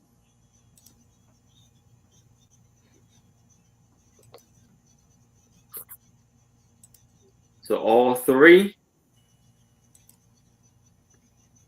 for $5.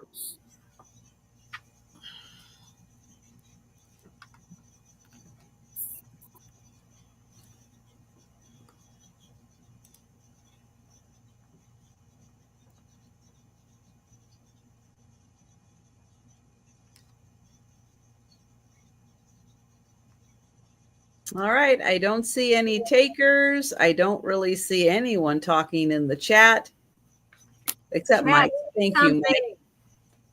So we will pass. Thank you, Mike, for saying something. Okay, I'm on my last one, right? Yeah. All right, this is going to start at $12. I kind of hesitate to sell this because I don't have this one. I only have half of this, but it's so cute. Anyway, it is the Sleep Like a Kitten Chesapeake and Ohio Railway. So Chesapeake Railway had a kitty that was part of their logo named Chessie. And what's nice about this set, one, the box is in great shape except for one little blurb right there. Otherwise, this box is in amazing condition. Then when you open it, there's Chessie as a kitten and there's Chessie as a big girl cat. That's the set I have. I don't have this one. But it says, Peak Chessie's old man and sleeps like a kitten, Chesapeake Railway. So they are brand new in box. The box had, well, not brand, well, they are. The box does have the holes to pop out the cards, but the box is in really good shape. They are sealed and they even have their tobacco stamp on them yet. And I don't know why. I don't know. It says playing cards, 1 pack, US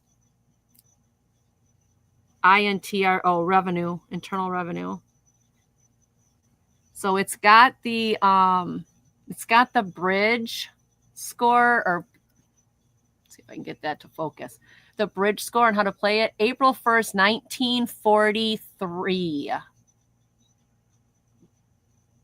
And all the points and how to play. And then obviously inside you've got the cards. They are both got their stamps on them.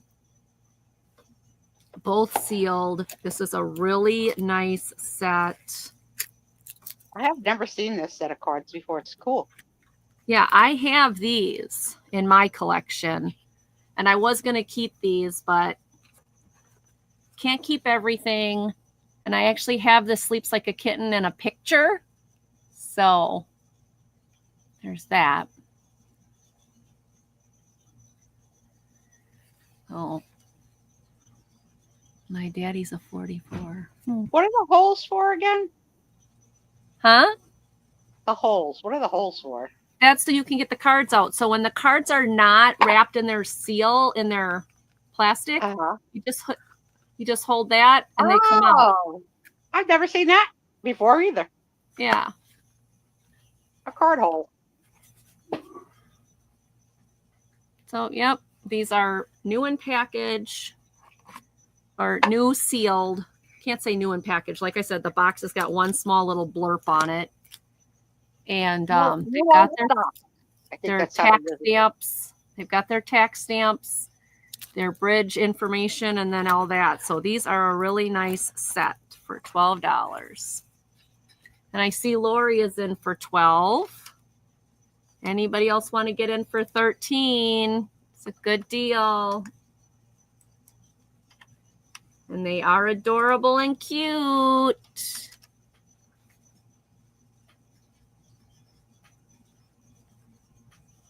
All right.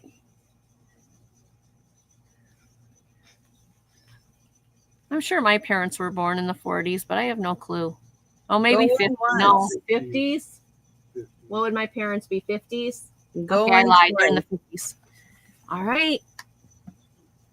And sold to Lori. Thank you, Lori. I hope you enjoy these. They're super cute. Look at that kitten. Oh, thank really you. Cute. Cute. Yep. All right. I have a $5 start. And I have a Scholastic book. 101 Animal Babies. Oh, fun. Aww. I'll take them all.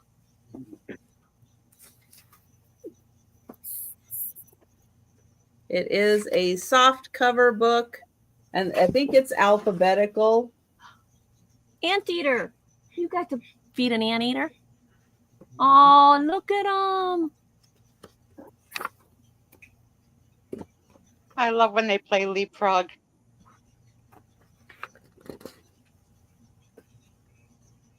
Axolotl. Aww. Baboon. Yep, we saw those. Never seen an axolotl in person. Badgers I've seen in person. They are mean. I've never heard of those. The what? Bass, the fish.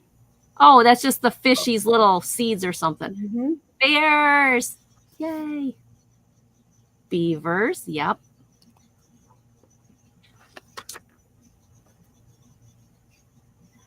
We have an opportunity to swim with those. I want to do that. Beluga whales, you can swim with them now. They have an animal encounter where you can swim with them. I'd be very careful with whales. Well, it's like animal encounter, like all my other animal encounters. Not like I'm jumping into the ocean. Yeah, I'd still be very careful with whales.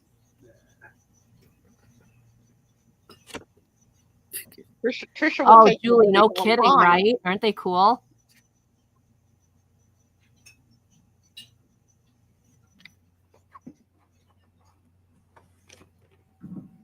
I'll just have her floating in the dark.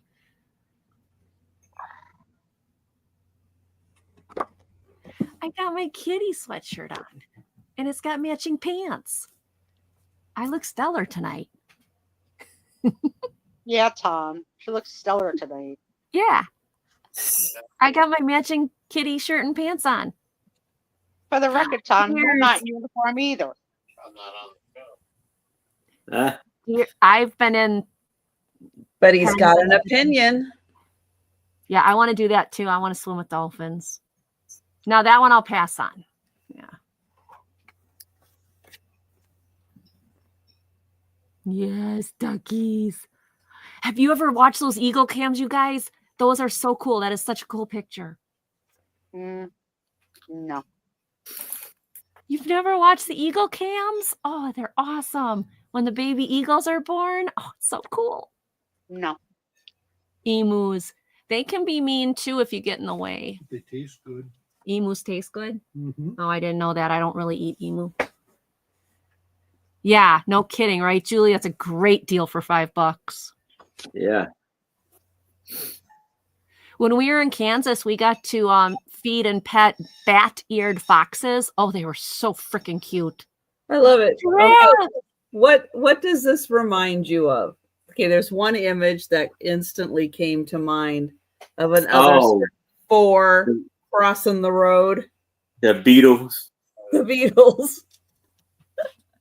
It's like that must be Abbey Road. Ew, Denise. 4 of them, and you know. Oh. I'm gonna have to pass on Iowa. Yeah. Well, and Yeah, I'm gonna have to pass. my All right, mother-in-law. it looks like we are passing on the book. Oh, I can't believe they're passing on that. That is the coolest book. So we're gonna pass. My mother-in-law used to walk around with my last teddy. item of the sale. However, we are gonna do the speed round. Oh, okay. So so stay with us. We're doing the speed round. We're gonna show all the items still available. Then we're gonna do the races, and then the Sue Spezio show. So I'm gonna pull up Aaron, and he's gonna show all his items still available. All right. So I have these 3 CBD cards of these ladies for $5. Let's type in ladies.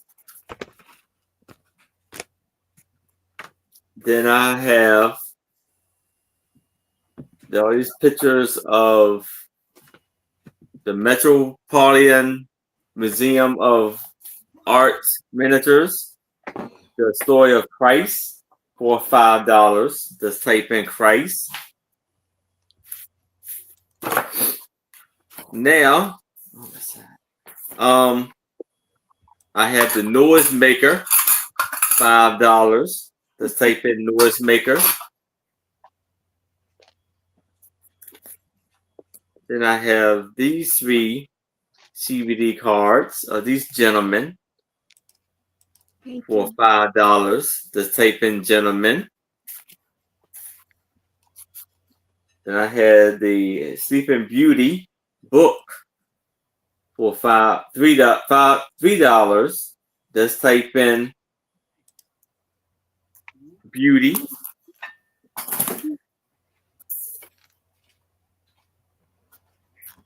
Now I have the Little Golden Book Bambi. Just type in for $5. Just type in Bambi. Now I have the Metropolitan Museum of Art Miniatures.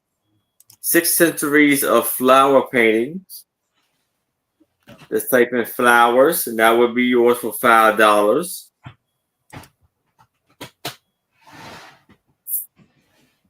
Now I have this lovely floor mat felt beautiful art piece right here for $5. Just type in Christmas,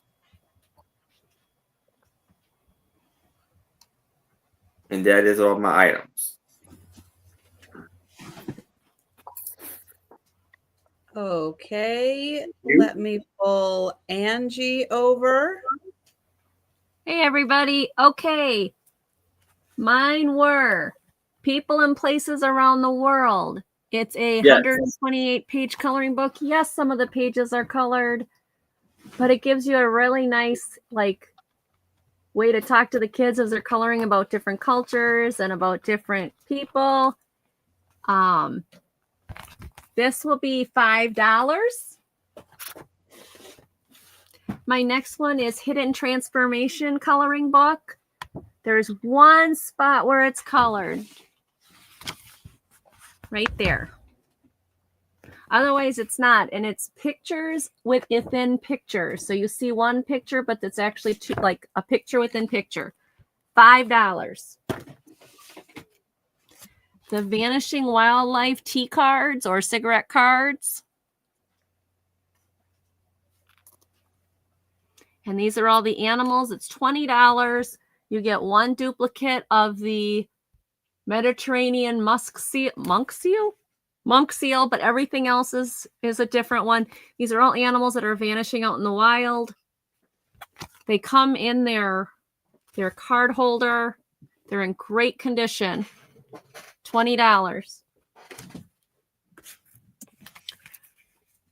Robin Hood. This is the C printing. It says C in there. So it's the 3rd printing of this book.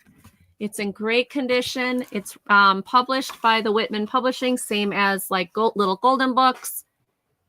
You've got the nothing written on there. The spine, instead of having a golden book, is Mickey Mouse. If you can kind of see the Mickeys in there. It's in really good shape. 1950. Now I got to go look again. 1955. Excellent condition. This is $6. Oh, Risa, you want the Robin Hood book? All right.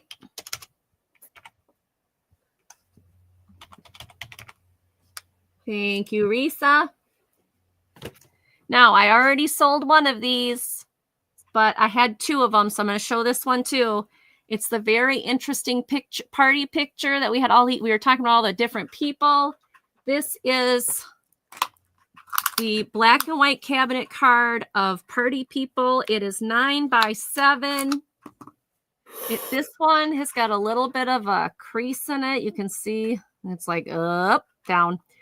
But this one is really cool if you want one that's got different people on it. This is the Sylvester Dancing Party, December 31st, 1915 at the home of August Ewellen or something.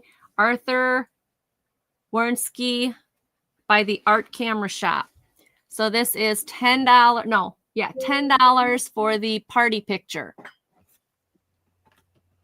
The next one is Stevie's Christmas Concert. I like this one because it's got $10. That is Lori Lori, you want the other dancing party picture. Okay. I think that's neat. I love that picture. I think it's really cool. All right, Lori it is. Now this one I liked because of all the animals, and I liked it because it had the pop-ups. So if you're looking for something cool for a Christmas decoration, this is cool. So you got the, little Stevie being naughty, but he's really good with all the animals. They even got little monkeys. Oh, this side, monkeys. And they've got doggies and kitties and all that. And then I love this happy kitty cat. I love that happy kitty cat. I love the happy raccoon. What's cool about this then is it's got the pop-up in the book that pops up the church. So this would make a great Christmas decoration. And I love the happy kitties in there. So this one is $10. It is Stevie's Christmas concert. And then you've got the nativity. So, I mean, just like that too, for decorating for Christmas would be beautiful. And it's got the dancing, singing doggy on the back. Who can pass up that cutie guy? So this is $10 for Stevie's Christmas concert. The next one I had is the Little Debbie, Rand McNally. Are we there yet? This is a 1980 travel, not really coloring book, but I'll say activity book. It's got all different activities you can do with them, games, things like that. Only one page is written on, and it's not even written on that much. It was the search word. They just filled in a couple of the words. And the rest of it is fine. So this one is $5, Little Debbie book. I know they don't make cute books like that Stevie book, do they? And finally, last but not, you're naming the Schnauzer on the back? Wait, it's a Schnauzer? Is this the Schnauzer? We should tell Lou. Okay, the next one, my last one is $4 choice. You've got the priest with all of his rosary beads and his crucifix. This is cut along the bottom, unfortunately, but it's still a really sweet picture. Great graphics on the back, made from Chicago. I thought that was pretty funky. Or the 9x6 little girl on her first Holy Communion. Oh, Risa's on for 4. Risa, are you on for 4 for Mr. Priest here? The clean-shaven Mr. Priest? I believe so.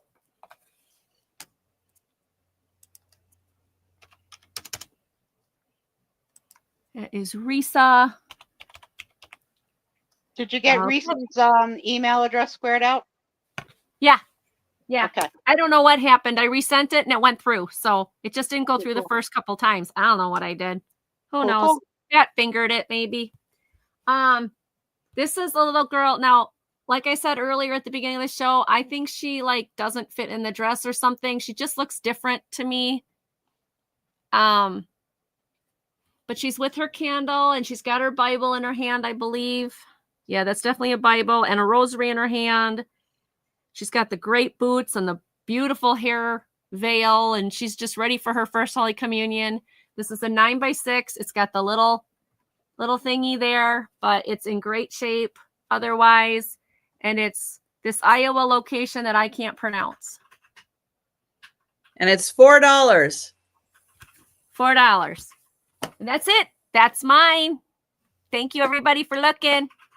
All right. Now, before I do the speed round, I'm going to take a sec because Becky's Vintage and More sent me some pictures of her dog.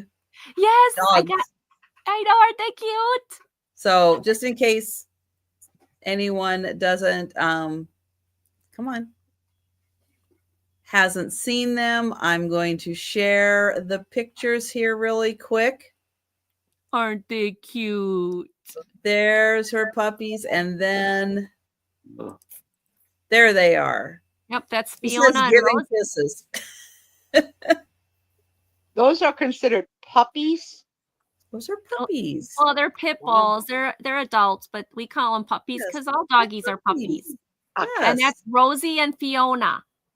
Aw. So big compared to my little Tony. Yeah, Becky, I've had a lot of invoices from PayPal come back saying that the email's wrong. And then I contact the people and they're like, they never got anything. And I'm like, I don't know what's going on. It did the same thing with me too. Yeah, PayPal doesn't like me right now. No, it's not you. It's like a weird internal error with PayPal. They have been saying a lot of mine haven't been going through, but they have been going through. So that's good. Yeah, mine say they don't go through. No, mine say they don't go the through. Same thing. But they do. Okay. Going through. Everybody's getting the message that they're not going through, but they are. But for the most part, they are going through. PayPal, attention, PayPal. Get your message up. Don't give them a few days. Don't sweat it because there's something that's going on with PayPal. Well, like I said, for Risa, okay, I'm going to do the speed round now. Okay. So I have Beauty and the Beast, Enchanted Dreams. This is a journal, already pre-filled in pages. This is $8, number 1. I have a DK book on James Bond. This is $9, number 5. And it has everything up to Pierce Bronson playing James Bond. So all the Sean Connery, Roger Moore, all that stuff. Thank you, Risa. So that's $9, number 5 for James Bond.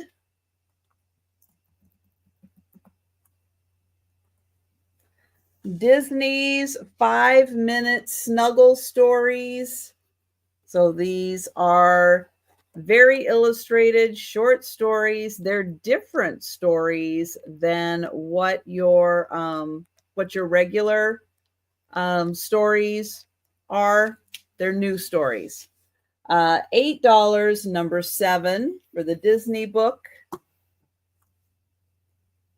The Chronicles of Narnia coloring book. It's also a story and coloring book.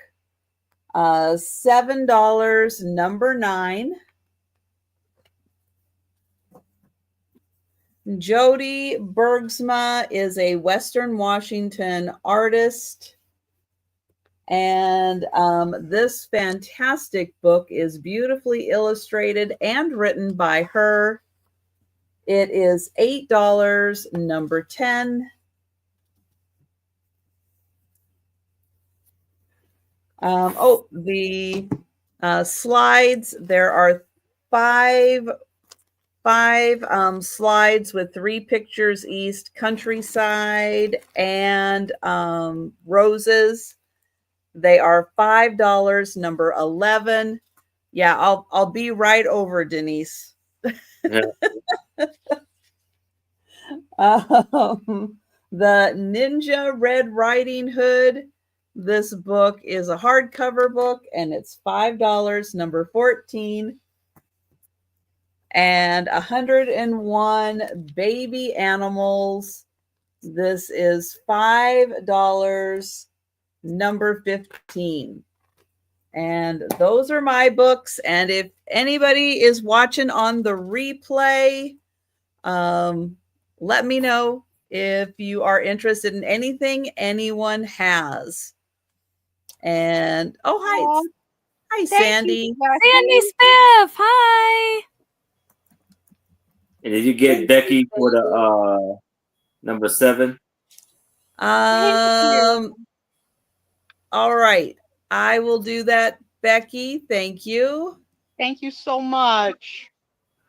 All right. And let me get everybody up here. And it is time for the races. Yay. Oops, I'm not typing in my spot here. All right. What is that, Denise? Oh. Did you see Sandy put in a 15? I don't know for what. Yes. Did you hear me acknowledge Sandy? Do I need to get my snarky teeth out? Yes. Because I'm look pretty at that sure face on that Angie and Aaron heard me acknowledge Sandy. Come again? I didn't hear you. I think we need teeth. Something. Maybe Tom was talking. That's true. Hear. You never know. Sometimes I lose my place. That's the truth. Sometimes I just lose my place. And I didn't hear you acknowledge the Spiffinator. And you know, we all love the Spiffinator.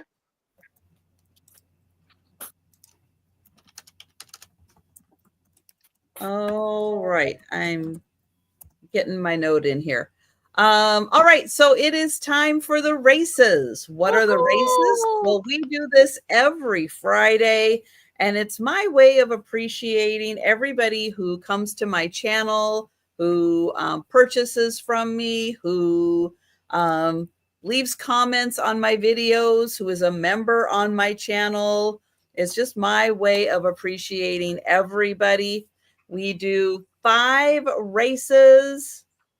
4 of them, all you have to do is leave comments. That's all you have to do. It's free. You leave comments. The first race, however, is my member appreciation race.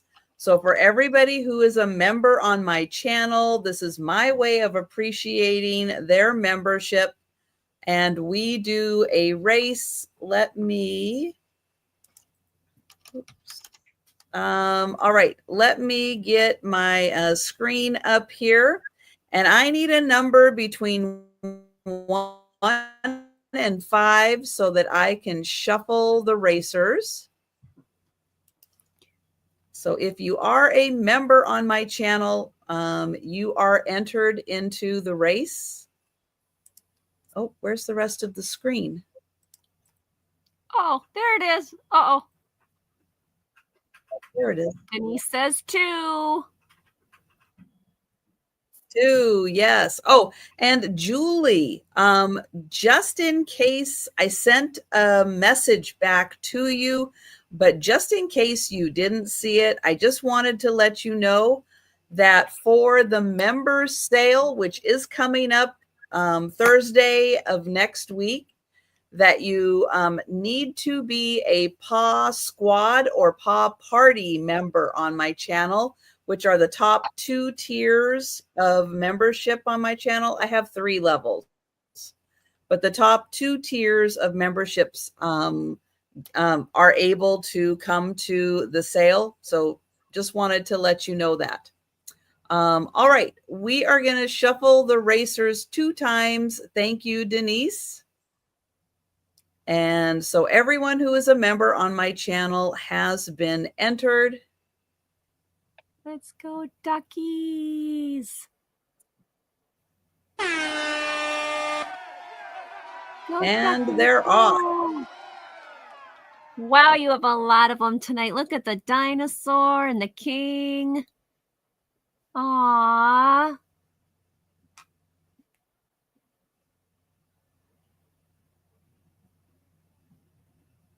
Batman and a strawberry and a doctor. This is Nobody's so cool. taking a big Just lead. the mermaid. Oh. And we have Sherry. Almost. Was Did almost done. The Murdoch. Very nice. Congratulations. Congratulations, Sherry. Congrats, Sherry. Congrats, Sherry. All right. So for the next race, all you have to do is leave a comment on a video. I do 6 videos a week. If you watch and leave a comment on all 6 videos, you will have 6 entries into the race. So you will see multiple names. Well, members do receive as do everyone else. They receive a little something off their invoice. Mm-hmm. Yep. So you will see a little credit on your invoice if you are the winner. All right. I need a number for shuffling. So starting tonight, start leaving comments on videos and you will get entries into the race. Again, 6 videos per week, 6 comments, 6 entries. Anybody type in? Anybody? Thank you, Denise. Thank you, Denise. All right. I am going to shuffle 3 times. There's once. There's twice.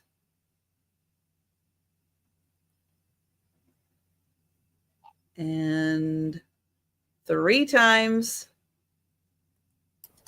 Plus, you sold it. And the off. Oh, yeah. Yeah, this one doesn't do the horn.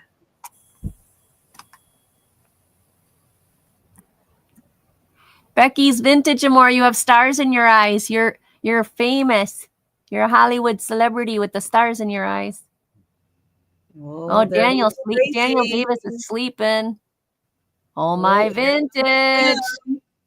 Yep, Kim got it. Congratulations, Kim. Congratulations. Kim keeps going. She's going to own Trisha's car.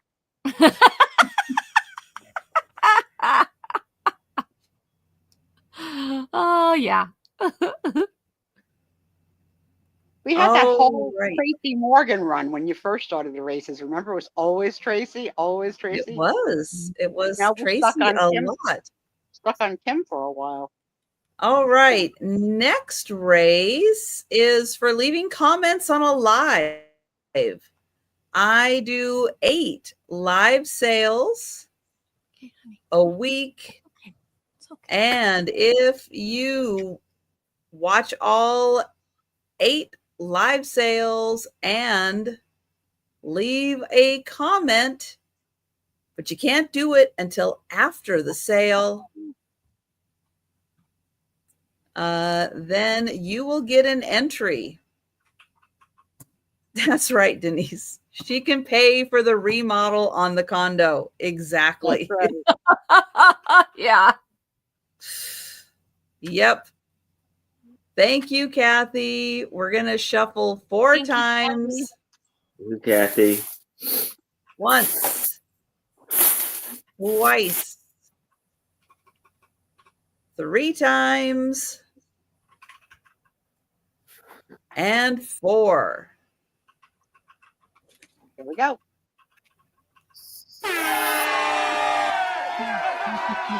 Careful. Okay, you're okay. Go ahead and lay down. And the leprechauns are off.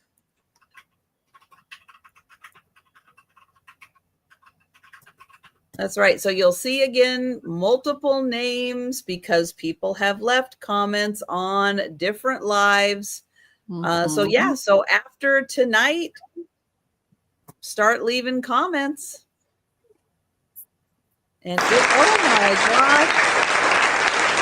Oh, my vintage. Oh, my vintage again. Oh, my deja vu. Wow. It's the New Jersey jeans. All right. We can't help it. Yeah, and all I do is as I reply to you guys in the comments, I put you on a spreadsheet. Yeah. And I just have a spreadsheet. I just copy it over into the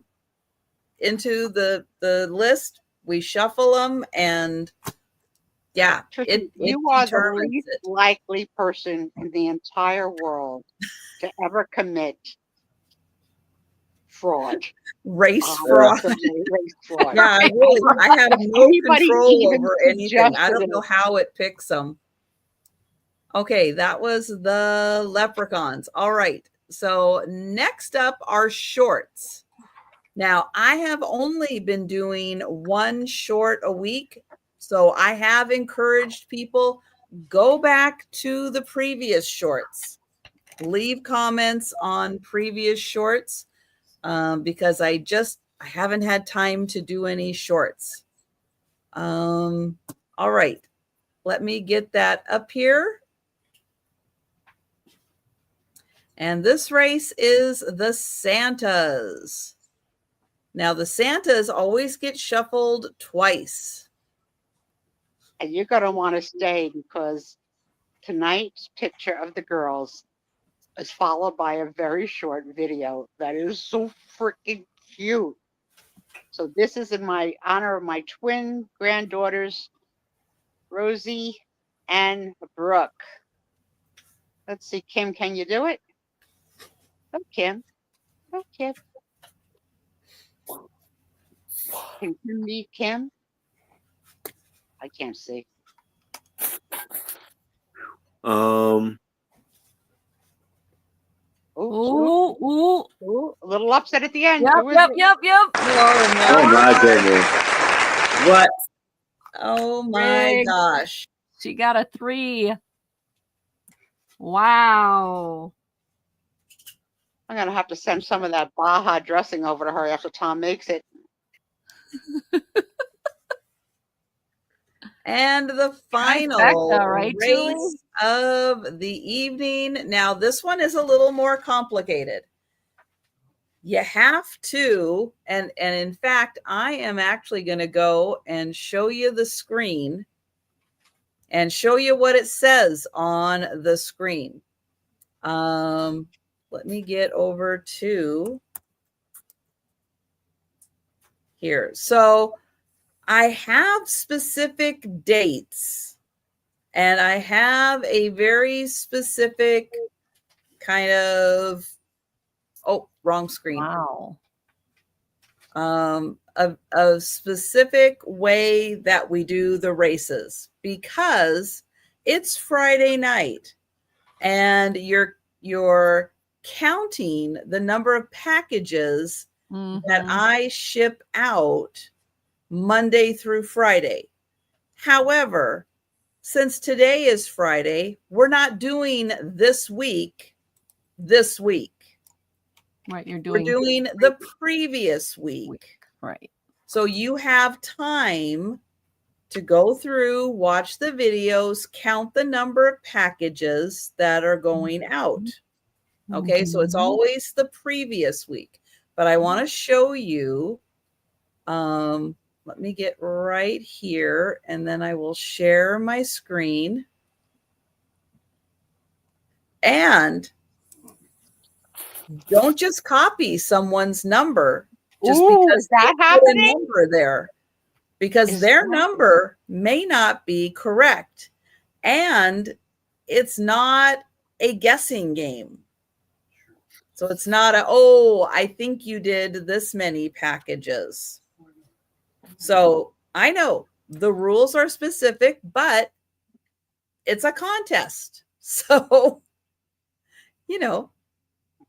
to follow the rules.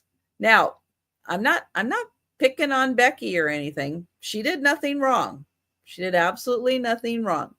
But I just want to show everybody where we're going, what we're seeing, and how to enter the contest. I don't know. Maybe I forgot to show, but other people got the right number.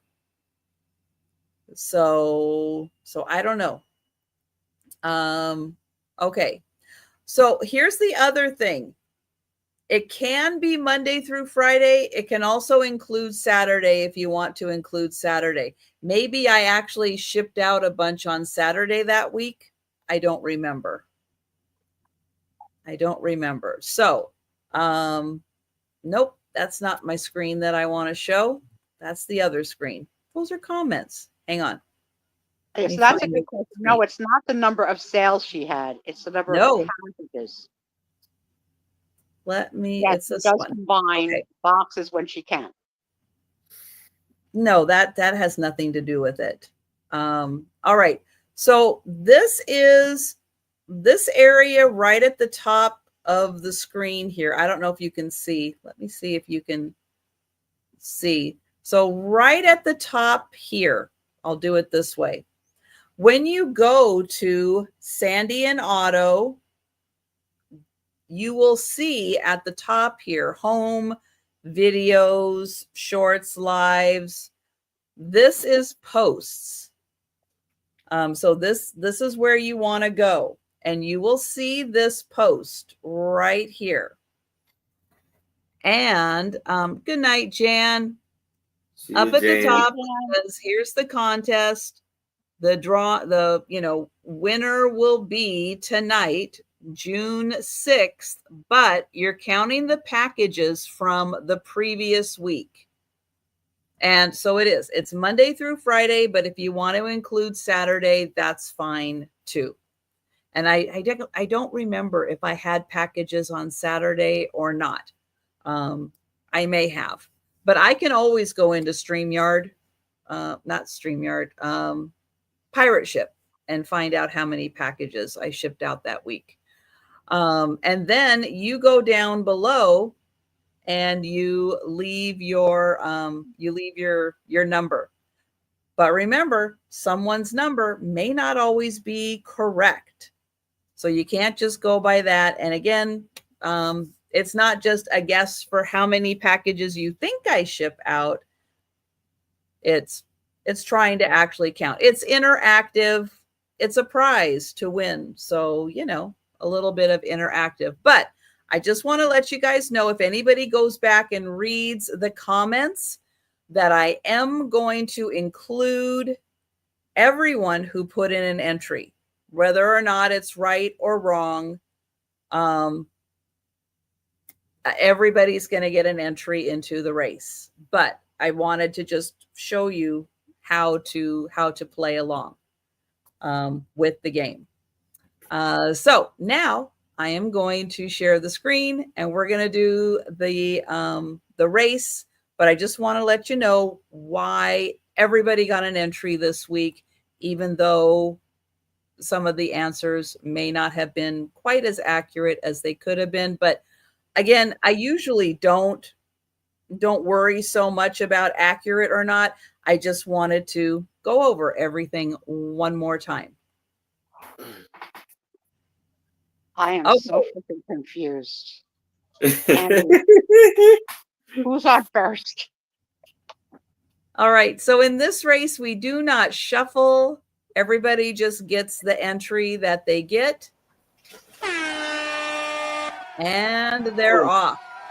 Oh, look at the panda and the strawberry. I love these. I love these duckies. So Mary Jane, watch the video. In each video, every day, I tell you how many packages I'm shipping out. You just count the number of packages each day that I'm shipping out. You just have to watch the video. Tracy got it. Yeah. So every day it's okay, Mary Jane, you'll learn. Hang out with us long enough. Every day I'm at the front door and I show you, here are the packages that are going out, and I tell you how many. So you do the counting. That's all you have to do. Just watch count the video. To 12 or 15. You don't make us count the packages. She'll tell you in the video, and then every video you add up. You don't have to count them yourself with your finger. No. No, you don't. So much time on that subject. Really? Oh, love it. No, I mean, you got to clarify because, it's important. Yeah, we want everybody to understand and be included. Right. I want everybody, exactly. I want everybody to enter a fun contest. And just FYI, I have not cheated to pick somebody else's number, even though I'm not above doing that. And I hadn't thought of it before, but I can guarantee you, if I was going to pick a person, it would probably be Kim. Yeah. Just saying. I don't know about that. Just saying. That's who I would probably mimic. So before you show my beautiful face for the Sue Spezia show, I sent Trisha the picture of the week and the video of the week of these babies. Now, you're probably not going to be able to hear the video, but that's fine because the visual is hysterical. So first the picture, Trisha, if you don't mind.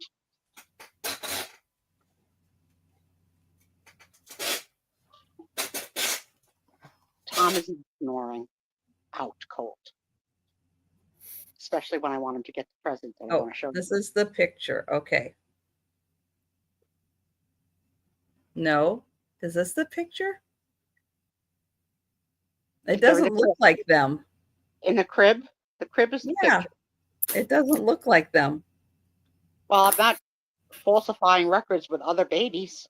It kind of looks like it. Look at them going in for a kiss. Can you die? How cute that is. Aw, cute. Love. Picture of the sisters, sweet sisters. She caught that on the children's cam. Like she wasn't in the room for that, but she caught it on the camera. Loved. But they are still pulling each other's hair, which is not great. So we're working on that. And now look at this stupid little silly video. They are little comedians. Okay. Okay, you won't be able to hear it. That's okay.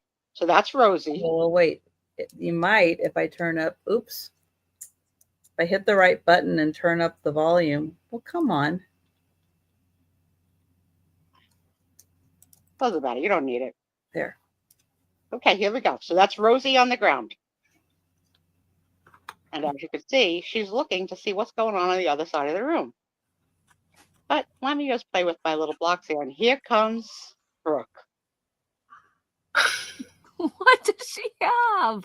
Aww. It was part of the Easter basket that she took apart. And she's been wearing it like either a hockey player or Hannibal Lecter all week long. Now watch the noise. She's going to make a noise. She's going to go. She tries to scare Nicole. Yeah. They kill me. And then, so Nicole's husband said that Brooke is in full toddler phase. Beautiful bracelet, Rosie. Rose is still in baby mode. That's it. That was it. Cute. So freaking cute, right? And cuteness. Their speech teacher said that they're very smart. And Nicole said, you think they are smart? Or do we just think they're smart because they're ours? I was like, oh no, they're smart. They're smart enough to try and do bad things, naughty things to get a laugh. So that's higher intelligence. Like, like they're not doing it because they're being naughty. They want you to laugh. They have the comic gene in them. They do. They do. Can't help it. They can't help it. So yeah, I still got the pleasure of talking to them every day for about a half an hour. But those were the two highlights for this week. Got a couple things I want to talk to you about before we ask any questions. So let me just go there. Some things I said at the beginning of the show, so I won't say again. I learned how to write notes on my phone. So this is the things I want to talk about tonight. Oh. Okay. Wow. So I already told you that Sarah Lee Coleman saved my life. Yes. I already told you about The Greatest Showman. And I already told you about my Scrabble demotion. Okay, so the next thing I want to talk about is... You'll get back up again. I have been... I'm going to get it back up again. I'm going to get not only Adept 1, I'm going to go to Adept 2. Ooh. Competitive. So I've been watching and I've now finished season 3 of The Floor, the game show. I really, really like this game show for a lot of reasons, and I've been saying it every week. It's so good because it's very fast, and you can play along, and it's a million freaking topics. Not as hard. It's not as hard as Jeopardy. It doesn't have to be in the form of a question. And I can find that I am not as fast as the contestants, so I would totally suck on the show, but I love watching it. Now, a couple things I've noticed. There's 100 contestants when the show starts, leading it down to the final 2 in the finale. They all have on sneakers, and I'm like, you're not in a contested type environment. Like, why are you all in sneakers?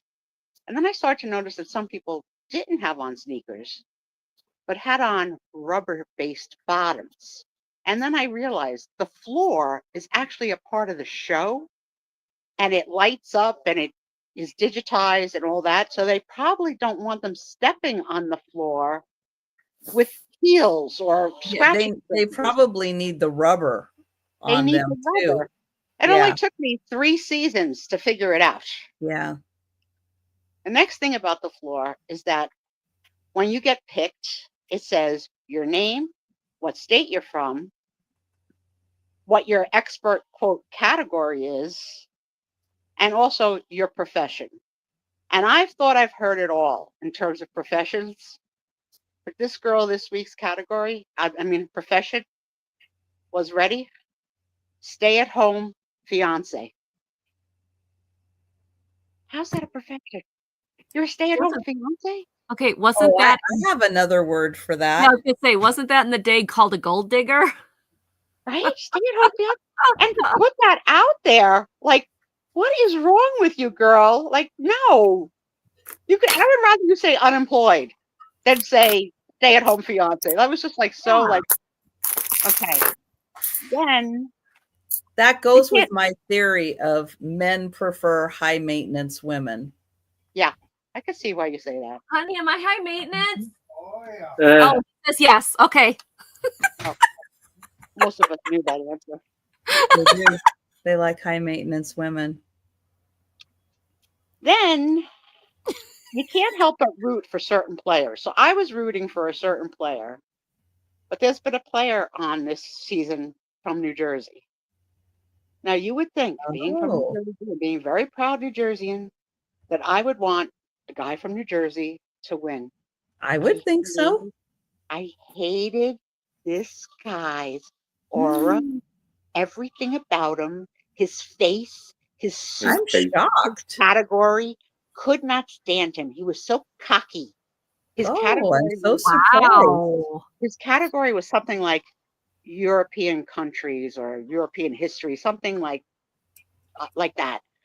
But he was a 12-day Jeopardy winner. Now, I don't know how I feel about a 12-day Jeopardy winner, like going against the stay-at-home fiance. She doesn't have a chance. What does she know? Bridal magazines? One of the categories was weddings, and I thought I would do good on that. I didn't do good on too many categories, but I love, love, love the show. So if you're looking for a game show that you can play along with, there's only 10 episodes per season. I binged all 3 years. So I watched 30. Wow. Episodes. So people must get eliminated really fast then if it's like only 10 episodes. 9 each week. Wow. Wow. 9. They call them duels, head-to-head duels. Yeah. And you can inherit a category. So once you've played your category, if you win, you inherit the category of someone else that you may know nothing about. Oh, wow. And they have time to study, like in between. They lead you to believe that the show is filmed every week, but they do multiple episodes per day. Oh, yeah. And the people have on the same outfit for the whole 10 weeks, right? So obviously not. And they're not necessarily even good outfits. Like no one's caring what these people are wearing. Like it's just like, no, not good at all. Hey, nice clothes. You wore those last week. I could not stand this guy from New Jersey so bad that I Googled him. And I know all about him now. And I like him even less. Oh, no. I don't like anything about this guy. He's in his 40s. I'm not going to tell you if he won or lost. I'm not going to tell you because I don't want to ruin it for you. Okay. You can tell me. I won't watch it. You will not like the guy from New Jersey. He is not a fair representation of the state or of me. Wow. I know.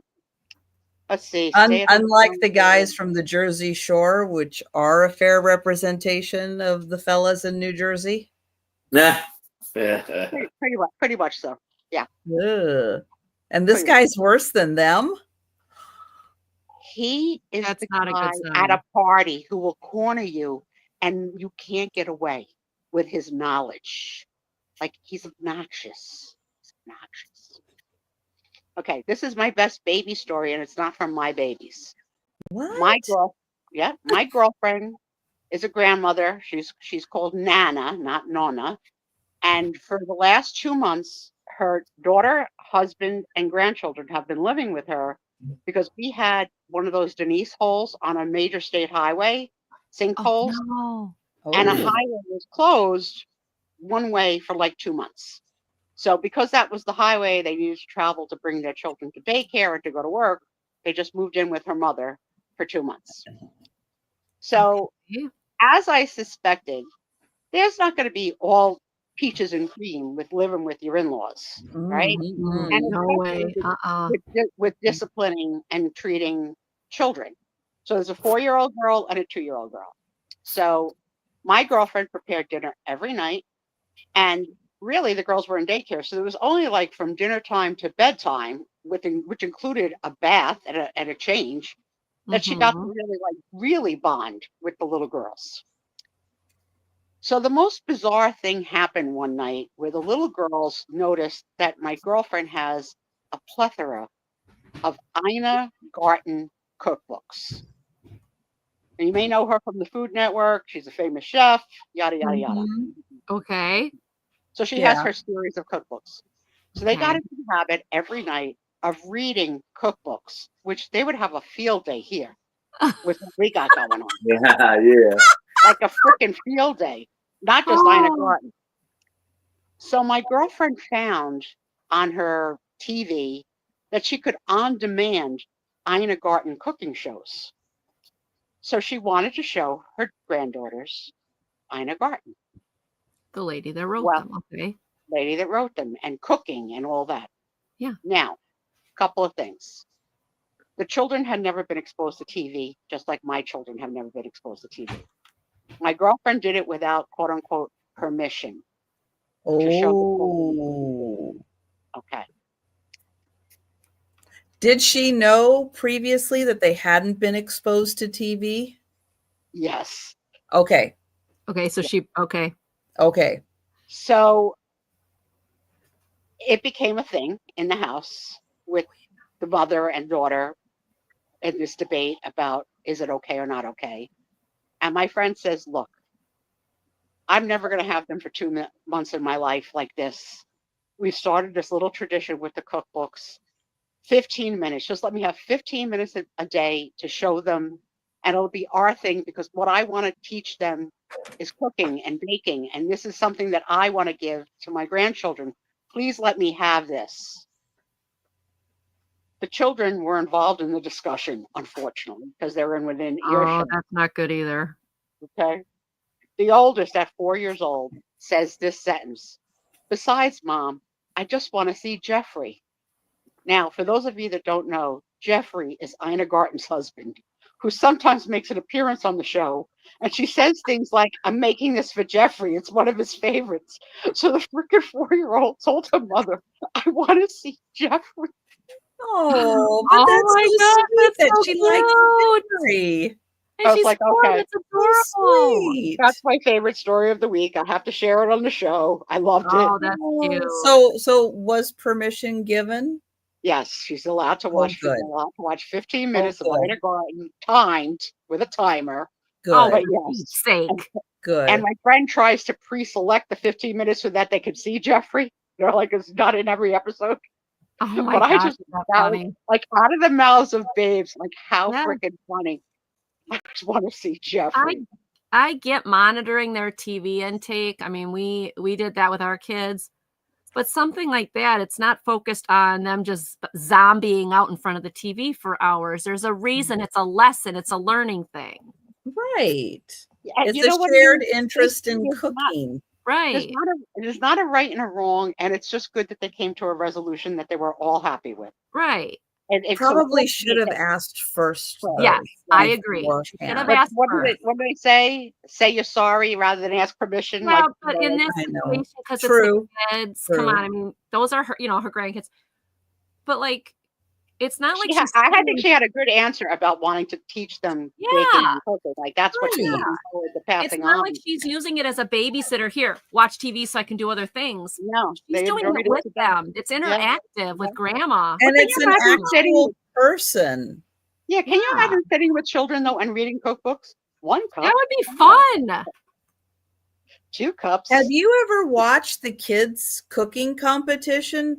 Believe me, these That's kids amazing. are Amazing. they're absorbing it before they can even Right, read. Julie, exactly. They know how to Amazing. cook.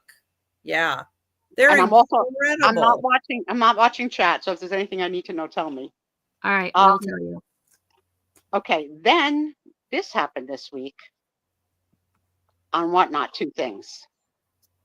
There's a lady now who goes shopping for you at TJ Maxx.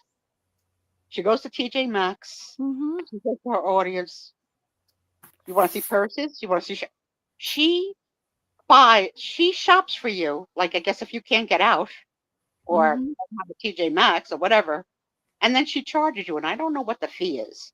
A shopping fee plus the shipping. Wow, there you go. I want that job. Now, like, that's in a category that I could not have ever imagined. I've seen storage wars and pallets and all this, like, but let me go shopping. I've even seen people go to flea markets and go up and down. Oh, you want to see these? Okay, and they double the price. But this one shop at a TJ Maxx, I was like, I don't know if you're brilliant or not, but we'll see. I didn't watch her long. I was just like a little fascinated. I really want people buying. I didn't stay long enough because she was on purses and I could care less. I don't know if there would have been a category in TJ Maxx that would have caught my interest, but I just thought it was so bizarre. Like, so in terms of the bizarre, I want a freebie, not on that show, on a free Oracle reading. Okay. Oh, interesting. So this person's on. Now, is she dressed the part? The room has got the blinking, moon, sun, and stars. She's got a turban on. There's ethereal music playing in the background. She has a deck of cards, which she shuffles, and she makes, like, I don't know if like the microphone's right on the card, like the loudest shuffle I ever heard anybody shuffle, like hard, hard, hard, hard, hard, hard, hard, hard, hard, hard, hard, hard. So she's selling readings. Sorry. Okay. Again, I'd have to do the chat. If I need to know, let me know. She's selling what she calls mini readings for $12 and longer readings for $20. But while she's trying to hawk the sales, she's giving away free readings as giveaways. So there's only like 13 people in the room. I said to Tom, if I stick with this, my odds of winning are really, really pretty good. 13 people. And you got it. Well, I didn't get it. I was like the 5th one. So I got to tell you, all you're allowed to ask is a yes or no question. And she shuffles the card and the card says yes or no. And then she gives an explanation. Oh, okay. But these are the questions before me that cracked me up. Question 1. Will I graduate by December 2026? The card says no. Ooh. Oh, darn it. I'm so sorry. Yeah, no. And that card flew out. And when it flows out, it's like a definitive no. Second question. I would say they got that one right without even realizing it. Will I have more customers this year than last year? Oh.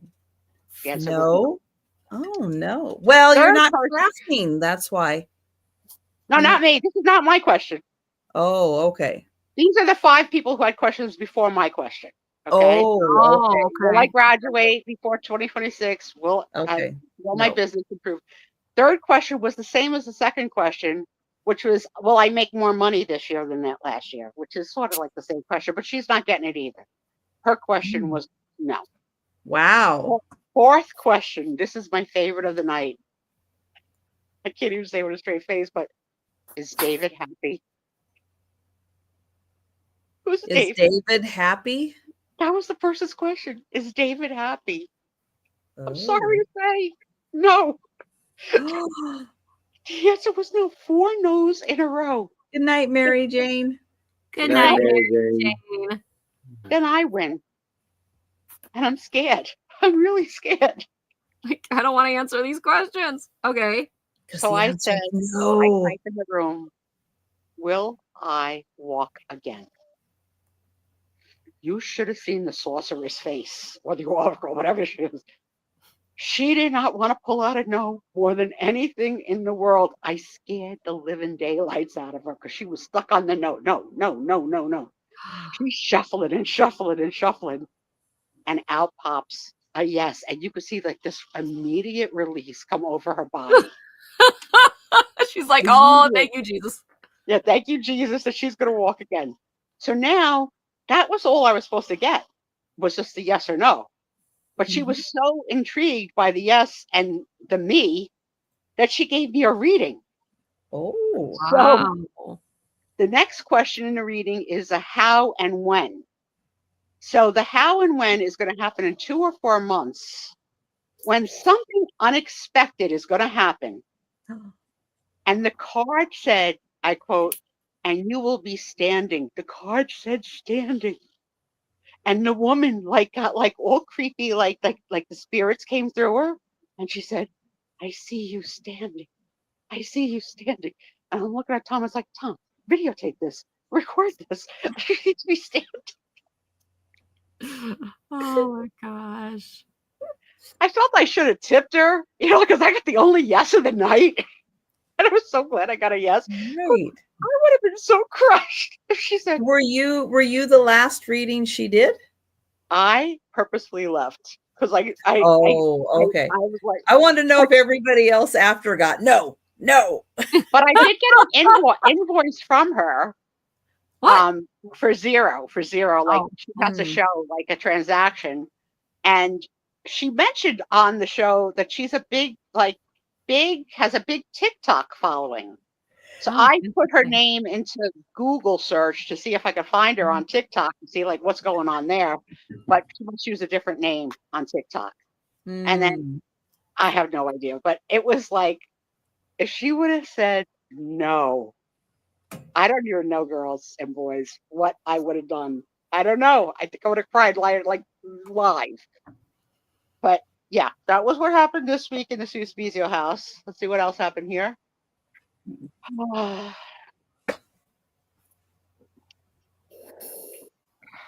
I watched 2 musical documentaries that I loved from my era of music.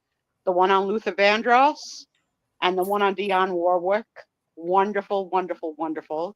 And my first question, it's a 2-part question for everybody, is what type of music are you into? And name somebody or some people or some groups that you might have seen at a concert. So for me, my favorite music is disco, Motown, that whole genre, basically Motown, that sound. And for concerts, I've seen Billy Joel, Elton John, Linda Ronstadt, Donna Summers, James Taylor, Cat Stevens, Sly and the Family Stone. You don't have to list every concert you've been to. Well, I only have 7, so I could. That's it. 7. You don't have to be rude, Trisha, because you're going to all be like all Grateful Dead all over me. Go ahead. No, I've never been to a Grateful Dead, but I did used to listen to them because where I lived in when I was in downtown Seattle, I was like kind of, I could see the stadium where they played and the music kind of came through the city. And since I was up on Capitol Hill, up on top of a hill, the music kind of came over all the city sounds. And so I could listen to, they were there for 4 nights, when they were doing it. So it was like, you just have the window open and you could hear the concert. I don't know if you have this, but this is really big in New Jersey, cover bands.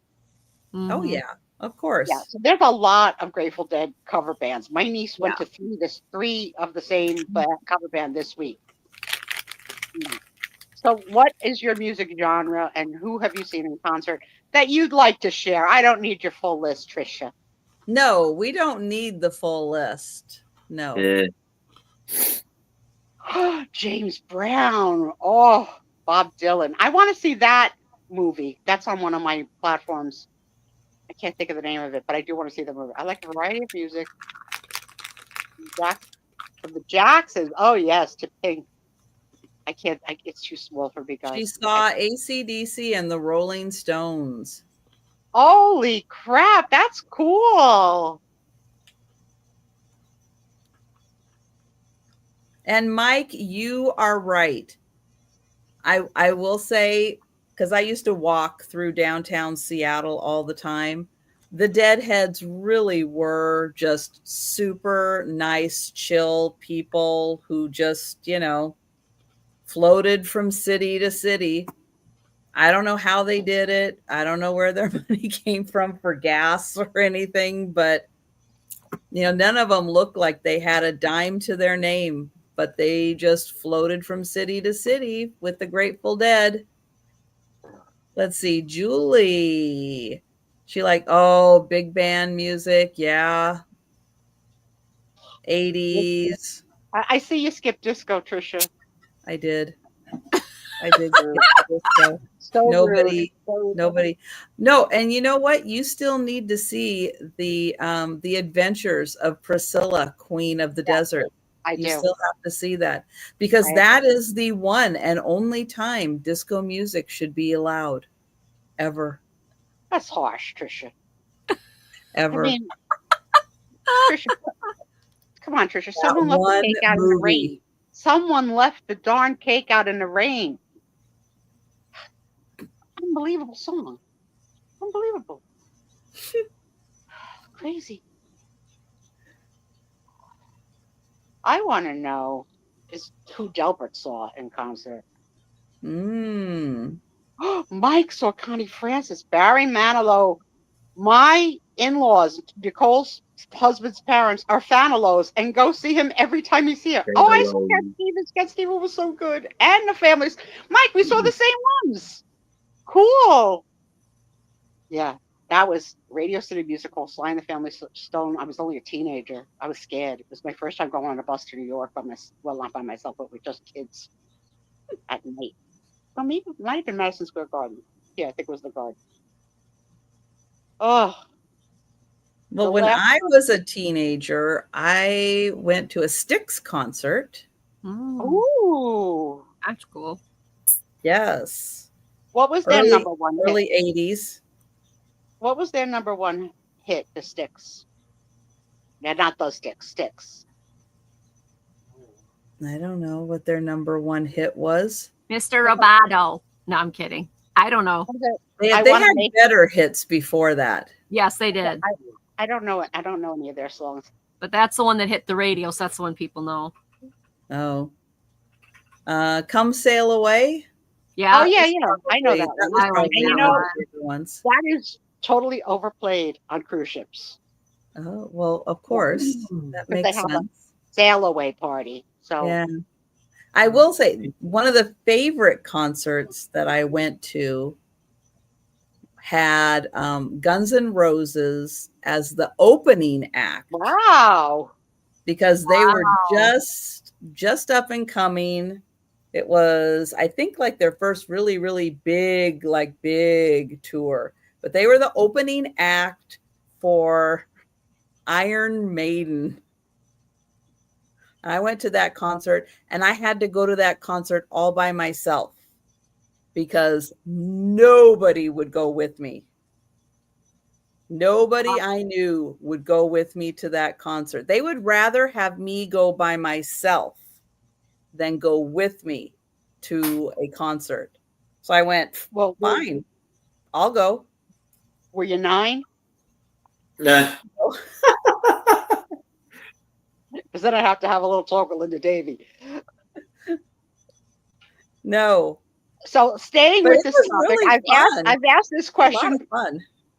I've asked this question before, but on this musical theory night, name 1 or 2 artists that are no longer with us that you wish you had the opportunity to see. So I would have loved to have seen Michael Jackson, and I would have loved to have seen Frank Sinatra. Those are my 2. Amy Winehouse. Yeah, I don't know anything she sang. Not a song. Oh yeah, you do. Rehab. Rehab. Oh yeah, because I sang it in Rehab. That's right. That's right. That's right. You know Amy Winehouse. Oh, I would have loved to have seen her live. Yeah. I loved her. I loved her hair and makeup. I liked her aesthetic. And probably Janis Joplin. there was Judy Garland and Olivia Newton-John. Oh, that's cool. There was a young girl on I don't know if it was America's Got Talent or American Idol that sang like Joplin, like she was a teenager, and it was amazing what came out of this little girl's mouth. I don't know. I don't think she won, but she was really, really good. How about you, Steve? He said Karen Carpenter is somebody he would have liked to see before she passed. I know. I loved her too. The Carpenters were great. Yeah, I fell in love with you before the second show. That's when men would take you to 2 shows. Now you're lucky you get popcorn because it's so expensive. Yeah. Anybody else? Mike saw Frank Sinatra. Wow. Oh yeah. See, the Queen movie is really good. I don't know what it was called. I can't think of who the actor was, but it was a really good Queen movie. Freddie Mercury. If you haven't seen that, I would really say it's really good. Okay.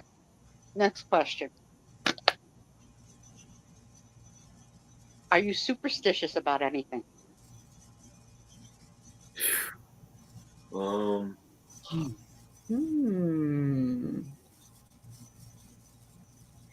As a kid, I definitely was the crack. Don't step on your crack. I definitely did not step on cracks as a kid. Definitely didn't.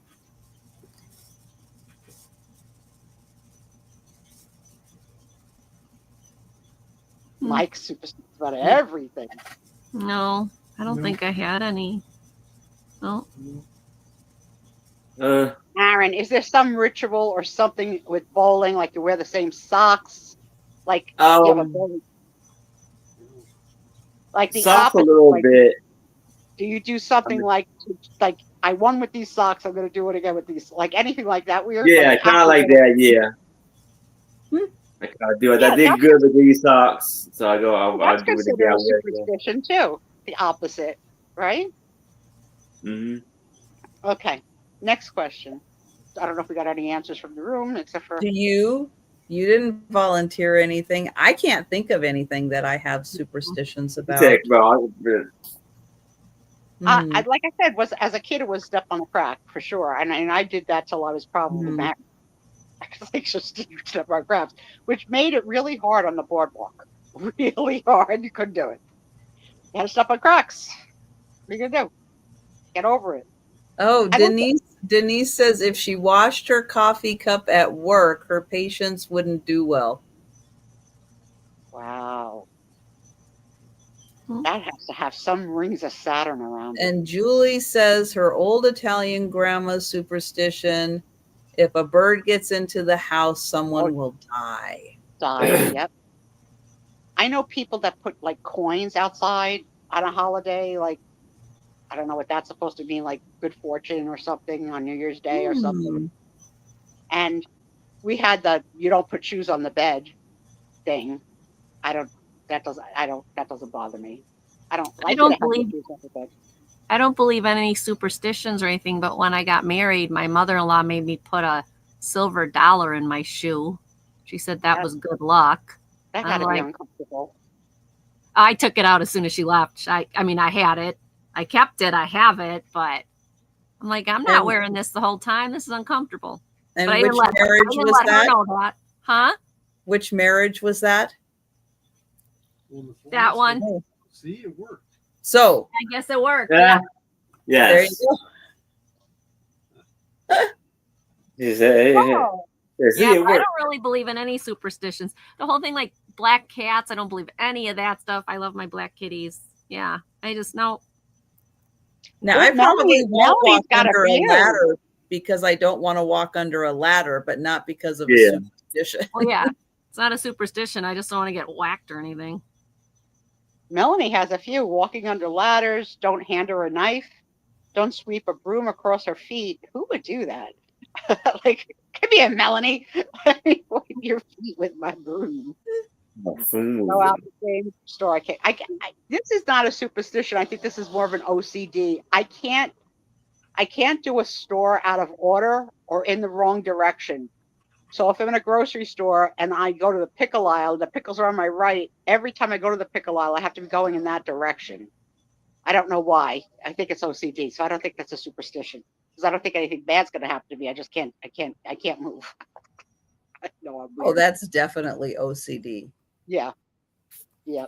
But when she said about going in the same door you go out, that's what it reminded me of. Like, do you guys do that? Like, can you just go to the aisle you need? Like, I always had to go up and down. I go, I jump them out all the time. No, even sometimes in Walmart, I backtrack. Even in Walmart, I do the auto center, which I'm not buying anything there, but I can't skip an aisle. It's like, no, I can't do it. And I hate when they in the store change the directions of the aisle so that you got like an aisle the wrong way. It's like, why? What am I supposed to do here? I don't know which way I'm supposed to go. Yeah, deep problems. All right. If I were to look in your refrigerator right now, oh God, would I find anything expired? Yes. And what staple is always there? Butter, eggs, milk, cat food. Cat food. Yeah. You put the moist stuff in the little pan with the little lid. Yes. Yes.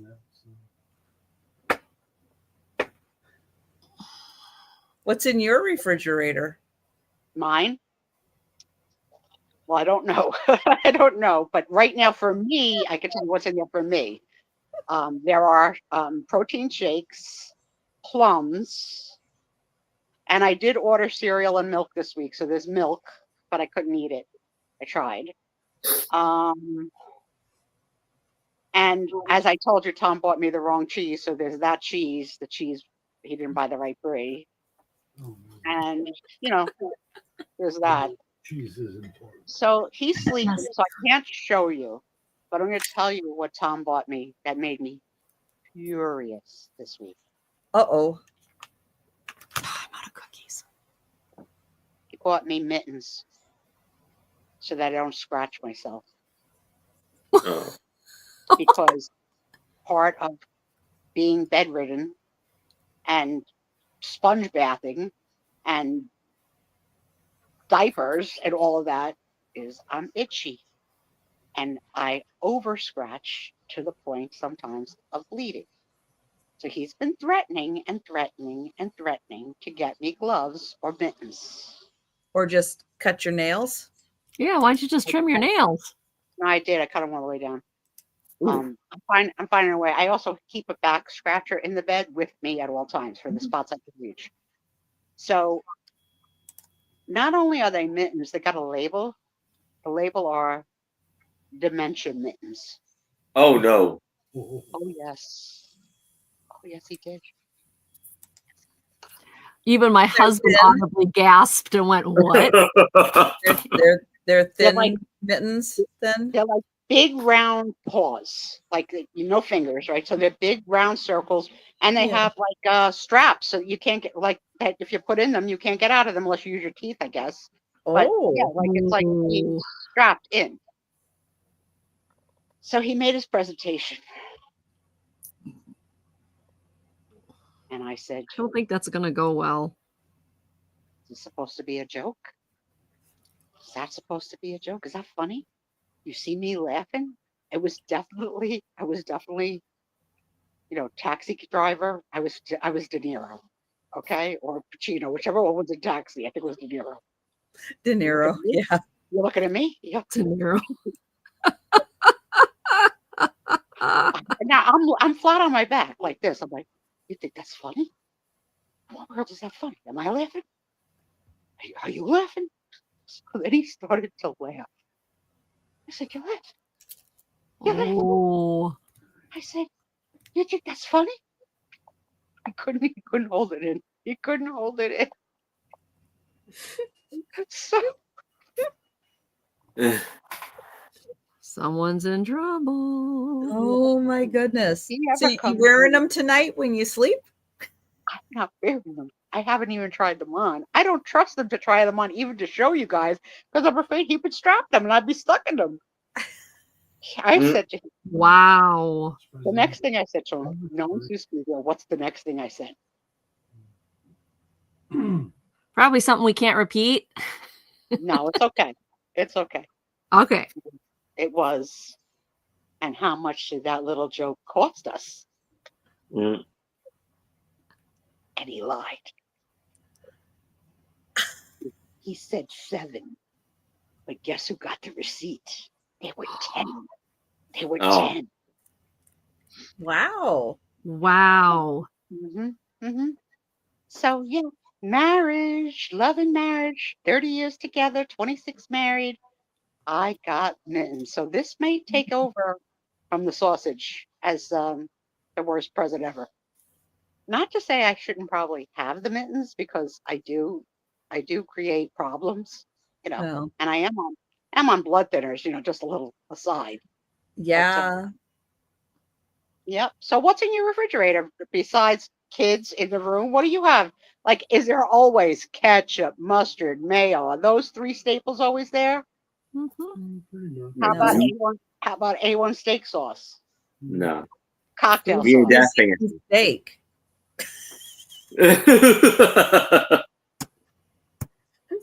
I like A1 steak sauce on tomatoes. Huh? Oh, that's different. Okay. Never heard of that before. Denise has Monster in her fridge. Oh. I don't I know how to can't do energy drinks. I'm wired enough. Can you imagine hyper me on energy drinks? Holy smokes. Becky, you're right. I should just put them on him. Yeah. While he's sleeping. So he can wake up with them. Oh, that'd be hilarious. Get pictures. Right? Get video. I want it. I want to see that. But he couldn't keep a straight face. He tried really hard to suppress laughing when I was doing the De Niro stink. Like, how do you laugh through the De Niro? I was De Niro. It's funny. It's funny. It's a joke. I don't know, you guys. Then, one last thing before I ask a regular trivia question. I had to have an EKG done at home this week. Wow. And I had the creepiest guy, creepy, come to do it. Now, if you're old like me, EKGs back in the day took forever for them to attach to you and untangle the wires and all that. Now it's like under 5 minutes. They just tape it on, you're good to go. Right. But you're naked from the waist up. I swear he was just staring at me. Staring. It was creepy. And Tom wasn't in the house, because at the same time I told Aaron, from the tornado that Aaron didn't get, that I got, we lost siding. So I had to pay $1,000 this week to get siding repaired on my house. So oh no. So, like, we're the yin and yang. So we found the company. We sourced a couple of companies, and unfortunately, it was a small job. So that was the minimum cost of any contractor to come, and any handyman wouldn't go on a ladder that high to do it. So $1,000 was our minimum. That was what we got. They came, and Tom is so happy. Oh, it looks so good now. Blah blah blah. And I'm just sitting here saying, "That's $1,000 I'll never make again. That's $1,000 out of my 401k." So yeah, that type of damage, Denise, isn't covered by insurance. Usually. Not usually. No. Wind is not considered. No. You gotta have, and it wasn't a classified tornado. Like, you'd have to be in a hurricane situation, like in a classified. And I looked it up, and we didn't get classified. So it was just wind. But I felt the roof shake, and I heard it happen. And Tom slept right through it. So now every day he's telling me how happy he is about the siding. And I said to him, I'm starting to notice that every time you talk to me, I hear ka-ching, ka-ching, ka-ching, ka-ching. Everything costs money. So he had to remove a bush that was laden with poison ivy. Ooh. Had to rent a bushwhacker. Yuck. There's the bushwhacker, and now he's got poison ivy. He has no insurance. Oh. He has no insurance, so he asks me if I could call a friend of mine who's a doctor to order him a prescription. I said, "You want me to put this doctor's license on the line to get you steroids? You think he's just going to give you steroids? Like, no, that's not going to happen. Put the calamine lotion on, and you stop scratching." Today he tells me this wonderful story. Wonderful according to Tom, not wonderful according to me. He says to me, he says, "Where were you, Tom? You've been gone a while." "Oh, I was at the car wash." "What happened?" He goes, "They had to run the car through 3 times because there's all this sap and tar on the white car that wouldn't come up. But don't worry, they only charged me for the first time, and they didn't charge me for the second 2 times." So I'm like, "Okay, all right." So he goes, "So then the guy told me that I need to go to the store and get this bug and tar remover." So I go to the store, and I got to get a special hose. So he's got bug and tar remover, a special hose, and the first car wash. He goes back to the car wash, and they convince him to buy the all you can eat car wash for a month. Or I don't know how much a month. And what a good deal this is going to be. What are you going to a car wash every day? For a month? He bought an unlimited subscription to the car wash for a month. And I'm hearing ka-ching, ka-ching, ka-ching, ka-ching. And like, he's looking at me like I'm crazy. He goes, "What's with the face?" I was like, "Why?" He goes, "I don't think you've washed the car in a year." He goes, "You leave the house. You don't know when I've washed the car," which unfortunately I can't prove. But I think I would have remembered him saying I got the car washed because he tells me freaking everything. If he sees a scooter on the street, twice a week, maybe at the most. Oh my God. So yeah, I am going to be a car wash. I mean, not twice a week, every 2 weeks. He says to me, "Guess what? When I get the second car fixed, we have 2 Jeeps. So this is on the white Jeep. When I get the second car fixed, I'm going to get it for that car too." He says, "We're going to have 2 memberships for car washes for unlimited." I says, "Can't you just change the license plates when you go?" He goes, "That's illegal." I said, "And?" So, yeah, finances and a speed. So yeah, ka-ching, ka-ching, ka-ching. That's all I hear. Who wants to hear a trivia question before we call it a night? My question for everybody, for the last question of the night, is when you were little, what did you want to be when you grew up? So I want to be 3 things: a teacher, which I became, a mother, which I became, and an actress, which I'm pretending to be. Yeah. What did you want to be as a kid?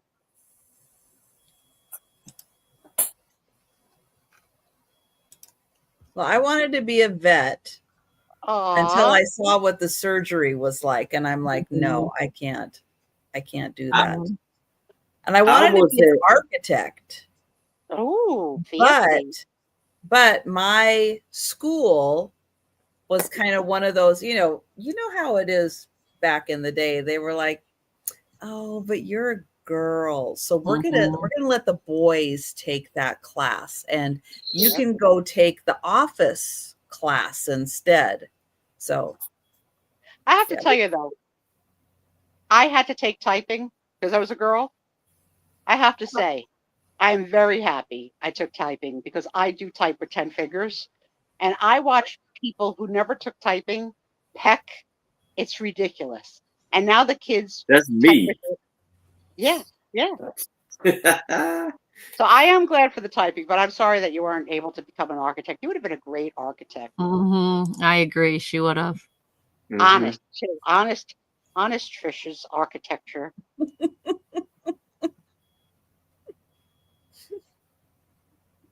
Well, a lot of vets. For the cool. Yeah, that's something like that too. But I always had a kind of a thing about being in the Coast Guard. I wanted to kind of be on a boat and protect the waters, kind of thing. I thought I wanted to be a marine biologist when I started college. And then I took all the marine biology classes and went out on a boat and puked the whole thing. I was like, okay. Oh, yeah, that's not gonna work. Yeah, like it's not being on a cruise ship, being on a boat. It's like not at all. You didn't think to go on a boat before you took all the classes? No, I didn't have an opportunity. I wasn't raised with any kind of money. Like, no, when my father passed, no, there was no boat trips. You don't have like come on a boat cruise and cruise around the harbor. You don't have little tours like that you could have jumped on? No, not till and I was nothing in Jersey. They don't have any boat older. service in Jersey. No, there's plenty. There's a lot of harbor. I mean, we have the Hudson River and we have the Statue of Liberty. So like, hello. Yeah. But no, never had the opportunity to do it or the money to do it. No. So it was the first time I was ever on a boat, was in college, and it was a rough water day, really rough. And we were asked to bring our lunch, and some kid brought tuna that I smelled. That was it. And all those, they put a net in, they brought all the fish up on the deck to sort through. Although I want to say the coolest thing I've ever saw was a live seahorse. That to me is a miracle looking animal. Like, it's awesome. OMG.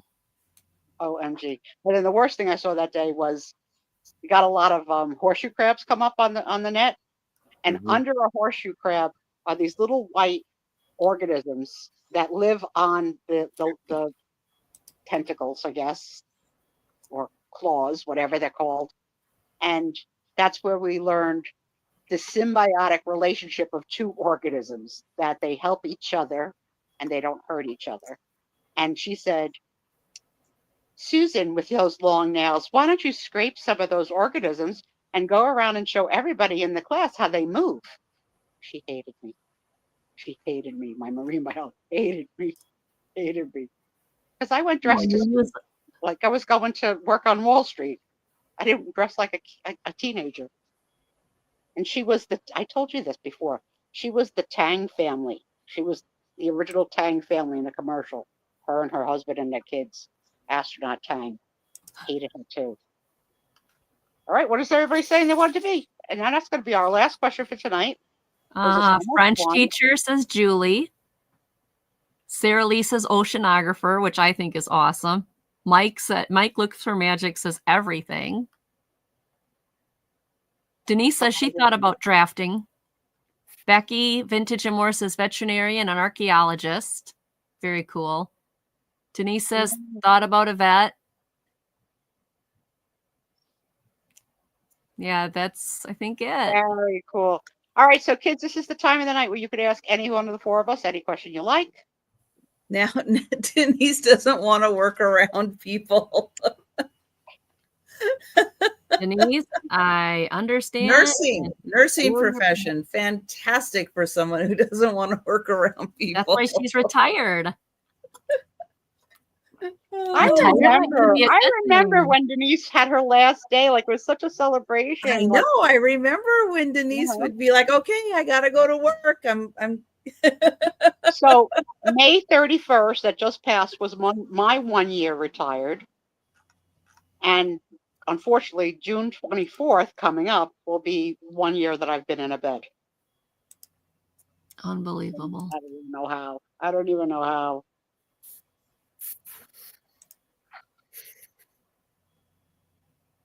All right. Speak now or forever hold your peace. So the kids are going to tell you where they're going to be this weekend. And then we're going to bid you adieu. Take Me to Tammy's House has a question. She says, respectfully, why are you in bed, Sue? Oh, okay. So you're late to the show. 1 year ago, I fell. And I did not know at the time that I broke my hip. And I was misdiagnosed for several months with just a bruise. And I was given physical therapy and occupational therapy to try and teach me to walk, not knowing that my hip was broken. And so the hip got broken in March, and I wasn't correctly diagnosed till October, when we found that I had blood clots in my legs, and they took me to the hospital for blood clots, and then they properly examined me, and the CAT scan showed, oh, you have a broken hip. So then they sent me to rehab again to try and learn to walk on a broken hip, because the doctor felt I was too heavy at the time to operate on and have success. So I have been on a weight loss journey for the whole year. I have lost thus far 167 pounds in bed. Woo! Uh-huh. That's amazing. And he's estimating that probably at another 30, which will be 197. Let's face it, at 200 pounds down, that he'll be able to proceed. But there may be a surgery prior to that surgery. So because of the what will be 200-pound weight loss, I may have to have skin removal surgery first, and then the hip surgery. So I'm going to have like a year of still stuff ahead of me. We actually need both hips, but they're not going to be done at the same time. The hip that's broken is going to be the one that's going to be done first. I further got injured 1 month ago when I had to go for a doctor's appointment, and the ambulance driver dropped me twice in the same day. So now I have banged up knees that require icing around the clock, and they pop in and out as well. So my hip and my knee continue to dislocate all day long, and unless I'm still, perfectly still, I have pain. Oh, and let me add in one other thing. They also got me addicted to opioids while I was in the nursing home. So I had 3 weeks of junkie removal, where I had to get off of the opioids and be without any pain relief except for Tylenol. So I also have what might be the worst year is also the best year of my life, because if you were here, you saw I have those twin baby girls who are 14 months old, who came right in the nick of time. And that's the highlight of my day. Every day I video chat with them for half an hour, teaching them, they're teaching me, and they're my will to go on, because it's tough. And Tom, my husband, who you may or may not know, has been my sole caretaker since December the 10th. There's been no caretaker since then. So Tom, even with his bad joke, deserves a medal. Denise is asking why the EKG. Oh, because I am on blood pressure meds, and she likes to do an EKG once a year, so I haven't had one in a year. But it was creepy. He was literally staring at my breast. It was so and yes, it was fast. But I said to Tom, I said, I don't want you ever to leave me alone with a caretaker, like, especially if it's a man again, especially if I have to be like, half naked. It was so awkward. It was so awkward. He didn't introduce himself to me when he came in. He came in my room and started looking around like he was looking to case the joint. I said to him, that is so weird. That is very weird. I said to him, what are you looking for? He goes, I need a table to put my computer on. So I says, I have a folding table. It's right over there, blah, blah, blah. He goes, there's a bucket of water on it, because Tom had not dumped the water from my bath. So I said, the bathroom's right there. You could just dump it in the sink and leave the thing, like this was putting him out, that he had to do that. So now he brings the table over, he puts his computer on it. Now he's looking around again. I says, what are you looking for now? He goes, I need a power source. I said, so right where you put the table on the floor is a strip. It was so awkward. It just seemed so long. And the truth is, I can't see myself. You know what I mean? Like, I can't see myself. So the one place where I've lost a lot of weight is my bosom. Like, I don't know who these girls are. They're not the girls I knew. They're new. They're new and small. I don't know what it's going to be like to put a bra on again. Like, what size will I do? What size clothes I'll need? Like, I haven't been in clothes in more than a year. It's weird. I mean, I did wear a dress to the doctor, but it didn't fit. So that's my story. So good thoughts my way, please. And the oracle said, I will walk again. Anything else? Are we done? Might be, Denise. Yeah, or at least in some direction or something. Yeah, put a camera, but you know. But you still want the privacy, though. Thank you, Julie. Yeah, yes, I have thought about a second opinion, and I received one when I wound up at the ER from the ambulance driver dropping me. So I got rechecked, and they were in agreement that they would have only done it on an emergency if I further fractured the hip. But they agree that losing the 30 more pounds is best for me. So, I was, as you could see, I'm a big girl, but I was 167 pounds bigger. I was a person bigger. So I have a will to live like I've never had in my whole life, because I want to read those books to those girls. I not only want to walk, I want to sit on the floor and play with them. I want to do paper dolls. I want to be here as long as I possibly can. And they're double the trouble, and they're keeping me going. They're keeping me going. And I have to be ever so grateful to Tom, because it's not easy to transition from husband lover to nurse caretaker. It's hard, and I'm a pain in the. I don't eat. I can barely eat. I feel sick a lot of days. I'm in pain a lot of days. I'm trying not to wake them up for pain meds. Like, I keep them by the bed, so if I have to, but you don't. It's hard. It's hard. But I feel like another year. Like, I got to do another year. I did 1 year. 1 year down, 1 year to go. Like, I have to think like that. I really do. I really do. You have to. Yeah, because I don't even see or talk to a doctor again until August 13th. So that's to see how much weight I lose by August 13th. Because, once you get high in the weight loss, you don't lose like 10 pounds a week like I did in the beginning. Like, now, if I'm lucky, I lose 2 to 3 pounds in a week. I'm consistent, and I'm losing every week. I am losing, but I also now, since I had the fall a month ago, I'm unable to stand at all on the scale. So we're waiting for someone to help Tom to get me to stand for 3 seconds to use the scale. So Tom won't take the risk by himself, because I'm really too big of a fall risk. Like, not steady at all. Woo! The story of the Sue Spezio show. It's not all fun and games, but we can have fun. And I'm grateful to this friendship group. My goodness, you guys are amazing. Some of the We just like to give her a hard time. Some of the best friends I've ever had have been the people I've met through YouTube and not whatnot. YouTube. And I know Becky's on both platforms, and I love Becky no matter where the heck she is. Okay, love Becky. So please support Becky on any platform she's on. And guys, tell them about your shows this weekend, what you got coming up, and thank you guys, as per always, for choosing to be here on Friday night for this show, for the Sue Spezio show. It's a 6-hour show. God bless you. God bless you. Yes, thank you. Thank you, everyone. Love you guys. Yes. Yep. So I'm getting the link to Aaron's channel. Yeah, tell everybody about your sales.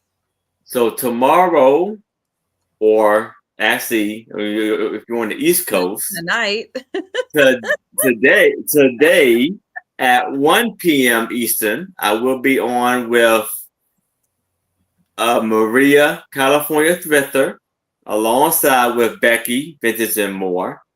And then at 6 o'clock p.m. Eastern, I will be on with my two lovely co-hosts, Anitra I Spy Queen, Becky, Vintage and More, and Maria, California Thrifter. Do you know how Maria is marketing this? As my double date with Aaron. Yes. I love it. Oh, that's cute. Go ahead, Angie. Sure. So this week, I am invoicing today, tomorrow, and Sunday. So invoices are going to get done. I am catching up slowly but surely. And then Monday, at 9:30 in the morning, I am going to be on Dawn's Southern Finds channel with Dawn and Teresa. And then at 5:30, I will be on Monday Market. And that is on my channel. It's the show I do every day. And that one, I have an Artful Journey as my special guest. If you are not subscribed to my channel, please subscribe. I've been noticing that some numbers have been going down because YouTube has this horrible thing that if you don't, keep up on it, they just drop people magically. And so if you are not subscribed to my channel, please go subscribe. The rest of my week, I will be doing it in my announcements. I do my announcements every Sunday at 8 a.m. And there's some big announcements coming for this week. So make sure you watch. Okay. I will be back tomorrow evening for the late night sale with Denise's Magical Emporium and Becky's Vintage and More. Oh, yay! So stop by because it will be the third sale on Saturday that Becky will be doing. Wow. Wonder Woman. So stop by and keep her energized. No kidding. Marathon for Becky. Oh my goodness. Yeah, so hey, and I won't be on Sunday, but I will be back on Monday for the lunchtime sale and Monday evening at 8 p.m. Eastern with actually I'll have two guests on Monday. I will have Gina Southern Siren Vintage if she's able to join me, and Karen Chasen Vintage. Yay! Fun. Gina right now her schedule's kind of going because of what's going on with Tammy Renee and her going up and visiting her and everything. But as of right now, she's planning on joining me. So I'm looking forward to having two guests on Monday. Cool. Yes. But thank you, everyone. Thank you, Sue and Aaron and Angie. Thank you, everybody. You guys, and appreciate everyone in the chat. So hey, have a great weekend. Have a wonderful weekend, everybody. And we'll be seeing you tomorrow in the chats and on YouTube. Bye, everybody. Bye, everyone.